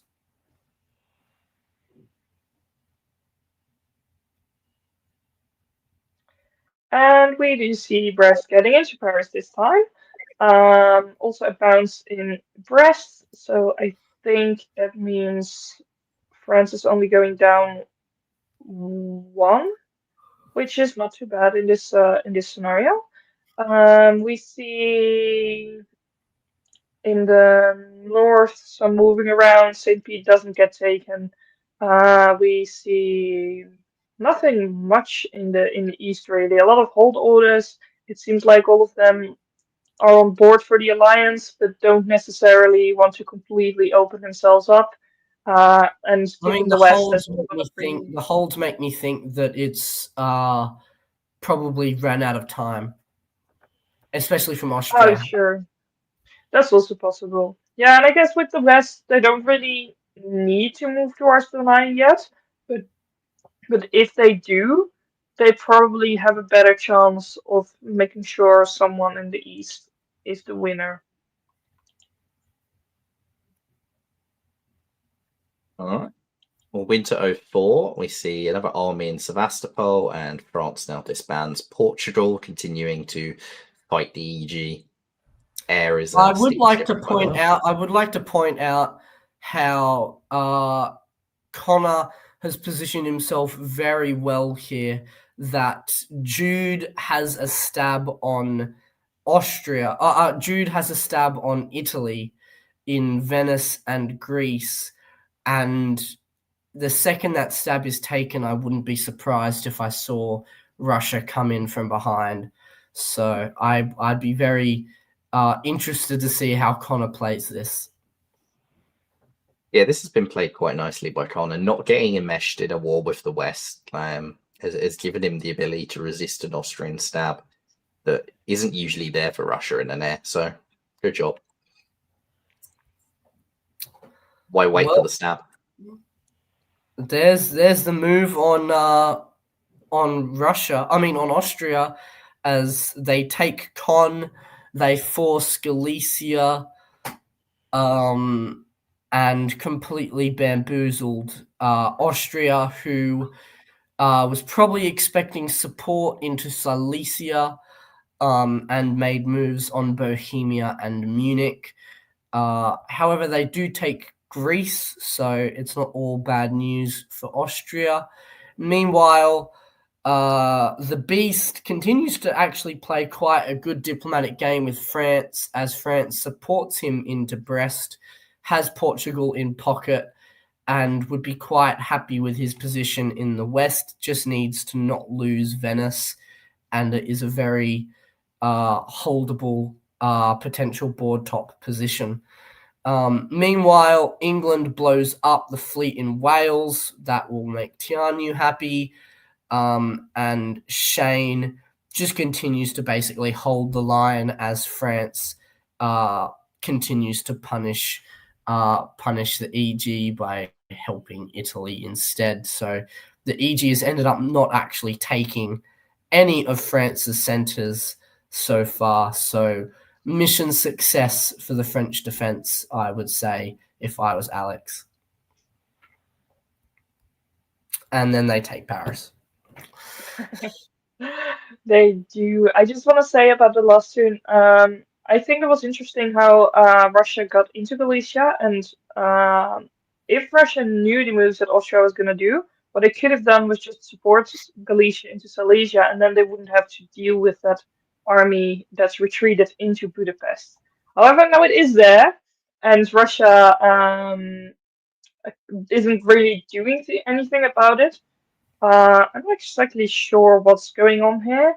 I would like to shout out people- that apparently Greece wasn't taken by Aegean in 4. Yeah, so they fixed Ukraine. that in the They sandbox fixed that in the afterwards. sandbox, Okay. yeah. Which makes Sorry, what does the that beast matter? position even What better. does that mean? It means that Aegean did not move to Greece. It was entered wrongly, and then they fixed it on the sandbox, so it was in Aegean's field. Oh, well, that's interesting because that definitely. I thought it was agreed, but that means that AI at least is still on side with each other. Okay, But it cool. also means Austria's disbanding, and Italy gets to build 2 instead of 1. That is true. That's really good friendly once again. We've been seeing a bit of a trend with AIs where Italy just shoots ahead. I don't really know what's going on here in the east with all these support holders. I guess they both just wanted to make sure nothing really happens other than calm. But Germany is getting into the fight and is moving to Bohemia, which makes me think Germany is siding with Russia in this bit. We see a self bounce in Sweden. I'm gonna just go ahead and assume that that's agreed. We see England getting their fleets into better position, can take stuff next year if they want to. For now, it's just getting into a better position. Germany's getting built from Paris. So France is leaving us, I think. Thanks for playing, and you really did try it. Again, just if you get ganged up upon, ganked. How do you say it? If people gang up on you with all of them, then Yeah. it's gonna be very tough. Yeah, you can defend against 2. You can't really defend against 3. And once Italy flips, writing was on the wall. Yeah, I'm not sure that was the right play by Italy flipping as well, because I think they lose Brest here and could potentially lose a lot of their gains in the West. We did see France being pretty much a janissary for Italy. So if France's goal with the defense was, I want to make sure that Italy gets my stuff, that has been very successful. Well, Italy builds 2 armies here, which is quite interesting. Army Naples looks quite hostile to Austria. Fleet Sevastopol comes down, which is always fun. And we see an army in Berlin from Germany who might decide that now that Russia's committed to maybe fighting Austria, maybe I can go east. But maybe not. Yes, Shane decides they would probably like a piece of Vienna as they forced Tyrolia, so they're now surrounding Vienna in Bohemia and Tyrolia. The Wintergreen is in full force as Venice moves to Trieste, Rome moves to Venice, and there's a successful convoy of the army into Greece. Meanwhile, Connor gets into Bulgaria. It is the coast facing Greece, so it does potentially leave the door a bit more open for something to go against Italy in the long term. Meanwhile, like I feared, the EG gets to move into place to go take some of those Italian gains in the West. So not sure how much longer Marseille and Spain and Portugal will hold as Brest is lost to England. Interestingly enough, there is still no move on St. Petersburg, despite Livonia and Norway both being there. I don't know what Connor's done this weekend, but everyone wants to be Team Connor, and I love it.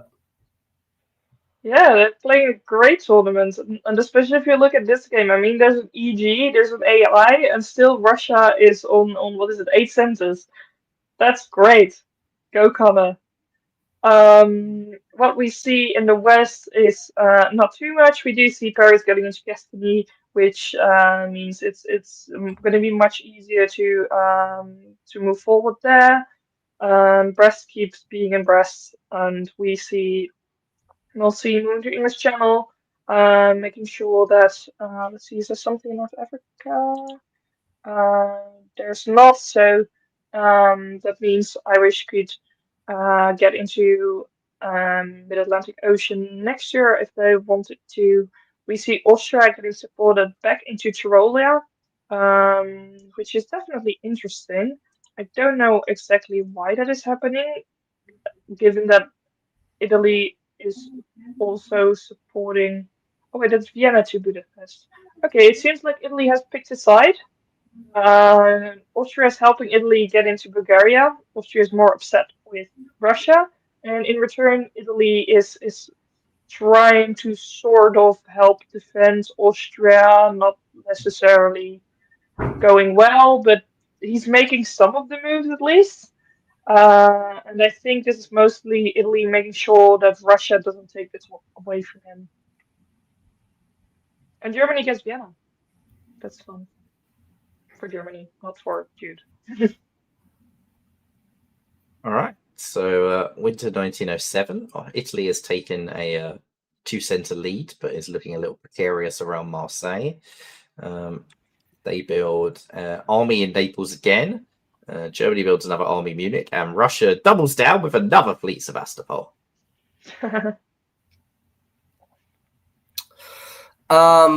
So yes, the Italian board top looks dominating with that 2-center lead, but Mid-Atlantic falls.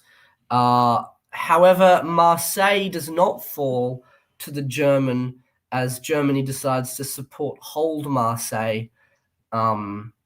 Interesting. London, the English build in London does move to North Sea, which, if you're Shane, you can't like to see, as Holland is very free and open. Meanwhile, we have Italy successfully convoys into Greece again, which should help shore up Bulgaria, and potentially gives play for Serbia if they so please.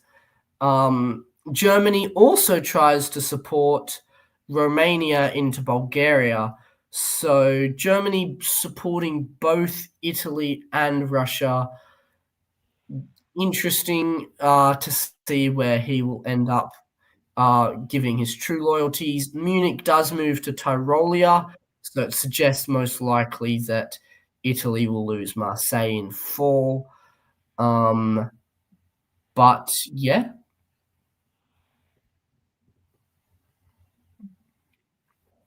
Okay, we see Italy getting into Serbia, Russia getting into Budapest.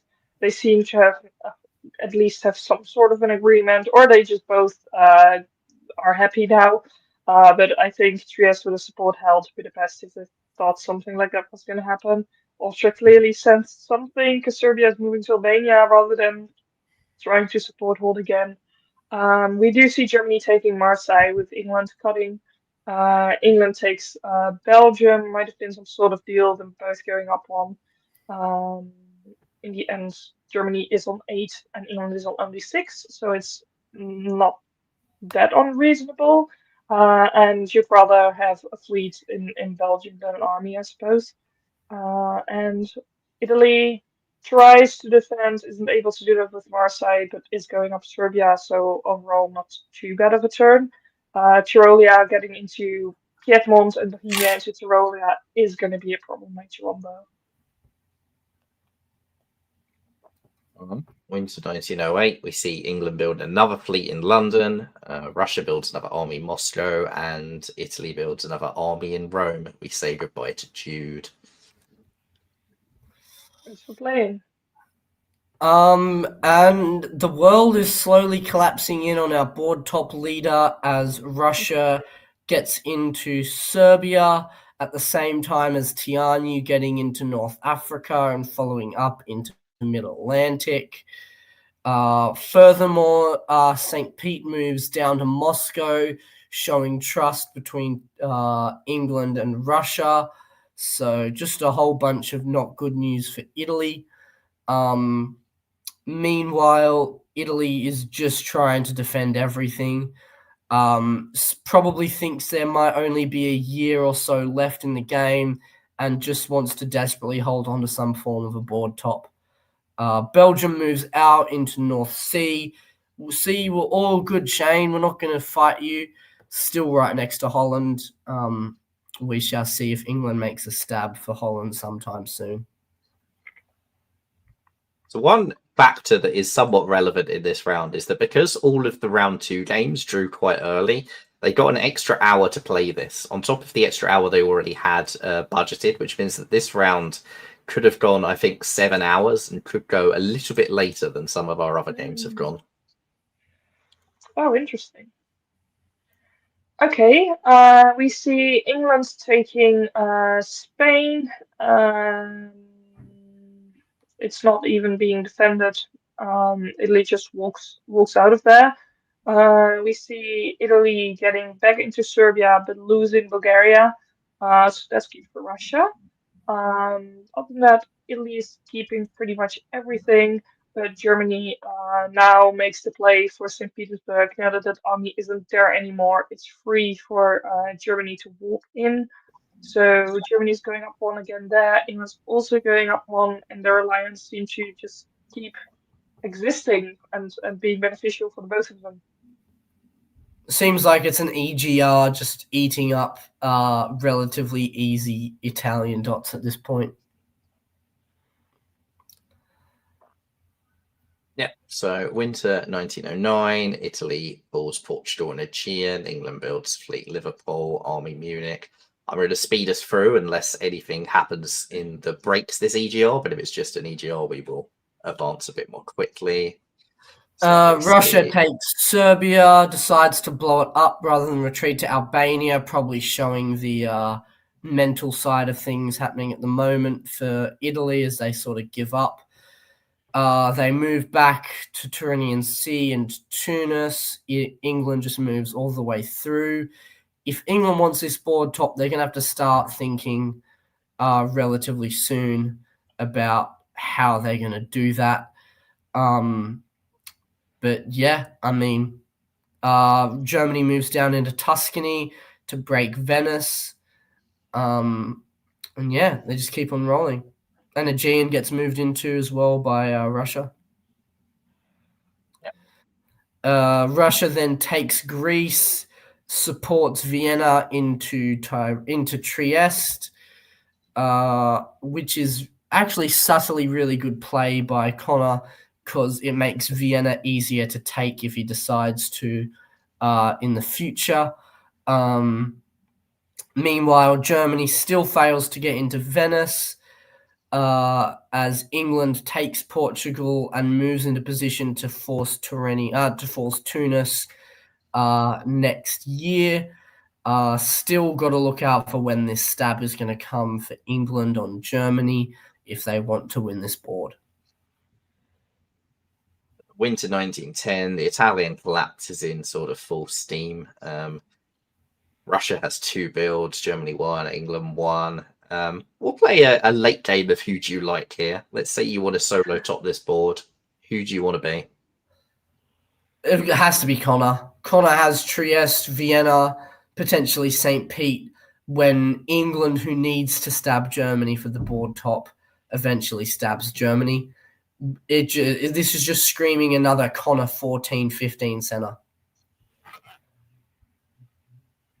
Micah? Yeah, it has to be Connor, but I think England has a really good position.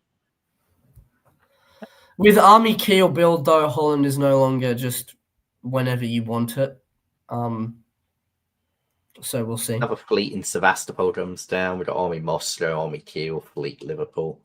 England's problem is that to stab Germany effectively, you need armies, but they just can't justify ever building one, and you don't want to do a builds phase stab.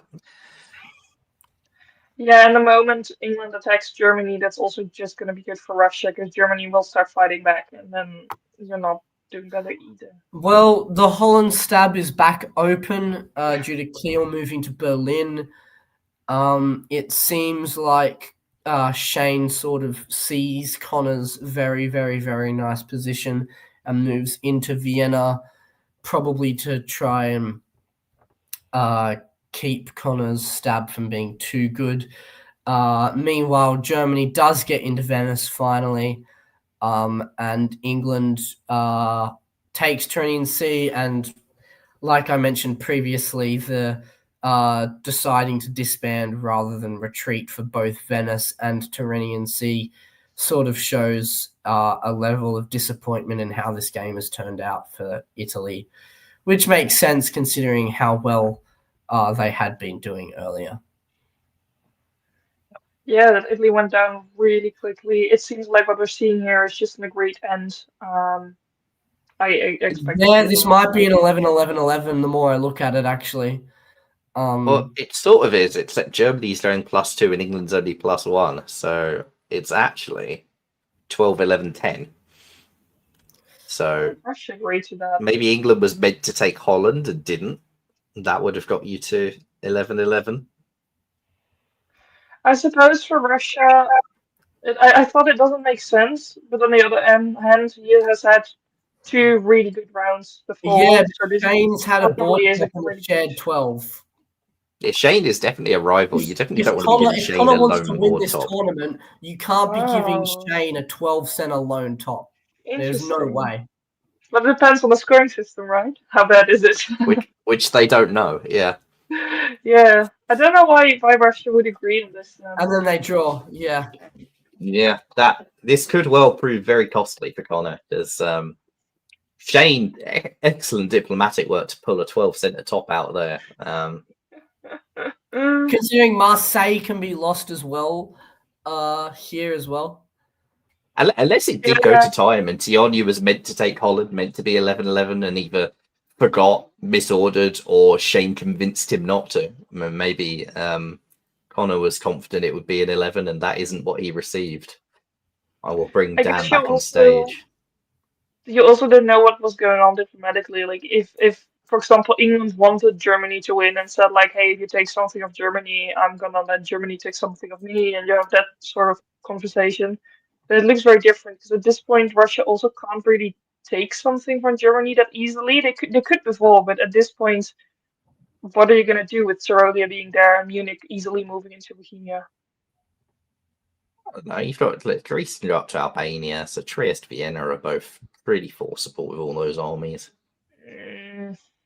With if Bohemia is already in if Munich is in Bohemia at that point, yeah, maybe, but it's not guaranteed The at all. trick would have been to make the stab before Germany gets to 12, right? Absolutely. You're on mute, Dan. You're on mute. Hi, guys. So I'm going to do this thing again, and I'm going to do what I did last time with the first game when I saw Shane play. I was going to come on here and I was going to say, what a shame for Germany that he engineered a game, and I do think he engineered it as much as anything, where he had the whip hand in the north, but Italy exploded in that way. And therefore, he just had to let England back in the game. He was down on 6 with not kind of going nowhere. And Russia was in all kinds of trouble and flailing around a little bit, doing his best. Great player, Connor, really enjoying his games as well. And he just sort of gave them the time and the space in a very orchestrated, safe, arranged way to gang up on the bad guy. Joshua managed to find his way into bad guy status, so everyone was perfectly happy to spend probably quite tired evening round just wailing on him and getting more centres and wailing on him some more, getting some centres. And I was going to say it's a pity that Shane couldn't have done more to exploit the fact that he was really kind of running the show and allowing people back in the game in this way and to get sent. And then, hey presto, he's gone on top of the board. He's only so Daniel's underestimated Shane twice in one broadcast. I thought it was really well played. Really well played. I thought it was well played by Connor. He did everything he could to give himself the chance. Shane clearly is one of these whole board diplomats, right? Talks to everyone. I was impressed. There you go. Good game, man. Good game. All right. Yeah, convincing Connor to let him have St. Petersburg as well was also quite a good diplomatic gain that I don't think at the time I really talked about too much. Well, we'll see if this comes back to bite Connor later. Yeah. Anyway, this could well cost Connor in tournament standings. I will be showing standings after round 3 that I have knocked up on a spreadsheet because I do know the scoring system, but the players did not. And for now, we will give Darcy a break and we will move on to round 3 board something or other. Yeah, we have 4 rounds, right? We have 4 rounds. There is one more round after this. Board, or is it? No, just 4 rounds, but all scores count. There's no drop round. All right. So we're going way too slow then. Okay. There are only 3 games in the final round, and one of them was not sandboxed because of technical issues. So we only have the end state. So we're okay. Sure. Right. 3C, Austria, we have Max North. In England, Emily Eddy. In France, James Denholm.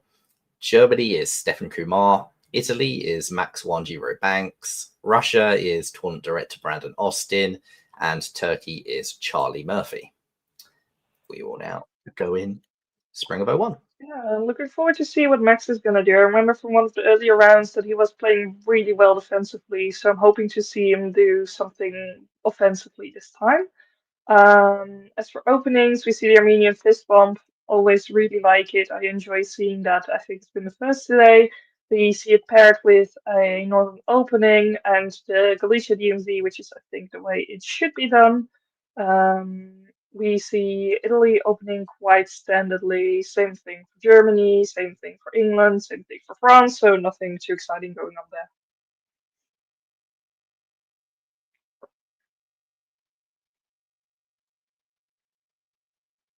That's you then.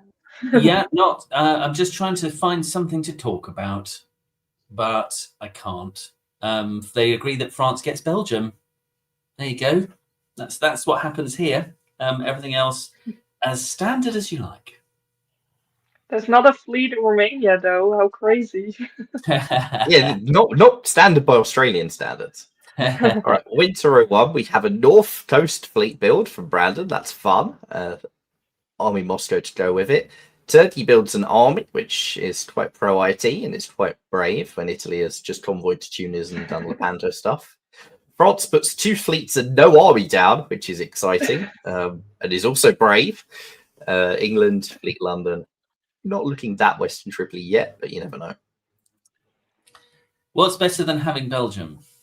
Letting someone else have Belgium and commit themselves with a build. Oh no! France didn't even do that. Didn't even oh, drat. Yeah. And now we have an EG because Germany got into Burgundy and England got into English Channel. Ouch for France. I'm betting France is quite happy with having built the fleets now, but maybe not as much about not having built the army. We do see Germany, however, also getting into Helgoland, so who knows what Germany is up to. Maybe it's a move to get Belgium, maybe it's secretly an attack on England. We really don't know. I would expect this is some sort of Russia-Germany cooperation, but then again, why are you in Burgundy? It can only do bad things to France. We see Italy moving both east and west by moving to Tyrrhenian Sea, Piedmont, but also convoying to Albania. And we see Turkey trying to do the AT moves, but Austria disagrees. Yeah, it looks like Germany is picking a fight with both England and France at the same time, just going full onboard aggressive RG. Don't see that very often. Quite fun. Yeah.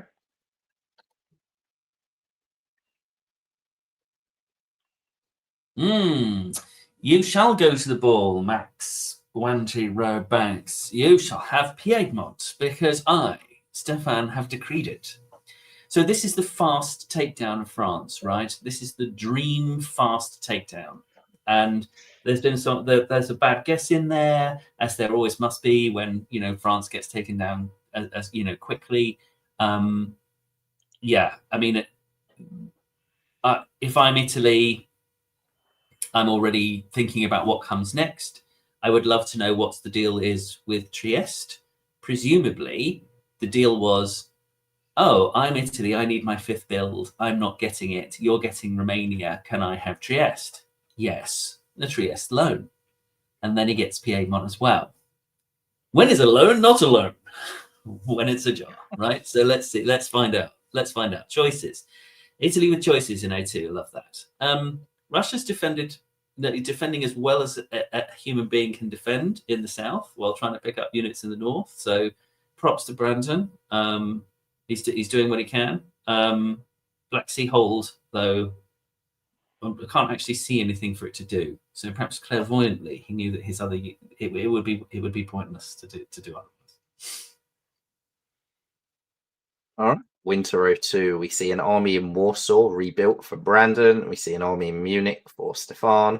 And Fleet London, Fleet Brest come off the board as England and France go, maybe fighting each other wasn't going to be the right plan in this game. Looks like Germany's just screwing us both. Italy puts 2 fleets down and goes, hey, Austria, I know I got Marseille and I didn't need Trieste after all, but look, I'm building fleets. You should like it. Yeah, I was gonna say, wouldn't it be fun if England gets Belgium? I just didn't think it would be this way, but this is a way you can do it. I probably would have preferred if it was English Channel that had done the move, just so that you can keep North Sea and defend with that.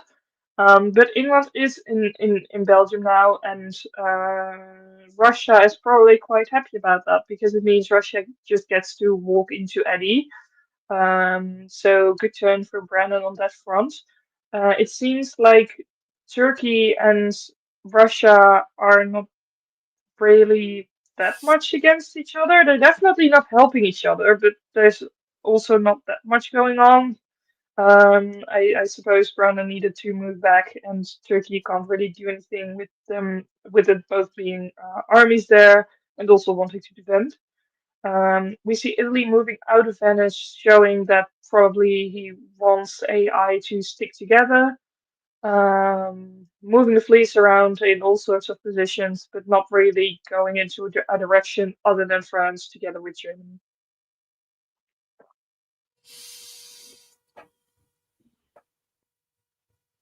Wow. Okay. Yeah. So bad day at Black Rock for Austria. A little bit overextended and rum falls. That's about as well as it can go for RT, I think.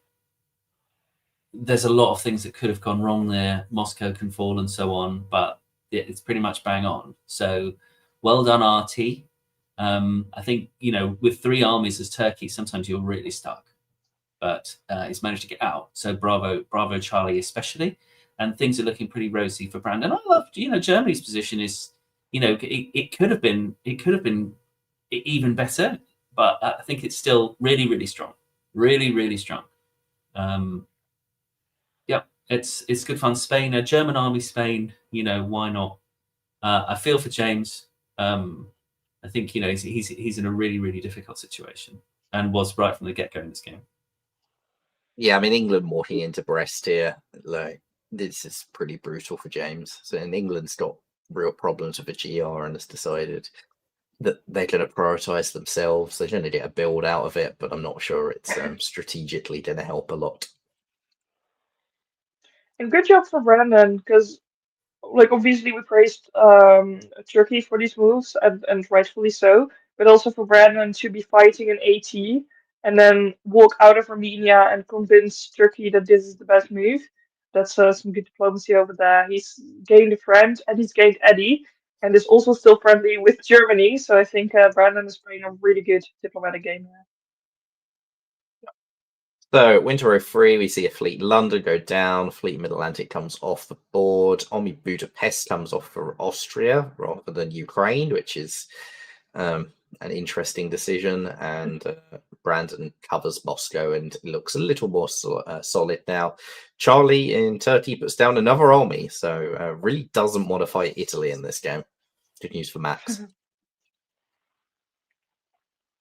There we go. Just keep pushing the armies through. Turkey's getting Serbia, also gets another army into Romania, so is in position to do even greater things starting next turn. We see Italy also going to Serbia. Doesn't really do much. I'm not entirely sure if it's supposed to be IT, but if it is IT, then maybe Italy would have liked if Turkey told them the plans. We do see Italy getting into Spain with Spain moving out, so there seems to be some sort of deal that I think likely has to do with Paris. We see England walking out is probably pretty upset with how the North has been going, and Italy is now in position to also take Portugal, so it's another great Italy turn. And Germany is managing to get convoyed onto Yorkshire and is also moving into Burgundy, so also getting into position to keep fighting England also on the mainland. So Italy's having a wonderful time. And do you think that was either agreed that Trieste would support Serbia rather than hit Serbia, and then either deliberately or accidentally, depending, Max wrote Trieste to Serbia, and then it's inexcusable misorder, or it is one? Because it doesn't make a lot of sense, that move, otherwise. I mean, Yeah, Max could absolutely do that. Looks like something either way. Maybe he's then out, walk into Vienna and fall. Yeah, that sort of thing. I mean, Russia, Italy, Germany is an underrated triple, I think, in terms of stability and working together 2-on-1 in each front that you go to. But at the moment, Turkey is doing quite well. It could Well- still turn into a wintergreen where they collapse Turkey after Austria goes down, though. We'll see if Spain goes to Portugal, and it does, but Marseille goes to Spain. So yeah, okay, but Gascony, yeah, it's an art. Yeah, that IG is looking actually quite tasty, and so Trieste goes ahead and supports Budapest. So I guess, and while at the same time hitting Greece. So like, I don't know what's going on over there. Like that is anyone's guess. I do know that Budapest supports Albania, so Trieste has a predictable outcome, however, which is a retreat to Vienna. Turkey's slightly more phlegmatic this turn. There's a bit of anxiety possibly around what Russia might do, lining up to be, I must build in Smyrna, silly me. I don't know what that like. I'm not completely sure, but yeah. Yeah, Charlie's got an issue here diplomatically in that if he wants to work with Russia, he needs to build a fleet Smyrna, but he's just pulled out of Aegean. And if he wants to work with Italy, he probably needed to build fleet Angora and has now covered that up. Yeah, agree. Yeah, but the IG working really well, and if this is IGR, then I mean they've got this on lock. Max puts down 3 armies. That suggests maybe he wants to work with Turkey rather than Russia, but we'll see. Turkey puts down another army, committed also to working with Italy. Germany, Army Kiel, and England and France disband in London and Picardy as we see a rapid demise. Surely Max has done that for the aura as much as for the for the strategic necessity. He's aura farming on the board. Yeah. I mean, I guess Turkey is getting Greece now. Interesting. Well, they seem to coordinate at least, like Russia, Turkey, and Italy. It looks like maybe they're first gonna just go after Austria until they do anything else. We do see Munich into Burgundy. This probably meant for Paris. Italy is moving up, trying to possibly get a part of that English island bit, or just positioning themselves. It's really interesting. I've never seen this alliance structure before, but it seems like they'll just clean up the board and be very successful. I like the Italian position. Sure, okay, they're losing Vienna. They'll take it back soon enough, or they'll take back Trieste. That's not going to be too difficult, especially if they have people on side. So I like this alliance. I like what it's doing.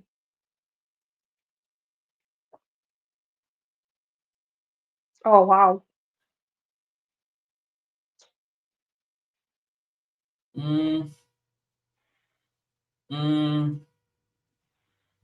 Which parts of this are arranged and which parts are a stab?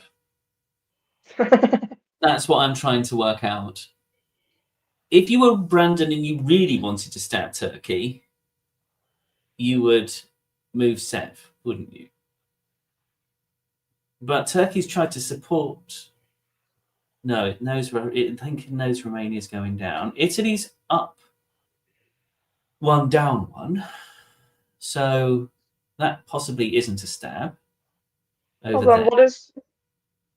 Oh, right, I see. Yeah. It's hard to read the convoy to Albania as not being a stab on Turkey, though, right? Like that looks so hostile, even if Greece is arranged.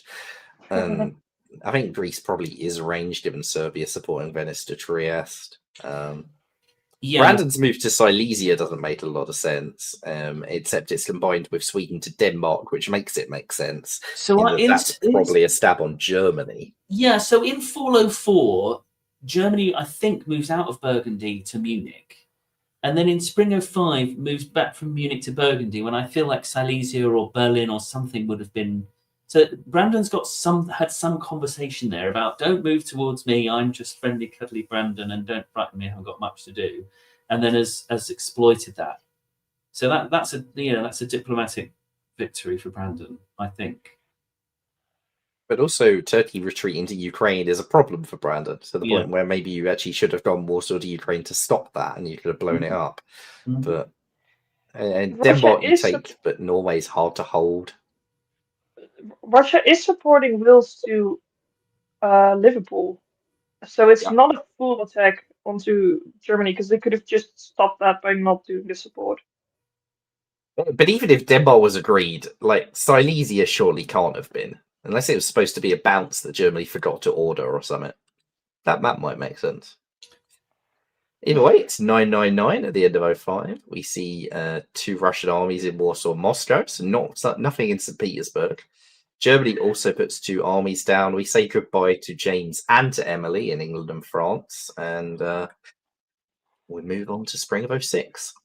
There's Right. nothing So in the north. yeah, it was a stab on Turkey. It is an IGR. That's what last term was about. That's it. That's the game. Well, Germany and Italy appear to be fighting, though, right? So, Are they? sort of an IGR. But Germany is attacked in English Channel and has also forced Gascony. But Italy Yeah, is and we looking a little do. precarious. Something I find interesting is Silesia supports Munich to Bohemia. That's pointing out that Russia and Germany are better friends than Germany and Italy, at least. Mhm.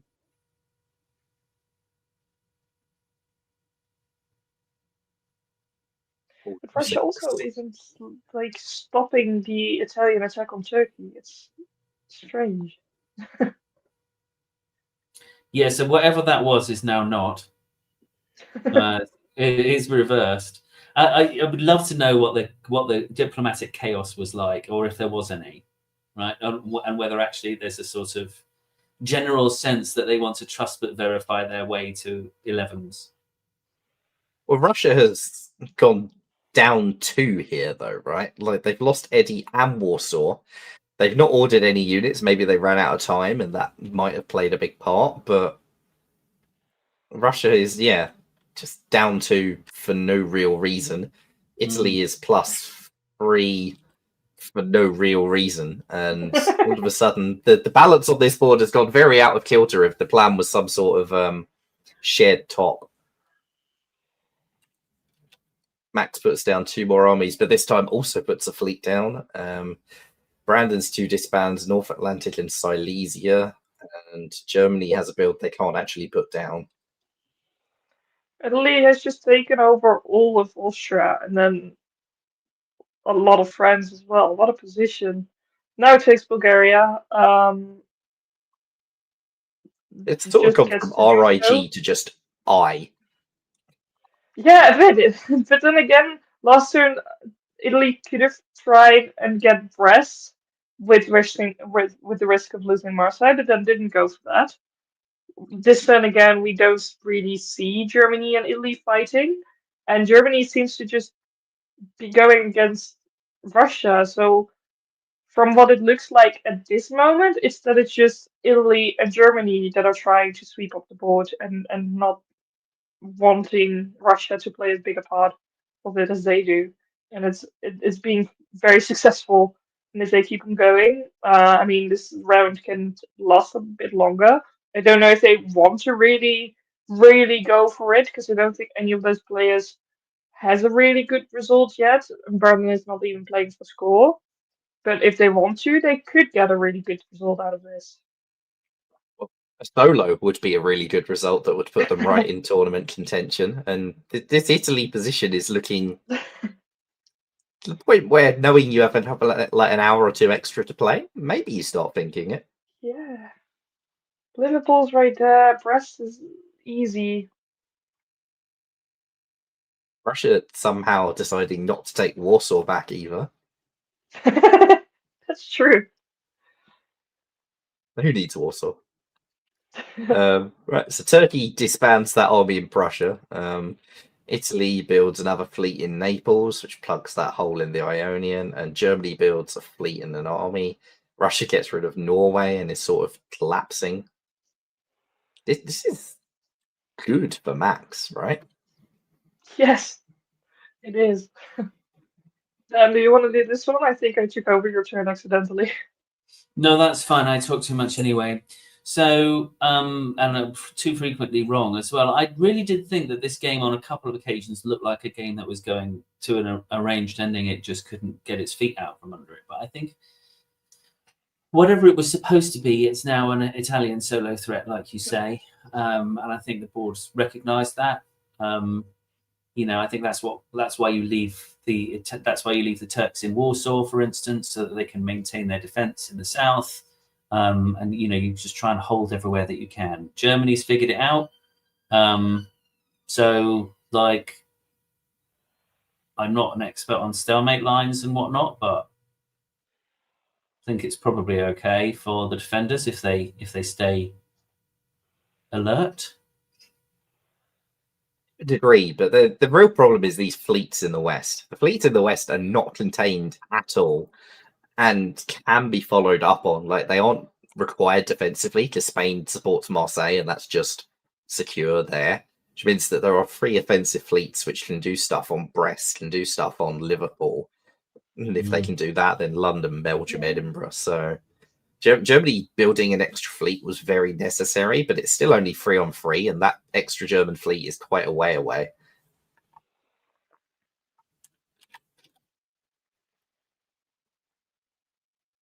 All of 08. Yeah, turns like that help the defenders a lot. They don't get back in here, right? No, that's a brace. More delightful max tactics there. Yeah. Yes. So What Romania happens goes, in the but west? it's good in the west. Whatever it is, it's good in the west. That's a misorder in Irish Sea, though. That's unfortunate. He tried to support North Atlantic to Liverpool and instead supported it Would to have gone Mid-Atlantic. through, Yeah, would and have it would actually have got been in. through. That's Yeah, I don't know what the timings are like in this tournament, but you see this effect that even like super brilliant players, when you've got 13, 14 things to order and people are trying to pick you off and you're maybe still trying to do diplomatic work at the same time, even the best players will see one just slip through the net.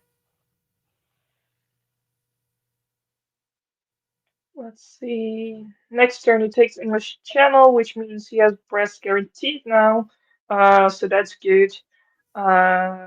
We see defense, defense, defense everywhere. Oh, that's an interesting one. Germany has decided I might not be as big as Italy, but I can be bigger than I am now. So I'm just gonna take those 2. Sweden is walking out. Maybe it is some sort of agreement. I'm not entirely sure. Giving Germany more centers is probably good against Italy, but at the same time, Italy is so far, I don't think they can really lose anything anytime soon. Especially It's a not with dangerous next game month. if this is a stab on Russia. Like, this is how solos get thrown when you make stabs like that. Brandon's the TD and probably isn't going to throw a solo as a result, so maybe you can get away with a little more nonsense than you normally can, but that is Yeah, but I don't think curious. this was a stab because Sweden did walk out to Finland and there was no reason to do that. We're at 15-12 either way. Max puts down another fleet, another army for Germany. And army Moscow, army St. Peter off the there's just a hole there now. Just a problem. That's a real problem. Yikes. Yeah. Oh, game over. Game I ends. wanted to see how this could have continued. Oh. All right. Should Max have taken that draw? That's really the question here. It's heavy going, isn't it? Like, if you've got infinite time, it's a different story. But it's a big result, and I think that probably was arranged where Russia shipped the unit to Germany to help prop up the lines. I have revealed one of the other games in this round went to 1916. Yeah, Whoa. I was about to say, Brandon told me that this round had a time limit of 1915. So knowing that, and the fact that there's still 5 years left for Max here, who would have been able to tell based off of when they would have been kicked out of the venue on the Saturday night that this was played on, knowing that Max hasn't gotten a board top, I think, in the previous 2 rounds, And Max is someone that very much cares about doing as best as he possibly can. It's very curious that this was drawn here. I don't think I take this draw if I'm Max. What do you think he can get though? I think it's more, what does Stefan think he can get away with, that then leads to Turkey being cracked open, Sev being cracked open. I think Stefan is eyeing up St. Pete and Warsaw and might make a run for Moscow before the end of this game. And the second Warsaw's lost is the second that Turkey is much easier to take, and is much easier to take Sev as well. So I think and I don't think he's at risk of losing anything here. And you can still make gains in the West as well, like Liverpool, London, Paris, even, because there's a world here you blow up Gascony and then you can follow up behind and start pushing armies forward. There's definitely options for Max. I'm surprised I just don't think he took this if draw. Max had gotten a board top in a round previous to this, then I understand taking the draw. But knowing that Max needs massive results in round 3 and round 4, and he has a potential solo push here, I think Max has to go for the solo. I don't see the solo, and if you don't see that, and if the rest is working together, which it seems like they are and are on board, then I don't think you're getting anything.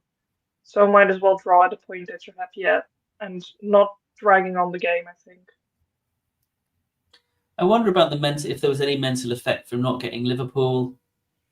Like sometimes where you feel like you need to really race, that's you're one behind where you feel like you ought to be.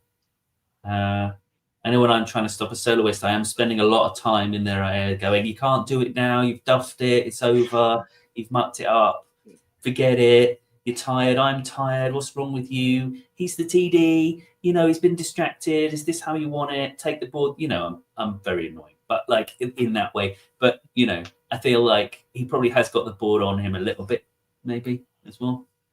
Either way, incredibly well played game by Max. Yeah, Very right. dominant Absolutely. top. And we'll move on now. Give Micah a break, and we will speed through a couple more games. We are slightly behind schedule, but so be it. 3B. Austria is Zoe Cameron. In England, we have Kira Gill. In France, we have Stella Walter. Germany, we have Andrew Goff. Italy is Jason Gray. Russia is Arden Goff. And Turkey is Nancy Jin. Andrew, the one to watch tournament-wise in this game. Livonia again. I don't know the obsession with Livonia this tournament, but there is an obsession with Livonia this tournament. Galicia DMZ. Tuscany is strange. Suggests Western Italy. Other than that, pretty normal.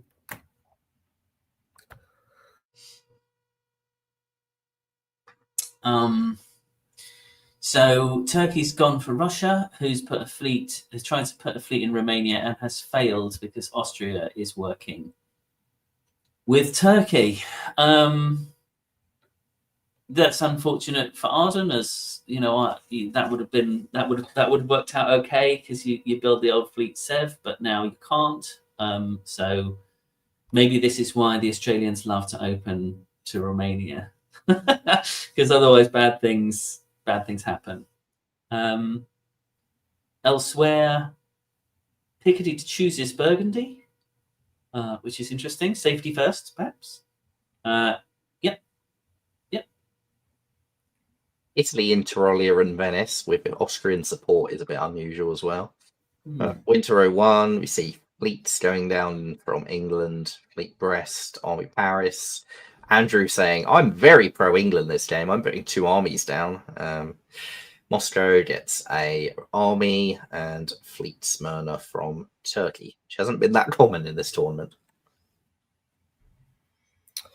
AT continues to push forward into Galicia, Romania. Andrew decides, you know what, you're moving out of North Sea, I'll move in, just keep the sea a bit of company. Who needs to build a fleet to actually do anything in the north? And it seems very much like an FG is on the cards. Yeah, build 2 armies and do an FG. Why not? Why not? Yeah. If you're Andrew Goff, you can do what you want. Or can you? Exactly. Because England has managed to do the magic England defence trick where you get Belgium blown up and take a centre somewhere else, anywhere else, and build that army at home. So well done. That's going to make things heavier going for the FG. In the east, there's lots of red lines crossing everything out. So I have no idea what's going on, except that it looks like the AT takes Sev. They backfill Romania. But Nancy decides, cheeky little Greece stab, why not? Ooh. Is it even a stab? Because it's been disbanded, so it could just be AIT. Oh, yeah, it might agreements, be right? AIT. Yeah, that's fair. Either way, Winter 02, we have Fleet Brest, Army Liverpool, a couple of Austrian armies, and now this time Turkey does build another army, so they're making the pro-Italian build. And then they take Ionian. Of course. Because that's the trick in this game, is to make friendly builds and then stab straight afterwards. Goffy gets a successful convoy into Norway, which decides not to retreat to Skagerrak, but instead decides to be disbanded. Again, a choice that you can make.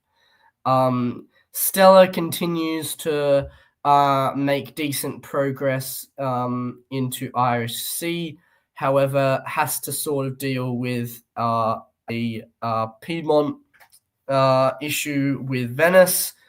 And wants to move back to Burgundy again just because Burgundy's a nice spot to be in. Meanwhile, the AT moves out of Sev and goes to Ukraine, but doesn't have a backfill into Sev. A bit interesting. But yeah. Yes, What's North Sea doing? I think they both Convoying, convoyed. They So both both of them put the convoy rather than a support in it. I mean, that's either a Okay. misunderstanding or a misorder, unfortunately, there. That's, I mean, basically the only movers on this map are these two things. So this was almost, in my opinion, this was almost like a radically genius turn for England again, because if this comes off and Russia does what they're supposed to do here, as far as England is concerned, which is Sweden supports St. Petersburg to Norway, you could potentially find a way to rebuilding another army in England. And you have 2 armies in England because you blew up that fleet in spring. So I don't know, just a little like the prime directive is get armies into England when you're defending in this way, right? So yeah, it's a little way away, but it could have happened. The only build is Goffy putting an army in Berlin, and we'll go straight to 04. Stella continues to have a stellar game as they get into London. Meanwhile, they also still bounce Piedmont and bounce West Med, so having a good idea of what they have to come up against here out of the AIT. Meanwhile, the AIT takes Moscow as Arden decides to punish Kieran for early game taking of St. Petersburg. Meanwhile, Turkey moves through Tyrrhenian Sea into Gulf of Leon, and Turkey just doesn't move out of Greece and Bulgaria, waiting for the right time to stab for Sev, Rum, and Serbia. Like what Jason in Italy has done in this game, in getting Turkey to be ahead of him, so that even though it's an AIT, Turkey doesn't really have a stab on Italy the way they normally do in this position. Because if you just invert those fleets in Leon and Tyrrhenian Sea, then Turkey has a sword of Damocles hanging over Jason's head forever. And by waiting with his fleets and making Turkey move first, he has solved that little conundrum. And then in fall, Tyrolia takes Trieste, which is curious. I assume it's because Moscow was taken by Austria. Meanwhile, Goffy just holds everything basically, and Stella moves back to try and defend the Iberian dots. Winter 04, we get another French fleet in Brest, and England pulls Barents Sea and Edinburgh as their stellar defences beginning to fall, and Italy gets to put another fleet down.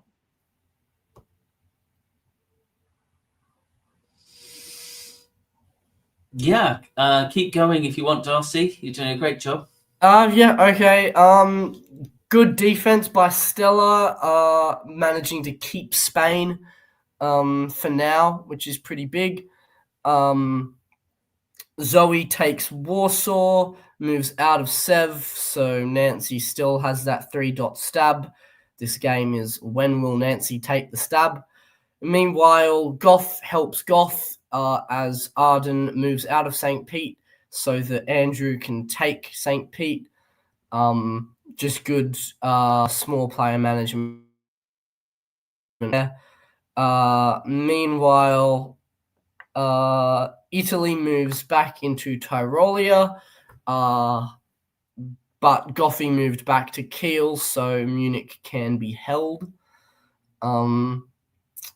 And yeah, I mean, we have the issue with Jason's position is Nancy looks like she's bringing another fleet down behind Italy. Yeah, Gian is a lot more of a threat. I'll just speed us up unless something massive happens in this game. So tell me to stop if you want to talk about anything. Sev. Goff doesn't let Goff just take St. Pete as they swap Norway and St. Pete, which makes sense to be able to force the North Sea, so I actually don't hate it. There's just more pushing to the line by the AIT as they take Silesia and backfill Bohemia. So Goffy is not having as much fun in round 3 as Connor did. Sorry, 5, get one. Another army which can only be used to go against Austria at some point. Kieran takes Holland, but Denmark gets into North Sea at the same time.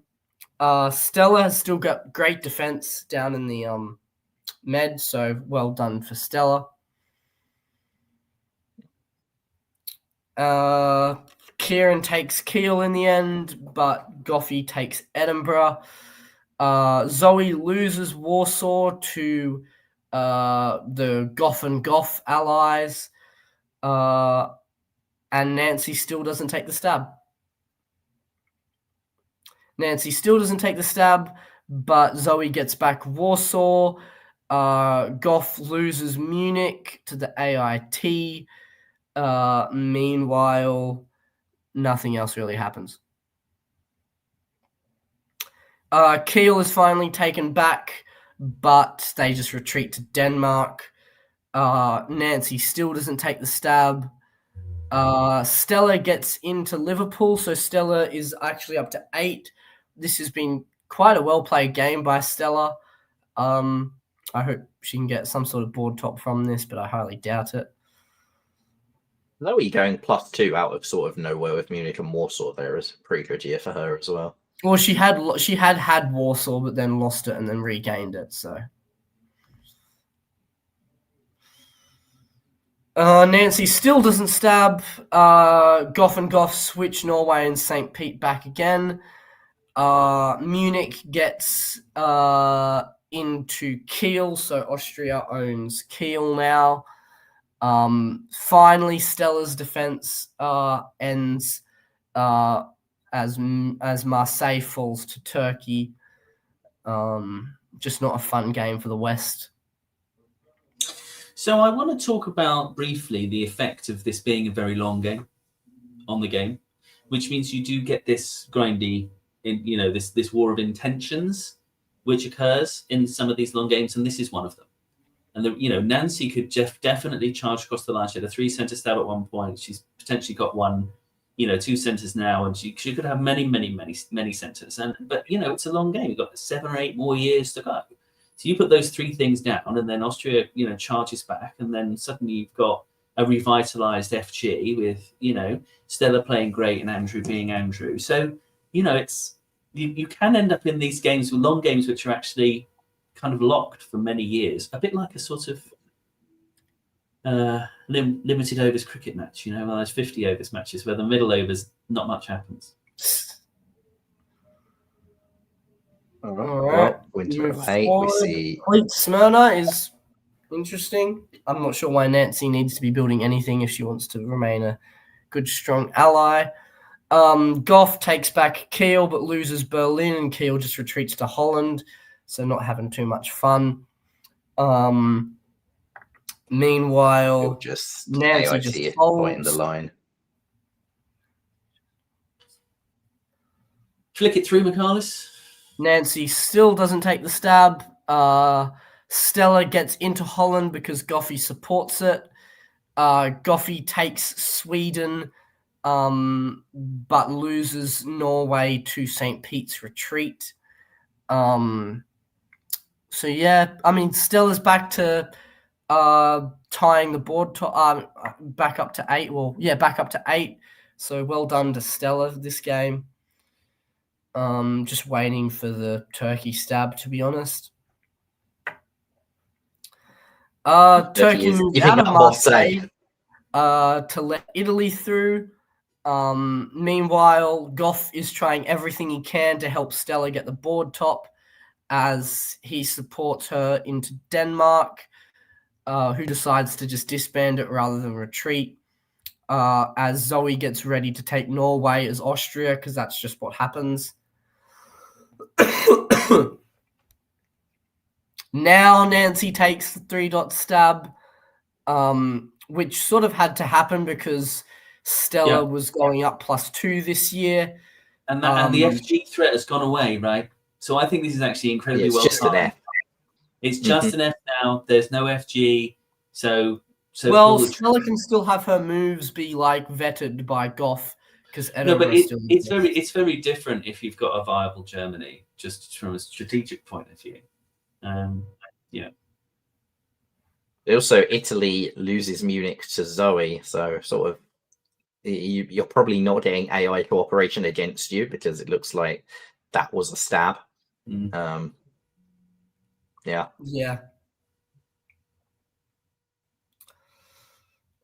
I mean, Budapest is lost. Trieste will be lost here. I mean, Nancy's going to get Warsaw here as well. Woo! Look at that. Nancy's Zoe hasn't responded. Yeah. Zoe's gone. Tell you what, no problem. Thanks very much. I'll continue to work with you to hold the line. You go and mop up some Italian centers. So what? Nancy's on 9, Trieste 10, Budapest 11, Warsaw 12, Naples 13, Rome 14. No solo threat here still, though, sadly. Yeah, there's nowhere near the line. But Italy choosing to support Germany at Munich rather than defend themselves was an interesting decision. Nancy takes Rome, takes Budapest, fails to get into Warsaw, takes Galicia. Stella moves into Baltic to be able to be in better position for Berlin in the future. I mean, I still don't hate this for Stella because Marseille is whenever Stella wants it. If Stella can get into position to take Edinburgh in time, this isn't over for Stella's board top chances. Definitely doable, although Sweden's there as well, right? Yeah. Moves to North, which is needed to take Edinburgh. Moves into Kiel so that Berlin and Munich are easier to take. Nancy does have a good turn though, taking Trieste and Warsaw. Naples is taken, but Rome is lost. Decent trade.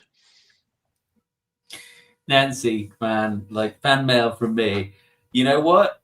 I'm going to attack both of them. I'm just going to attack both of them. I don't care. Good play by Stella, still not taking Marseille here. Just to give Italy a bit more of defense against Turkey as Italy takes back Trieste, keeps Rome, doesn't lose Tunis to France. North Sea moves to Denmark, which is interesting. Maybe they're going to go for a play around St. Petersburg. I don't really know what Denmark's doing.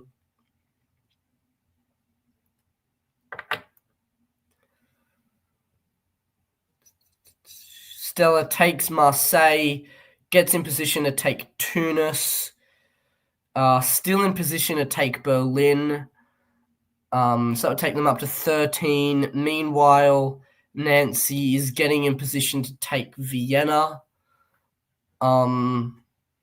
Yeah, I mean this could still be Stella board top. Yeah, this is a mistake by Nancy. I think it's a little bit conservative with the fleets, and it's just something that you can't necessarily afford. I think with France, yeah, they're +2 at the moment. They're on 12. Berlin is in pocket. Edinburgh's in pocket. There's 14. So Norway, Sweden, St. Petersburg is 17. Munich could well, but 80 is doable. There's only like 3 years left, 13, 14, and 15. Yeah, they'd have to move now, basically. This turn has to be some sort of stab to try and get Sweden or whatever. Sweden or Berlin. Doesn't even go for Berlin. Just takes Tunis and Marseille. But Nancy doesn't get into Vienna, so Nancy doesn't even go up to 13 there. The disbands for Italy will tell a lot. Yeah, they're pretty good disbands for Stella. Looks like Stella's making a move up towards St. Pete. Still not taking Berlin, showing that Zoe is trying to keep her relevancy. Whether or not she should be considered relevant. Meanwhile, Nancy takes Trieste, should have Vienna as well. Yeah, move on. Took Rome as well. Stella, yes. See, now Stella's just sort of sitting there, not doing anything, and is probably going to give up the board top to Nancy here. Yeah, massive year from France there. Get to 1915. Gets support into Venice. Needs to take Berlin here. Needs to take Sweden here. In this final year to get the board top. Meanwhile, Zoe takes Budapest back. Romania holding was not good. St. Petersburg is lost unless Stella holds it. Which would mean she can't take Sweden. But she can from Denmark. She can from Denmark. So yeah, but Goffey would have to walk out, right? To Norway. Goffey could walk to Norway. I mean, she could take Berlin, Munich, and Sweden, keep St. Pete, and then still getting Venice. That's 15. There's a world. Doesn't go for it. Come on, Stella. Come on. Why? 13. Game over. Stella. That's two rounds out of the 3 rounds from Stella this tournament where I felt like she left a bit on the table. But hey, to leave a bit on the table means you have to have something on the table. So well played from Stella. Yeah, I think if Nancy gets into the Adriatic a little earlier, I think I think she's got that reasonably comfortably. But yeah, what a fun race. Super enjoyable. Nice. Killer for Andrew's tournament, though. Round 3, Board D. In Austria, we have Claire Bradbury. In England, it's Tristan Barrett. France is Robert Hillier. Germany is Anne Gray. Italy is Kyle Dean. Russia is Gavin Atkinson. And Turkey is Jacob Trader. We're going to go even faster through this one. I've been loving Robert's play, so I want to see how he does. He's got 2 good results. Yeah, Hillier is the man to look out for on this one, as he goes everything away from the west into Gascony. Dan's favourite opening. Yeah, Dan's favourite opening again. Is he going to convoy? Yes, there it is. It's the Dan Lester. Bouncing Greece as well as moving to Aegean shows that Claire's not going to have a fun round. Yeah, Trieste and bouncing Greece. Whoop-de-doo-dah. Thanks so much. Not a fun game for Claire incoming. I mean, Claire's had 2 good rounds, right? So, yeah, they're probably kind of considered quite dangerous. Yeah, Gavin's those had are the couple of builds. decent ones as well. Those are the builds, and England hasn't twigged it. Tristan hasn't twigged it. It's Mid-Atlantic to Irish, Brest to Mid-Atlantic, and then in the fall, convoy their army, which will be in Spain by then. Good night, people. Oh, no, he's not done it. It's not there, that's why. It's not there. Jacob, having a lovely start, gets Greece. Claire is absolutely tilted at Kyle, who just gets to retreat to Vienna and can't be kicked out of Vienna, so I don't think Kyle cares too much.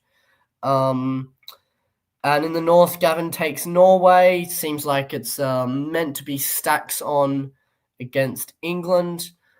We shall see if that's what ends up happening. No, because France supports England back into Belgium, but at the same time moves into Channel. Kyle takes back Trieste as Budapest gets supported into Vienna. Jacob takes Serbia. This is a scary, scary looking Turkey. Kyle takes Tunis. Looking like a big Turkey game incoming. So we've seen Tristan be a good ally before, so I think Robert's probably right here to lean on a slightly weaker England and see if he can pick up a lot from Germany after not deciding to gank him full on it, 1. Turkey in a nice position.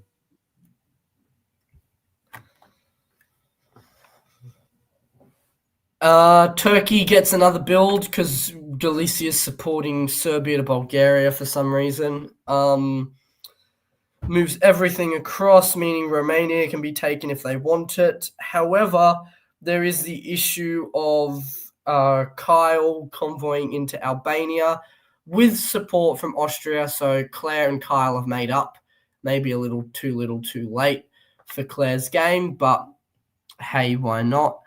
But it gives Jacob a little bit of pressure against him, so I support it. That's what you think. Rob does decide it's time to just end it with... because they got nothing in spring. And those are, again, I talk about inflection points in the game. A lot of bouncing in spring. You got to think, whoops, this alliance can crack. And so it proves. You remember Robert in that Italy game, he had a good sense of his time was running out and he needed to take action. He's done it again here. It's a good game. It's good play. Gavin quietly exerting the control that a northern opening Russia can exert, which, I'm interested in the cycle that's got him back to Barents. It's really, really clear, like RG signal. The last thing that he needs is,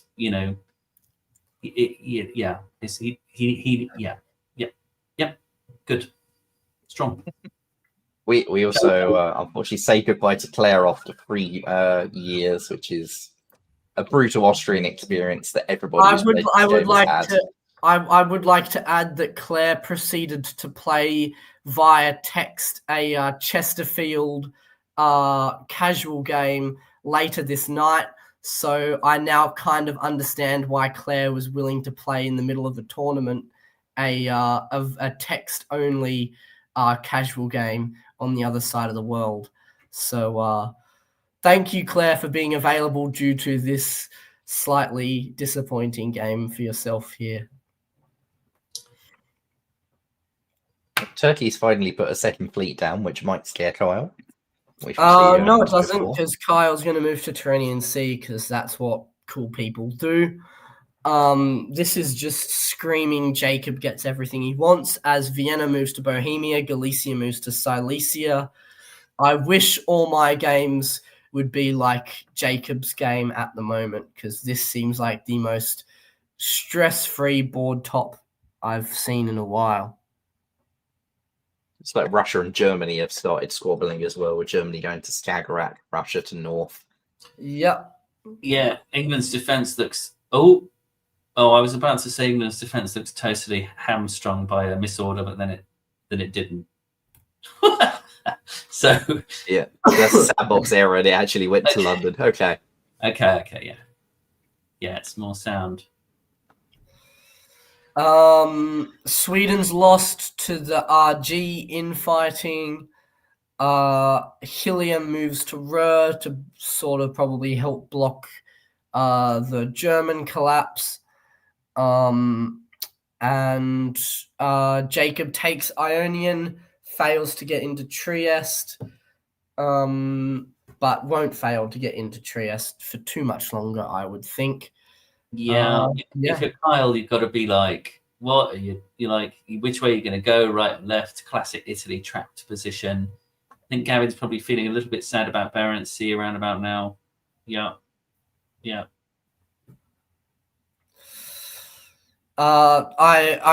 Jacob is definitely telling Gavin, I'm blowing up your fleet in Romania because it's useless. I'll walk out in full. Trust me. Meanwhile, Jacob is telling Kyle, I'm not going to convoy into Naples. I'm not going to take any of your stuff. I'm just going to walk through to help you in the Med. Trust me. And I don't think Jacob needs to take them right now. I think Jacob can take them whenever he wants. Mm-hmm. And indeed, he does walk through everything. England gets into Norway, which is always fun considering the start of this game for England. And Rob is pretty committed to blocking this IRT.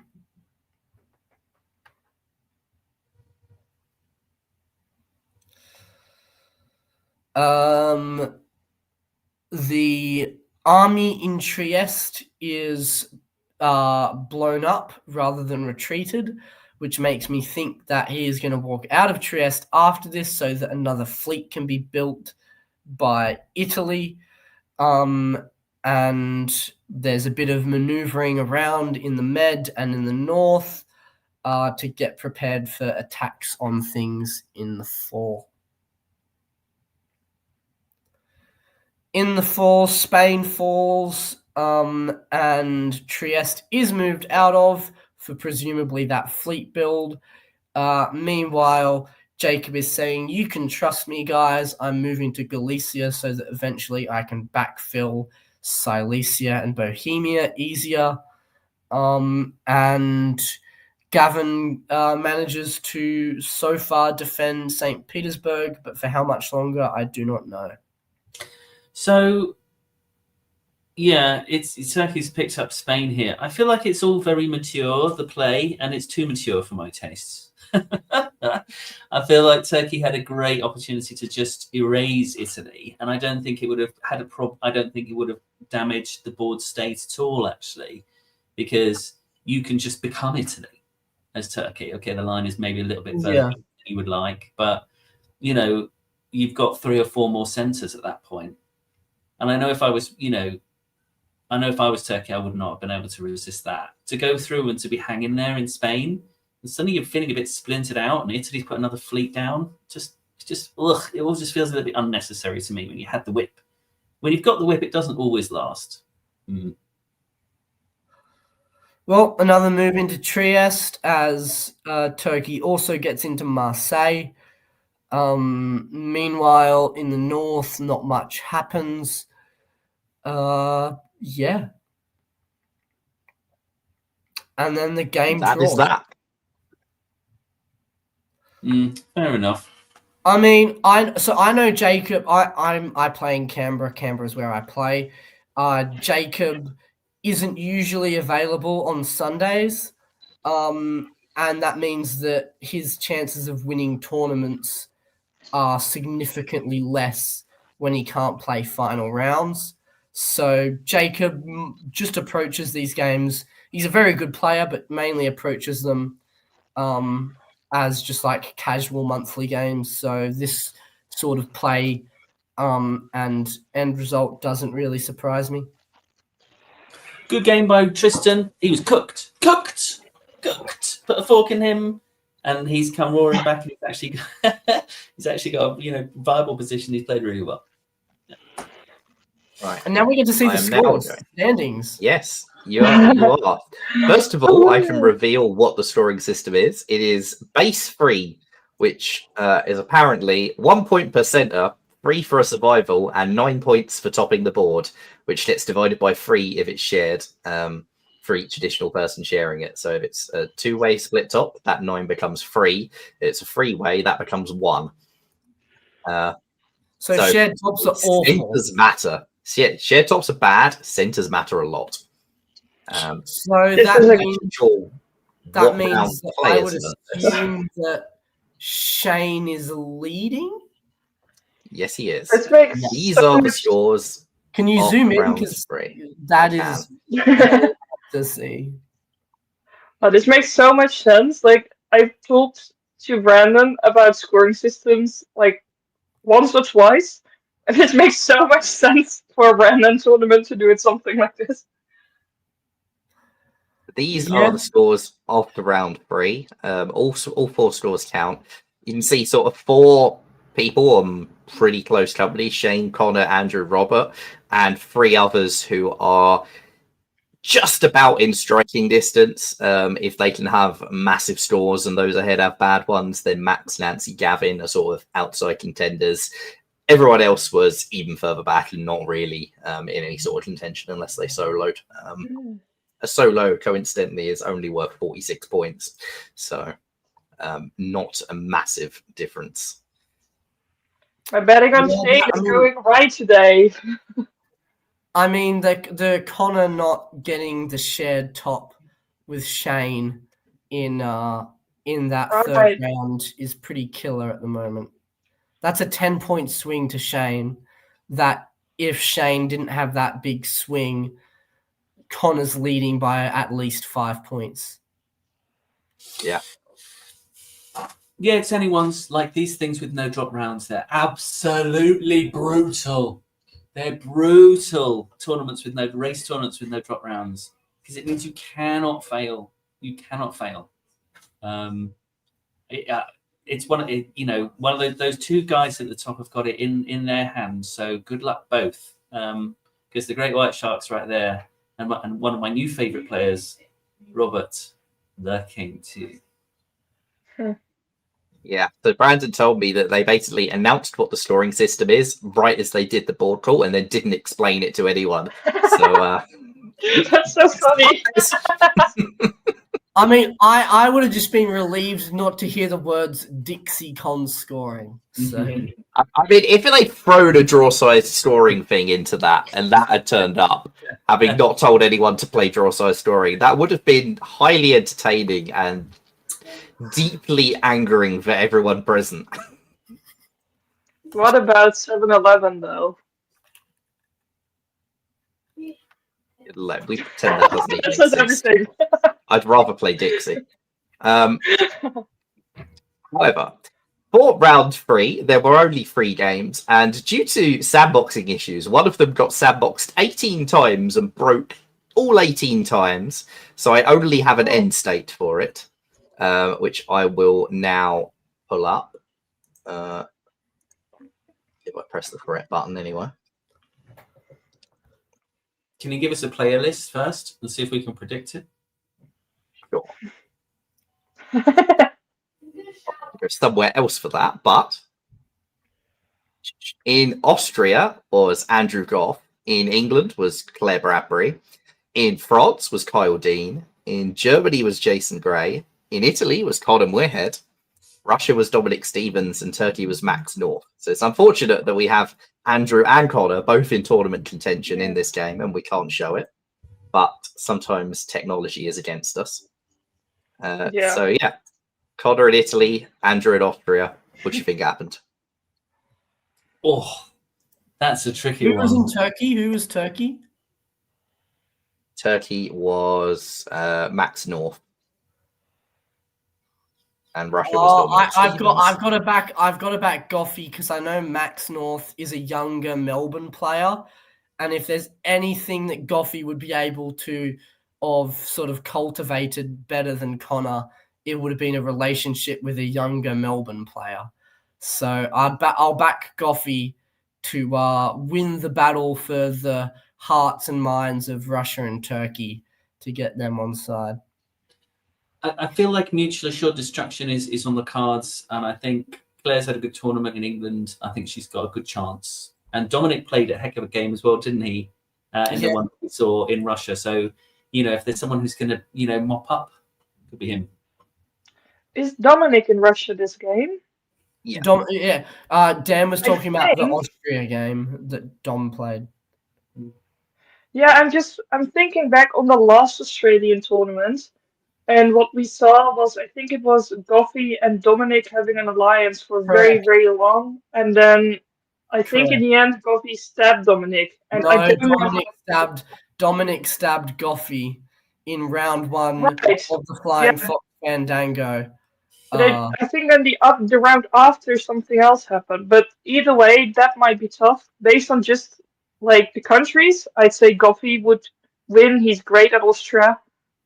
Based on people, really not sure. I think Claire could indeed do really well. Well, I will now reveal the final results, which I I'm have so to do excited. just via a backstabber thing. And Andrew Goff tops. Wow. Andrew That Goff is tops 12 and centres. Connors dies. Oh, that's brutal for Connor. That's absolutely brutal. Goffey just needs Shane not to top, and Goffey will have won the tournament. So what this does for Goffey's score is Goffey moves up to 78 points. Bearing in mind that Shane is on 63. So Shane needs 16 points to top the Which tournament. was the shared 12 that he got in round 2. So it's basically board top or bust for Shane. And Robert is still in outside contention. Robert would be on... Robert needs to just beat so whatever this is. So Austria got what, 12 centres here? Yeah. Yes. So Robert needs more. Needs 13. He needs 13 centre board top. Yep. All right. Well, Dan, we're going to give you a break now. I would just like to show my sympathies to Connor. I have been close in tournaments lately, and going into the final round, very, very much in contention against good players like Goffey or McNamara was in my case. It's not the best feeling when you fall just a little bit short. So well played tournament by Connor. Shame that we couldn't see how that went down in the final round, but Connor is definitely one to watch out for in the future. Yeah, 100%. He's played 3 really solid games, and it was very clear that he was doing great diplomatically, but also knew the tactics. He's played really well. We do have another game that is sandboxed. We are going to skip through this one quite quickly, but I know Dan wanted a break, so we'll give Dan his break, and then we'll have all 3 of you on for the final game. Yeah. So 4B, solo or bust, I think. Yeah, this is Max in Turkey. You have Gavin in England and Nancy in France. So this is the 3 people who were sort of all listed as outside contenders. If any of them gets a massive top, which they're looking at requiring... Oh, I still have too many windows open.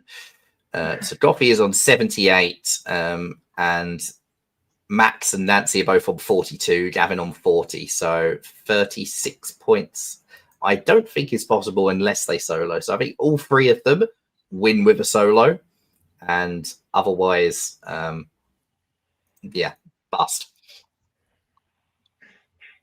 3 players who have to solo and can win the tournament with solo might make it exciting. But we will be slipping through this one quite quickly. So Spring of 01. I mean, even if they don't solo, they'll try to have the best result, right? And try to get into the top 3 and whatever. All I'm noticing is there's no English channel business between Gavin and Nancy, and Max is going for a juggernaut again. No, he's not. Liar. Surprise. Actually, AT, nothing too special elsewhere. I mean, England gets to walk into Belgium, does so with the army, which is the right choice, I think. And Nancy stays in Mid-Atlantic and takes Spain and Portugal with the armies. Which is usually seen as anti-English. Oh, wait, Especially something if that you was combine interesting it. was Serbia and Venice bouncing in Trieste. I don't know if that was agreed or Risky for thoroughly, Austria but to do that, but Yeah, bouncing with Serbia rather than with Budapest. exactly. And Budapest not even supporting Turkey into Romania. It's like Max is playing for an IT with the army build. well, might be an AIT. Based off of that, looks like an FG in the West. I would like to point out that James Denholm was the Germany to Marcus Lone's France when Marcus Lone soloed in Flying Fox Fandango. So Nancy might want to take that game script as well. Yes, I'll give a shout out. This game also had a sandboxing error where the site just kept crashing on the sandbox, and Brandon eventually managed to reconstruct it for us. So that is why we are Awesome. going to the effort of showing this. Well done. Max is getting the start that he needs if he wants to solo this board, taking Sev and Rum, getting Italy to head all the way west, which is going to block the momentum of someone he needs to not do well, which is Nancy. Because remember, Max also cares quite deeply about where he finishes in the tournament as well for DBNI points that really do matter for him getting into DBNI. So even if Max was to finish second or third overall in this tournament, that would still be very, very, very, very needed for Max. So he will be incentivized to get absolutely any big result.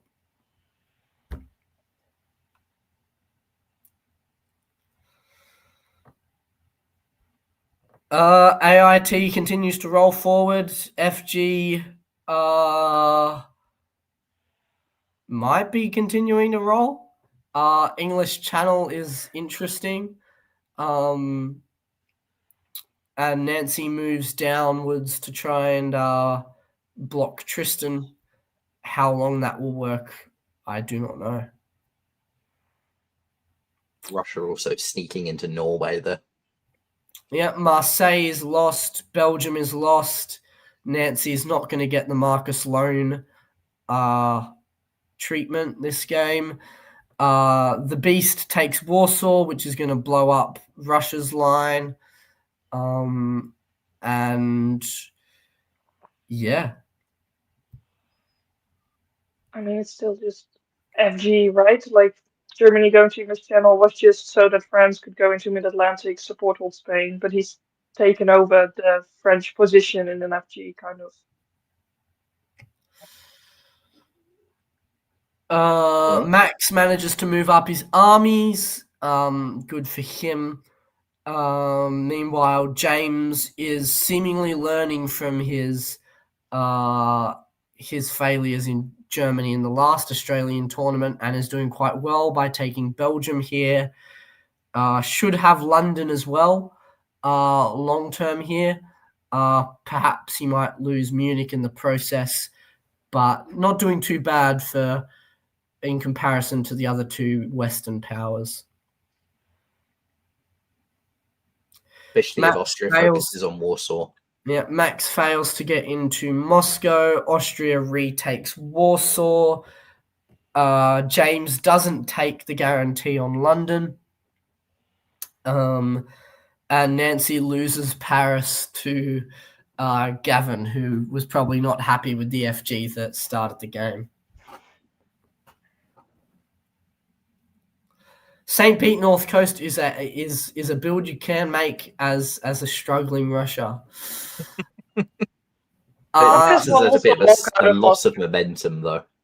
Sort of 2 years where Max hasn't grown, and if he's really going to solo this game, it's already disappearing time-wise. Yeah, I don't think this is a solo now. I think Max is just looking for the board top to maximize his tournament standing overall. He takes Moscow. He'll be in position to stab for Serbia and Warsaw at some point. So he's in good position for the board top at least.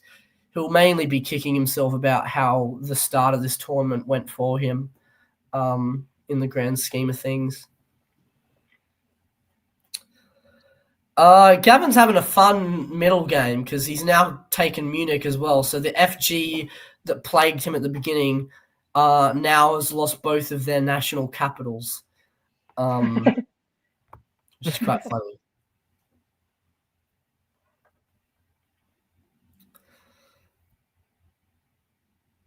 The AIT just continues to roll forward, takes Munich, moves into Gascony, takes Mid-Atlantic.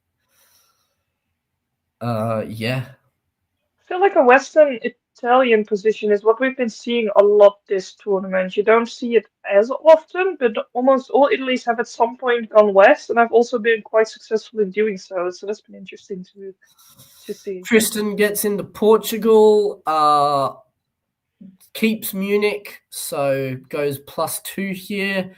Good for you, Tristan. England gets Kiel with the support of the AI, showing how AITs do well is when someone in the West is willing to screw around a bit. Yeah, I mean, for Italy's going west doing well, I think a lot of that is down to it's been a pretty bad tournament for France. Not seeing a lot of good France games in this tournament. We saw Goffey, and that's about it, I think. Yeah. St. Petersburg is lost to the Turk as Charlie decides my survival will be in Edinburgh. Gavin takes Holland. And the AIT looks like they're going to 11-11-11-1 this board with the way it's currently going. And then Max decides, you know what? I don't care about DB&I points. I don't care about any of that. I'm going to convoy to Clyde, and I'm not going to backfill St. Pete. Good for you. Something you can do. Meanwhile, Tristan, shout out Tristan, gets into London. And making sure that there's not going to be a stab from Austria as Austria takes Munich and Gavin takes both Holland and Belgium.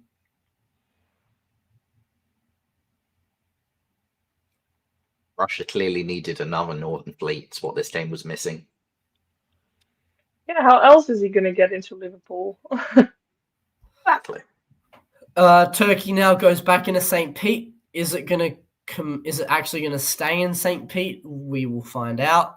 Meanwhile, Austria moves into Kiel and to Röhm, mainly probably to take Holland sometime in the future.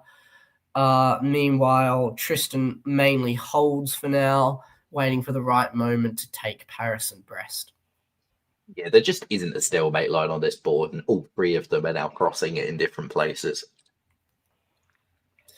Yeah, that's what I thought Max might do go. here, is he decides to take Norway and as well as St. Pete and stabs for Warsaw, which actually might not even be a stab because Austria's going up Kiel and Belgium.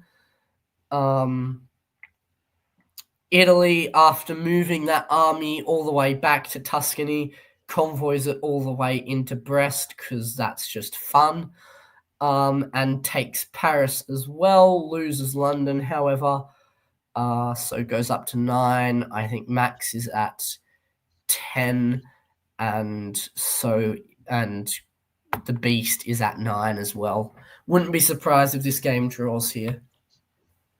It seems like it's just players having fun on the last game of the tournament, having fun just rolling the board and going for it. Yeah. Beast takes Holland, moves back to defend against Turkey, which is reasonable. And Italy makes moves towards taking Belgium and London. And yeah. Will this Because be an Max, IT? yeah, Max can't actually defend both rum and ball here. There's only guesses there, so Max's position is not quite as secure as it could be. But diplomatically, he's fine. I think it was more just the Beast making sure that he wasn't going to lose anything rather than wanting to attack Max. This, again, still looks like it's going to be an 11-11, 11-1, with Charlie probably being the one somewhere, because Charlie's been the most help to them. 10-10-10 right now. Oh, yeah, okay. They're going to keep everyone alive, except France. They keep everyone alive, but they didn't give Germany Sweden. Why? Probably asked for it. I mean, sure. Oh, what a fun game. It seems like they were all just being there, just talking to each other, being like, yeah, let's do this, let's do that. Sure, you want Sweden? Let's go. It's like just having a chill last round. That was a stab, apparently. Germany stabbed for Sweden. They really wanted that second dot. Well, that is a score which obviously has no real effect overall in the tournament. Max, the 14 points for that shared top leaves him 4 behind Connor, so he would have had to take a bit more if he wanted to jump up any further. Max is in 4th or 5th place, depending where Robert is, and Gavin moves just ahead of Nancy into 6th, with Nancy 7th as a result of that one. So Gavin's survival actually made a big difference to him in tournament placing. Yeah, okay. All right. So Did you see the last bit then? Now we're down to whose board is it? now we're down to 4C, this one. Shane board. Rob's board. Ooh. So Rob needs 13 centers. Shane needs a board top. Yeah. And this is Isaac's first round in this tournament, and he's right next to Robert. Isaac playing in Austria. We have Zoe Cameron playing in England. Shane Armstrong is France. Maybe France will finally have that good game, win him the tournament. Alex Batten is Germany. Stefan Kumar is Italy. Robert Hillier is Russia. And Peter Legg in Turkey. But keep all 3 of you on for this one, even though we've gone quite long so far. Longest TBN stream. Woohoo! All right. We'll start out with Darcy in Springbow 1. All right. Shane does standard move set. Nothing surprising in the West. Hillier is going for a fast-moving RT, it seems, with the Armenian fist bump. However, there is also a Galicia DMZ, so keeping his options open. And there is a bounce in Trieste.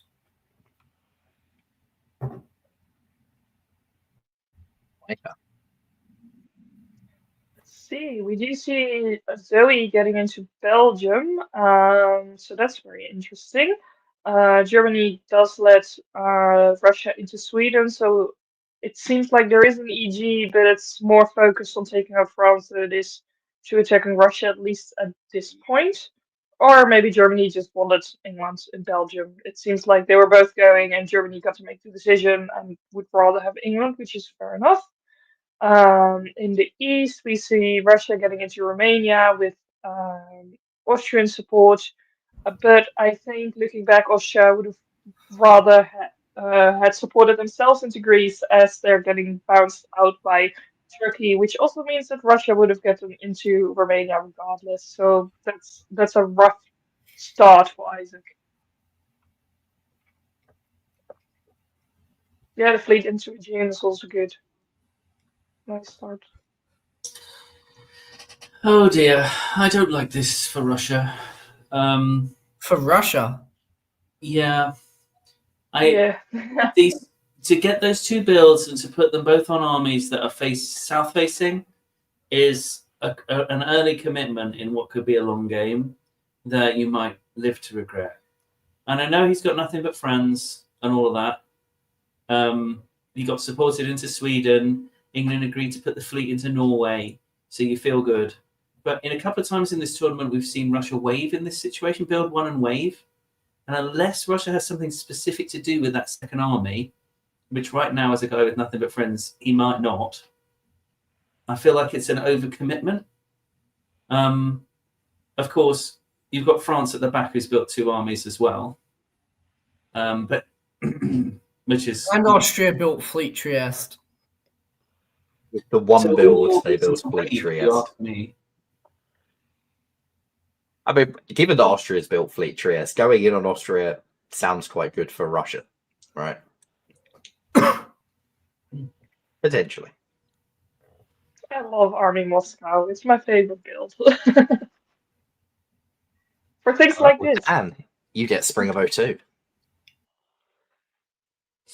Yeah, thanks. So he's decided to take it up to St. Petersburg rather than build it in St. Petersburg because you never start in the build phase and England's committed south. But, is that a diplomatic hold? Let's see how we go. In the south, things are shaken out pretty clearly. Italy needs to do something about Austria. So convoy to Greece with support from Turkey seems all right. Not too bad under the circumstances. Vienna's tried to go to Trieste and bounced, and Serbia's wasted its time supporting Albania to Greece. So it's not ideal. Not ideal in Austria. Peter's decided to get a fleet back on Black Sea, this is a real safety first play for Turkey. You don't want anything to go wrong at this crucial juncture. So you can do things like that. And it could have been horrible. It could have been nasty. What's Turkey's next centre? Hopefully he's got an agreement with Italy and he feels like that's the way it's going to go for him. France does things that two army build Frances do. And inexplicably, Germany's gotten into Belgium. What's happened there? Russia's Belgium convoyed to Denmark. Yeah, Wow. it's a Belgium convoy to Denmark, and with Russian support, and Germany took Belgium behind. So it's RGF, except he's moved to St. Petersburg. More like REF. Yeah. Oh, sorry, REF, except he's moved to St. Petersburg. Or maybe the deal is England gets Denmark, Russia gets Norway, and then we'll find out whether England actually keeps that deal. Let's find out. Nope. No. Nope. Oh. It's not all bad news though, because Rob gets into Budapest and seemingly will have good play on Vienna next year as he moves Silesia to Bohemia. Meanwhile, they arrange a bounce in Black Sea, and Turkey gets support into Serbia from Greece, whilst Italy supports Tyrolia into Trieste. Wow. Meanwhile, in the west, we have France getting into Belgium as Belgium moves out into Holland, and Germany takes back Denmark. So Germany actually builds one here. Good for you, Germany. And Zoe builds one from Sweden. So looking quite good for England and France here. And considering Shane just needs to keep his profile low to get the board top, it's quite a good start for Shane. I apologise for interjecting. Maybe you shouldn't give me seasons because just leave me out because I'll just interject all the time. But I wonder how much of that, how it shook out in the north, is to do with Moscow to St. Petersburg. I'm sorry to fixate, right? But at the end of the day, you're looking at looking at little indicators here and there and so on, as kind of like directions of travel to give. Maybe this was all arranged in advance, and it's the biggest, most complicated mega stab for Sweden that I've ever seen in my entire life, where you get Sweden to support Belgium to Denmark so that Denmark can then kill Sweden. Like, quite frankly, one of the most extraordinary 1902 movesets that I have ever seen. But how much of that was influenced by what happened during the turns, and how much of it was all just dastardly planned from the beginning? I'd love to know. It's extraordinary. It's good because you get the army into Sweden, and if you want to go after Russia, you want that army, and this was a way to get that army there. I think that was quite well done if it was planned. All right. Spring of 03. We'll go back to Micah. Let's see. Russia gets into Norway because Norway walks out. We see, is that Sweden getting into Denmark? I think it is. Yes. So Russia is Yeah, 3 supporting of the past Germany 2. into Sweden. All right, so Bosnia is supporting Denmark into Sweden.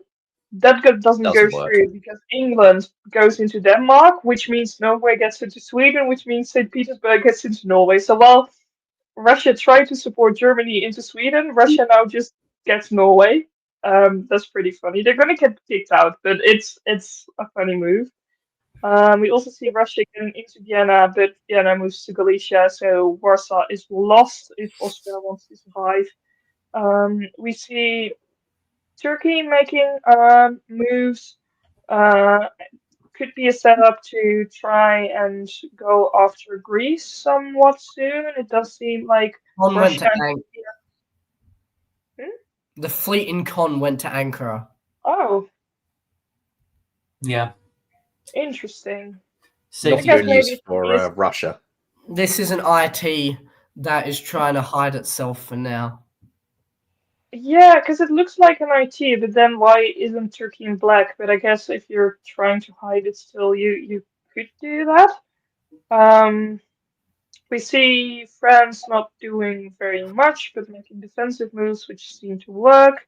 And so he is focused on the north still, moving to Norwegian Sea as well. Probably in case something like this happened. Dan doesn't want seasons, so Dan can interject as and when he wants, and we'll put Darcy on this one. Yep, Isaac is going to make himself quite annoying to deal with as he goes into Warsaw here. Peter makes the IT moves, but Italy doesn't make the IT moves, as Italy moves into Eastern Med and Ionian at the same time as Turkey moves into Black Sea and Armenia and takes Romania. Although Robert may be disappointed about Romania and Warsaw, he does take Sweden, does take Vienna still, and gets support into Trieste. So overall, he's actually +1 somehow. Meanwhile, Shane tries to move down into the Med, but Stefan sees half of it coming, so decides to block Lyon. And there is a bounce in Ruhr, which almost seems agreed. So my interjection this turn is I've underestimated Shane twice, and it's been really good for him both times. So I'm going to do it again since he's potentially in the running to win this tournament. So go Shane. I think this is what happens when you build 2 armies as France, right? You end up in this sort of rondelay where you're stuck trying to get into it's just not a lot going on. But maybe he's doing this on purpose. Maybe this is this sort of lurking with intent. The RG is having probably, it's fighting England on its own, right? It's this kind of little runty bit of Russia in the north, and Germany against England, with France. Whose side is he on again? I've forgotten. Like, it's a little bit like that. So I don't know if this is fun for Shane. The other people on this board are having loads of fun, tons of fun. So Well, Shane is someone that plays quite a lot like this, no matter what the board it sort of means for the overall tournament. It works quite well in the first few rounds, but when you're trying to hammer home a tournament win, it's yet to pull through for him. So we'll see if that changes here. I hope it does. I love Shane. He's from Canberra. Goffey's from Melbourne. We want Canberra to beat Melbourne. But he had a sort of similar thing happen in the Asia Pacific Championships, which Zoe ended up winning. So we'll see if Shane can pull something out slightly differently to that game. I mean, if it's based on location, then I guess Dan and I have to cheer for Robert, given that he's a Brit who lives in Australia. I knew I liked him. I knew it. Right. But do I Spring of root for? 03. Whoever you want, Micah. I don't think there's a Dutch player at this tournament. Someday I'll make it over there. Well, you're Put rooting for just a down good two overall armies. tournament because the tournament director went to EDC. So you're going for a good overall, well-run tournament. Sure. I'll go for a good tournament, which has been so far. I have to No, say, I I can't keep remember the last time I saying- saw. I can't remember the last time I saw Russia own all 3 Austrian home centres at the end of 1903, and yet somehow still look this overstretched. The curse of playing Russia. All right, Spring of 04, Micah. Let's see. I mean, Shane has to win now because I've been betting on him for like 3 tournaments now, so he got to pull through. Let's see. We see a lot of bounces in Burgundy, but Burgundy itself moving back to Paris, which I think is showing us that France wants to be friendly with Germany. We see Western going into Mid-Atlantic, which is showing France wants to be friendly with Italy. Now the question is, does that mean France is headed towards England or not? If France is, then I assume there's some sort of France-Germany-Russian alliance going on, especially with what we see in the north. England gets Sweden, but loses Denmark.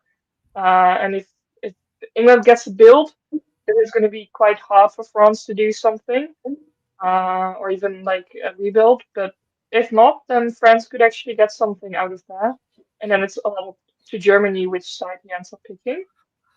On the rest of the board, we see Russia taking Serbia, with Italy walking in behind Trieste.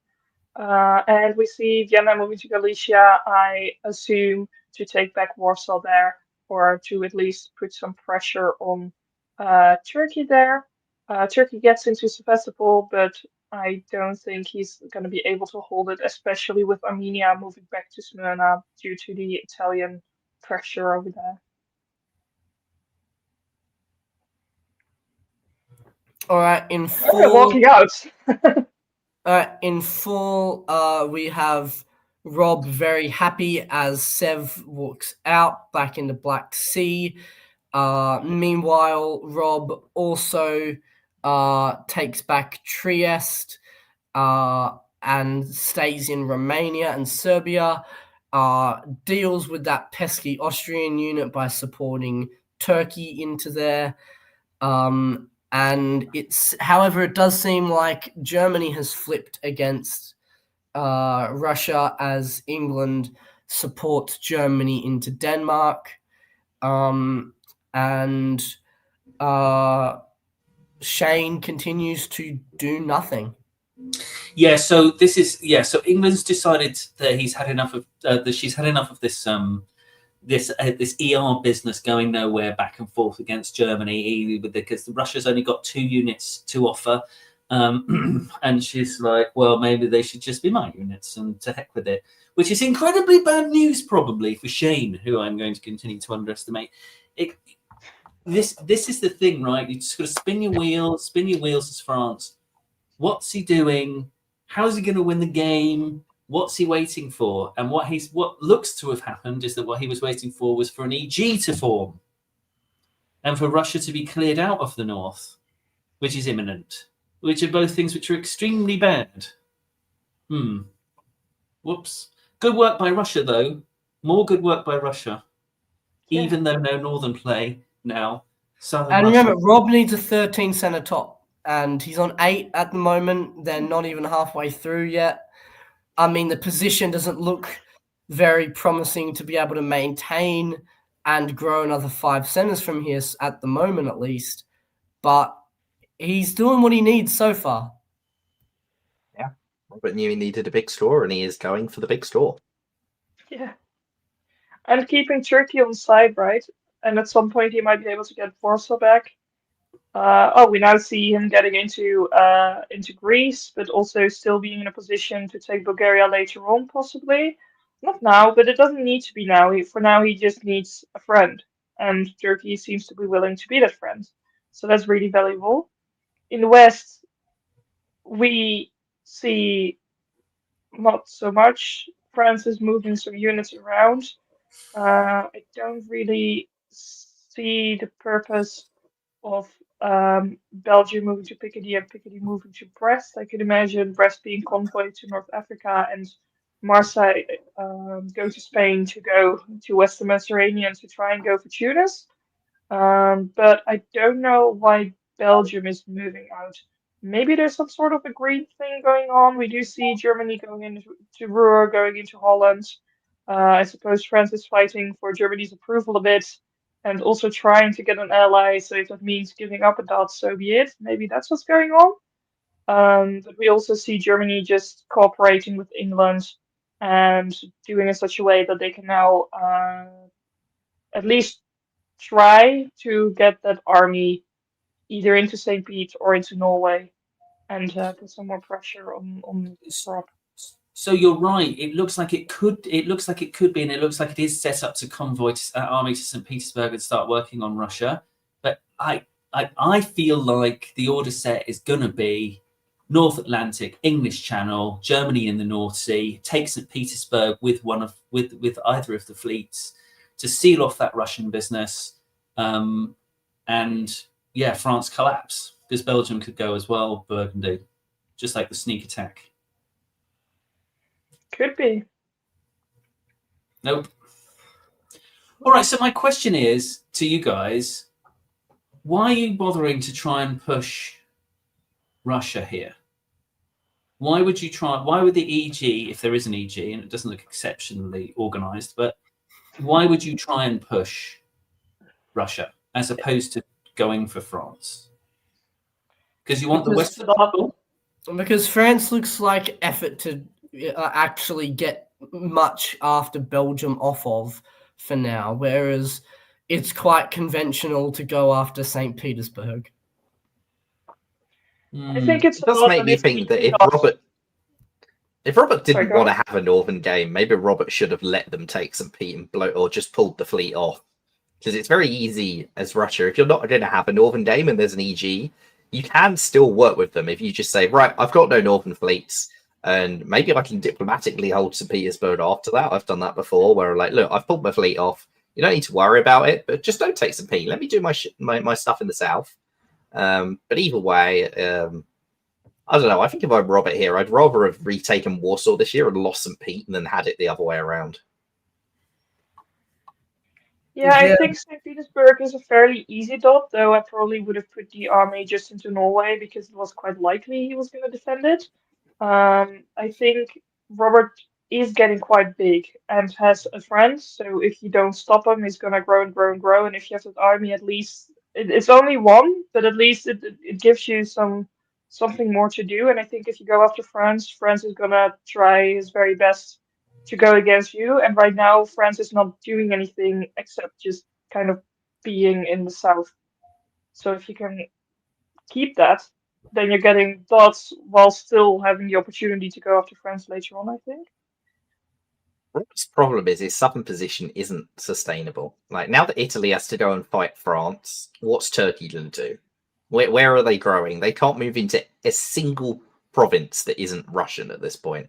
Like Greece, Serbia, they're just surrounded by Russian centers, which means that a war with Turkey pretty much has to come. But Russia's burnt all their diplomatic capital with Italy. So how do you actually beat Turkey in this position? You don't even have a fleet in the south. You didn't build fleet, Sev?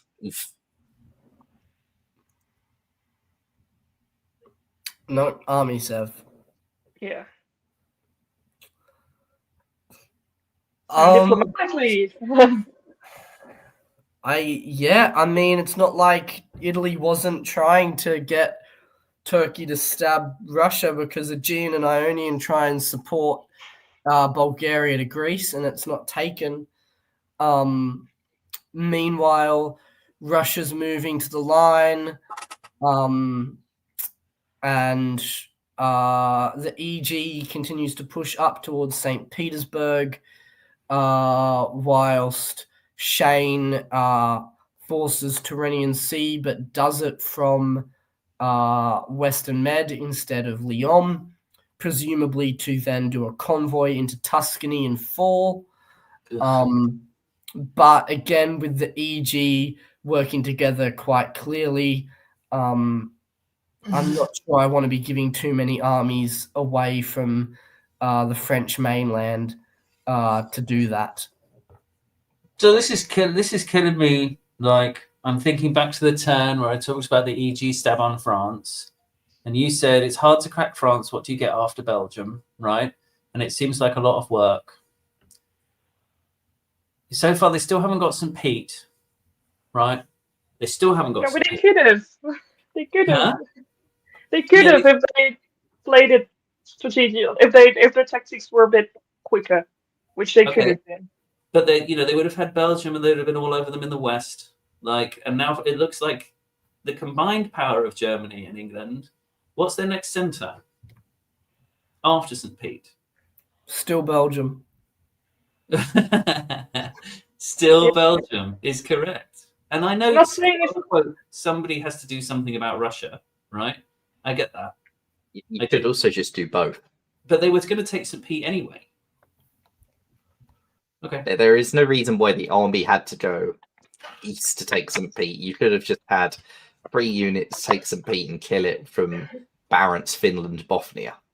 Those are the 3 fleets that do that, and you have all your other units free to crush France, and they didn't do it.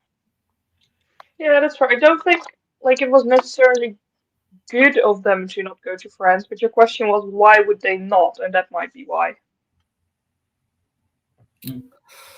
Well, not a bad turn for Rob, as loses St. Pete but gains Warsaw and also braces Bulgaria, which I presume was probably meant to be an agreement, is you get Warsaw, I get Greece, and we're good, except it didn't happen. And the EG takes St. Petersburg with an army, doesn't take Belgium, and France convoys into Tuscany, support holds Ionian, and it's almost at the point where I think Shane just has to hope and pray that he's close enough to get to a board top based off of just other people not being on a high center count. Because otherwise I don't see, from this position, I don't see him getting the board top. I mean, Rome, Naples, Tunis, but then where's the EG going now I'm still confused. Yeah, we do see a lot of distrust on the board because you see that Russia wasn't sure if Turkey was going to walk out of Warsaw and chose not to support Hold St. Pete. We also saw Turkey cutting Aegean, which meant Turkey themselves didn't get into Greece. So it's a bit of a mess in the east in terms of trusting each other. And this Russian position is now actually not awful in the Balkans. Like, Yeah. you can lose Greece, but that's about it, and you're still leading by 2 centers. I think it's really interesting. I want to talk about Turkey for a second, if I can. So Turkey, at the beginning of the game, was looking for a friend, couldn't buy a friend, and then Russia was his friend, right? So now he's like, okay, Russia's my friend, awesome. So, and he's had a couple of chances to not help Russia, and he's gone, no, you know what? I'm going to stick with Russia. Italy's trying to hurt Russia, I think, right? And is favouring France and trying to hurt Russia. But by having his stuff stuck up behind Turkey, makes it impossible for Turkey to stab Russia, which is the number one thing that you want to happen if you want to hurt Russia. So we've got one of these virtuous circles happening for Robert, which perhaps he's engineered. He's worked his Turkish ally very well, and he's actually worked the adversarial nature of his relationship with Italy really well as well, because Italy's bearing down on his ally, which keeps his ally nice and close to him, which is compliments to the chef on that.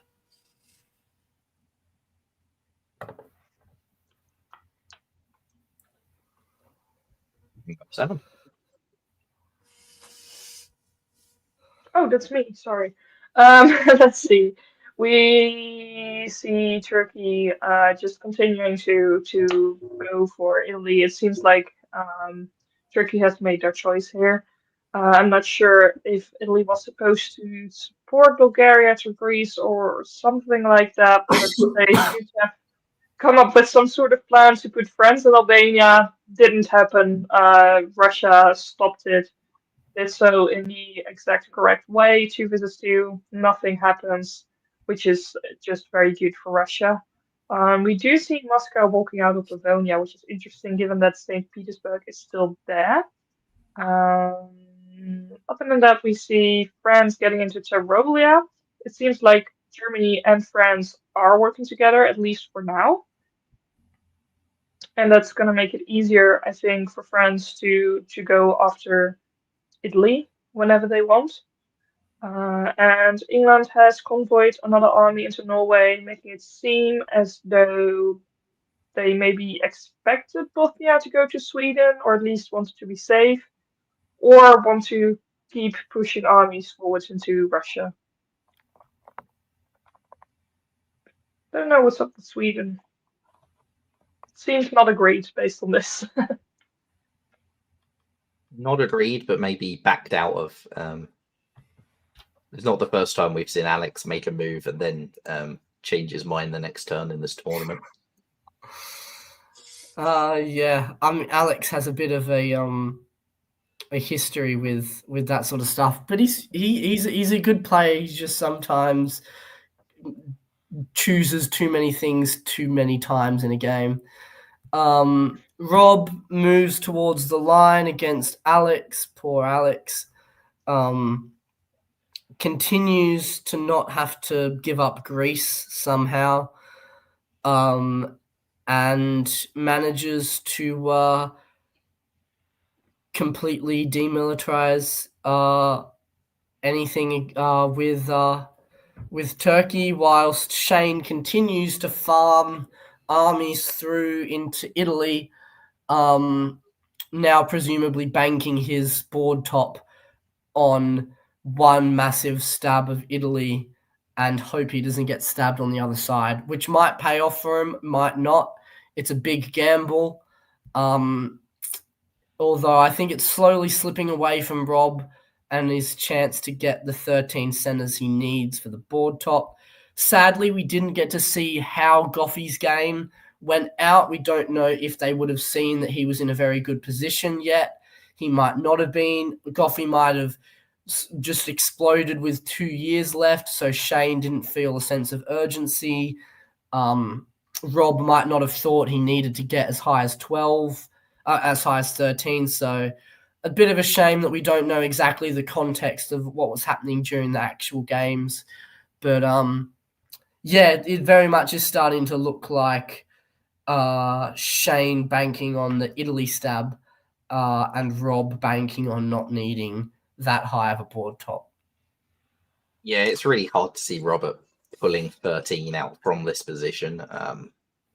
But it's hard to see what he could have done differently as well. Like, maybe from the early games, something different, but the last few years, it's been pretty set, and he's played the East incredibly well to get to this sort of state in the first place.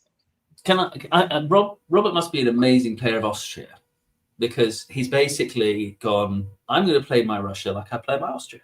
He is playing Austria here, right? This is a big Austria. This isn't a big Russia.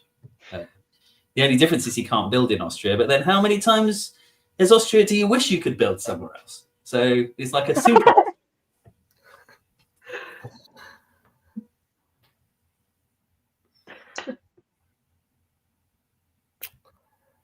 Let's see. Sorry, can you still hear me? Was doing some audio stuff. Yeah, you're fine. Yeah? Okay, perfect. We see Russia pushing through by getting into Tyrolia. France is still not stabbing, but neither is Germany, so France is fine. England is doing moves that are, I think England is trying to get into Bosnia so they can start to get actually get St. Petersburg into Livonia and Norway into St. Petersburg, which should work next turn. Now that Sweden is in Bosnia, it seems like Western Triple after all, even though it didn't seem like it at all in the beginning. The Australians have found their way to do a Western Triple. We again see the bounce in Albania. Again, Russia made the right call.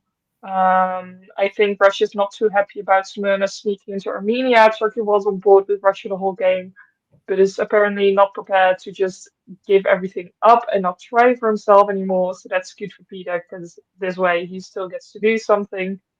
I'm curious if that'll lead to Russia making different moves or not. But I guess we will find out. Moscow might have the space to actually move now that it's very likely that St. Peter's going to try to go for Livonia again. So it might just bounce. I would like to point out it's pretty brutal for Shane's stab on Italy that he had an army in Tyrolia blown up. Agree. That's pretty brutal. Agree. And again, like, how long do you want to wait? Like, he's got Tyrolia, Piedmont, Tuscany, Tyrrhenian Sea, Gulf of Leon. And he knows Italy's moves. He knows Italy's moves because Italy's told him what his moves are. So right now he could have any configuration of stuff, including Venice, that he wants. And Venice and Tunis and Tyrrhenian Sea can have all of these things. And Rome. No, not. But you know what I'm saying? Like, maybe, Yeah. So Yeah. I think that the ships, again, and Shane, I think you've played great this tournament. And honestly, I'm sorry I've been so mean. When that moment comes, a few times in this tournament I've talked about you having that moment in your hands. You've got the multi-center stab. Take it. And I would like to point out, however, Rob, who's still topping the board, now the top is only worth 8 centers. So if it still only needs 3 centers to top the board, there is also a very real possibility that Italy has told him on the final turn of the final year, I will walk out of Rome, Naples, and Tunis, and you walk into all 3 of them and you win the board. There's also a possibility of that. Yeah, which is not unreasonable in this game, in these circumstances. I mean, I loathe a throw, but that's not a throw. That's a deal. So, yeah. You could also say that, like, if we see Fleet Marseille now, then Shane might have not been too upset about Tyrolia being blown up. I kind of think we'll see Fleet Brest even. Just make sure England can't do anything on you, because England can still top this game by stabbing, right? Like, England's probably got more room to stab for a top than anyone who isn't next to Italy does. So, yeah, I think Fleet Brest is the smart build. We're both wrong. Army Paris is the defensive one, which isn't necessarily a bad thing either. But Fleet Brest, just a range bounces in channel. Bang. Turkish stab. Continues. Yes, so Turkey walks into Sev, convoys into Bulgaria. Rob's chances are very slim, and Shane looks like he has been a very smart person this game. Meanwhile, the Western Triple pushes further into Silesia, getting ready for moves to take Warsaw and Moscow. I feel very sad for Rob. I don't think he's put really a foot wrong this board. It just hasn't been one that's worked to his advantage for long enough. Yeah, I mean, Zoe's play fascinates me in terms of if she wants to top the board. I see her getting Moscow, but after that, I'm a bit confused. Denmark's now easy to take, so that's 2 centers. So I think Shane now has to worry more about Zoe than anyone else. And Yeah, perhaps Zoe. Yeah, Turkey is in contention. If Robert decides that I'm not going to bother defending from Turkey, like my game is created anyway, Turkey could take quite a few dots. It's not impossible. And France is reaping from his relationship with Turkey, with Italy, just having been supported into Tyrolia. Maybe they're gonna like side with Turkey a bit, try to move on to Russia. Maybe. they might try and put Tyrolia into Trieste. No.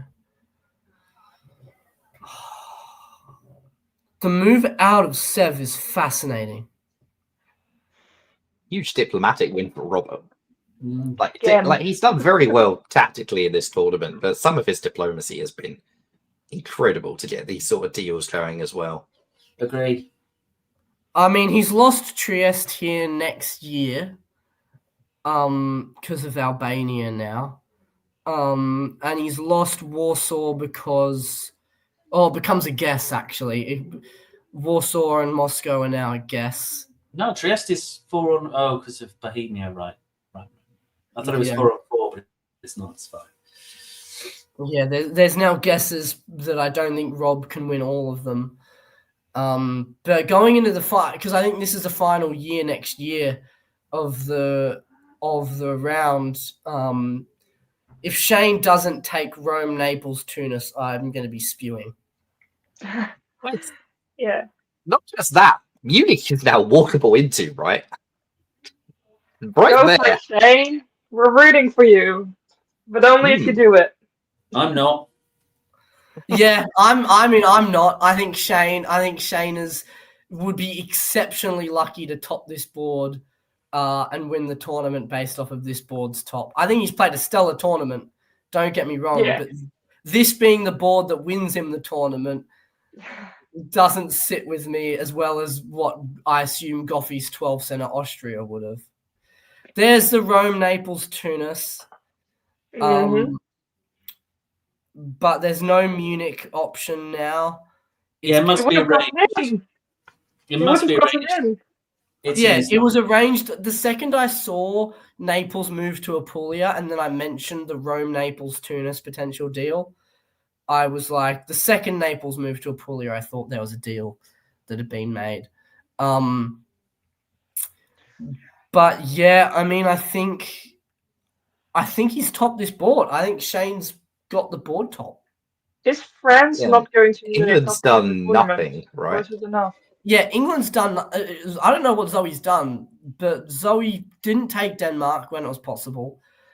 Maybe supports Holland to Belgium, but I don't think she can get Warsaw. I mean, you get Moscow. So I think this, and Rob's lost one in Trieste. So I think unless Rob throws, I don't even think Rob can throw enough to Turkey. I think this is just Shane's just timed it well, and Shane might even try and get Venice here. Yeah, I mean, at absolute most, Turkey can take 3, which puts him on 8, and France is getting 3, which puts him on 9. So you physically can't throw the dots to Turkey in this position. I think Shane's won. I think Shane's done just enough here. We'll see. Yeah, I mean, he's topped. Oh, they tried to get Turkey into Serbia, but that wouldn't have even mattered because Shane ends on 9, so Shane's won the tournament. Yay! I mean, I want to wait and see until we see the scores to make sure that I haven't called that prematurely. But... So before we go off this game, right? Before we go off this game, can you go back to the moment where EG had the stab on France for me, please? Ooh, Which I think was that's something like interesting. spring 04 or something.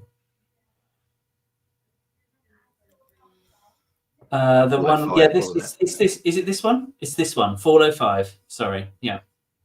So compared this to winter of 1911, and the difference is that Zoe has St. Pete. That's what EG has done. Since England decided to abandon the whole ER versus G thing, they spent 6 years doing nothing at all. And because you can take St. Pete, and Robert isn't even trying to defend it against the units that are now in Barents, Sweden, and Gulf of Bothnia. Right? So they're going to take St. Pete, you're going to take it with a fleet, and that's it. And then every other piece you've got, because Russia's nowhere near attacking Germany right now.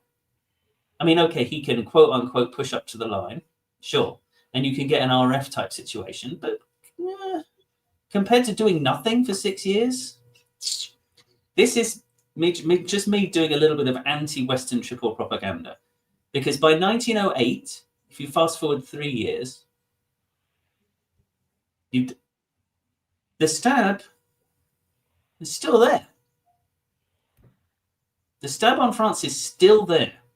And it's not even being considered. And we weren't even talking about it in the commentary. And what's happened? Shane's topped the board. After spinning his wheels for 7 or 8 years, right? This is I underestimated him 3 games in a row. This is the broadcast where Dan Lester underestimated Shane Armstrong. So for all I know, his diplomatic hold on everybody on the board was absolutely spectacular, right? But still, well played, man.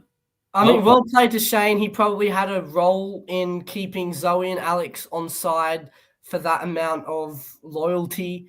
Cut a really great deal with Stefan. Really read Stefan's motivations really well that game. And did just enough to take the tournament. So I think, and he played 3 really good games previous. The game when he took that lone top as Germany over Connor in Russia, that was absolutely brutal. And Shane just profited off of Connor not making a play for it, and then off of Zoe and Alex not making a play off of it in the last round. And I think Shane just really played super well about it. But well done to Shane. Yeah, congratulations to Shane Armstrong. Well, I think that is his first tournament win, Darcy? Yeah, that's his first tournament win. Congrats. Well done for breaking the duck. Can I say how impressed I was by the standard of play? Like, 0 meatbags in that tournament, literally 0. Like, you saw people getting ganked out of the gate. There was the one where kind of, we had the fun about it was the lad's birthday and all the rest of it, but he fought his way back from an impossible situation, right? And everyone really gritted their teeth and went for it. I'm not saying people didn't get whacked out of the game or annihilated or whatever, but there's no point in the game really where you pointed and went, oh, that's poor play. Really, really strong field, a credit to the nation, well done, and a privilege to commentate on it. Yeah. Well, before we go, we do have an interview that was recorded on site with Shane Armstrong, which I will now be able to share. So, assuming I can work out how to do that. I'm so good at this tech. This is why I do this as a full-time job. Most things have gone really great in this. Everyone, I'm here with the winner. All right, I will remove us, and we will listen to a short interview between the tournament director Brandon on the right and our winner on the left, Shane Armstrong. G'day everyone. I'm here with the winner of the Australian Open for 2025, Shane Armstrong. How are you? I'm doing very well, thanks mate. How are you feeling? Big win? It was a big win. It was a really tough tournament, really hard fought, and I'm delighted to be able to have come out on top at the end of all of that. Like, it was a fantastic round, a fantastic 4 rounds over 3 days. Yeah, definitely. Like, this tournament was a little different. We had a bit of a slogan of just play the effing game. We tried to achieve that with slightly longer games and also not announcing what the scoring system would be until just before the final round. And even then, myself as the tournament director, I didn't know because I had selected 4 different systems and then did a dice roll to select which one it would be. Brendan Fogel and Michaelis absolutely loved that. They didn't complain at all. How did you go into the rounds knowing they would be a bit longer and not knowing what the scoring system would be?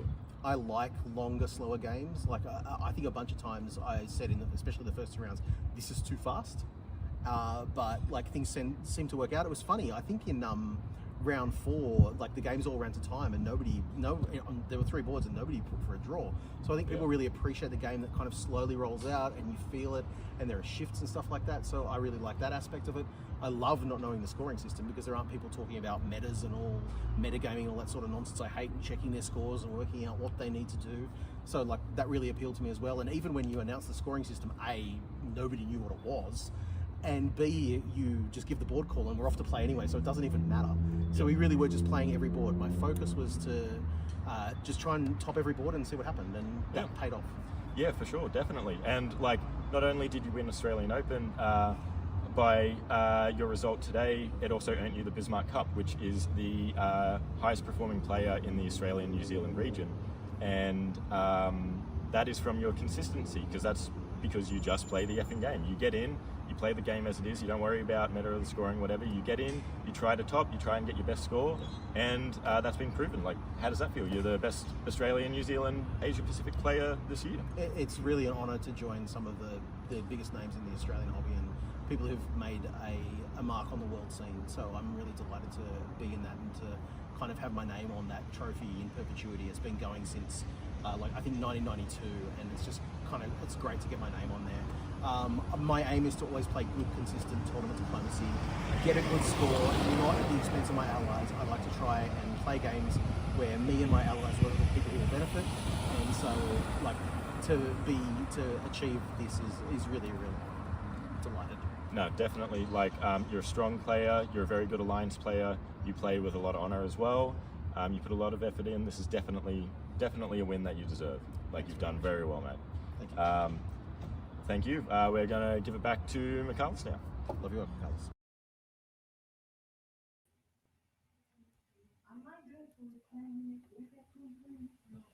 Here we go, ladies and gentlemen, our winner, Shane Armstrong.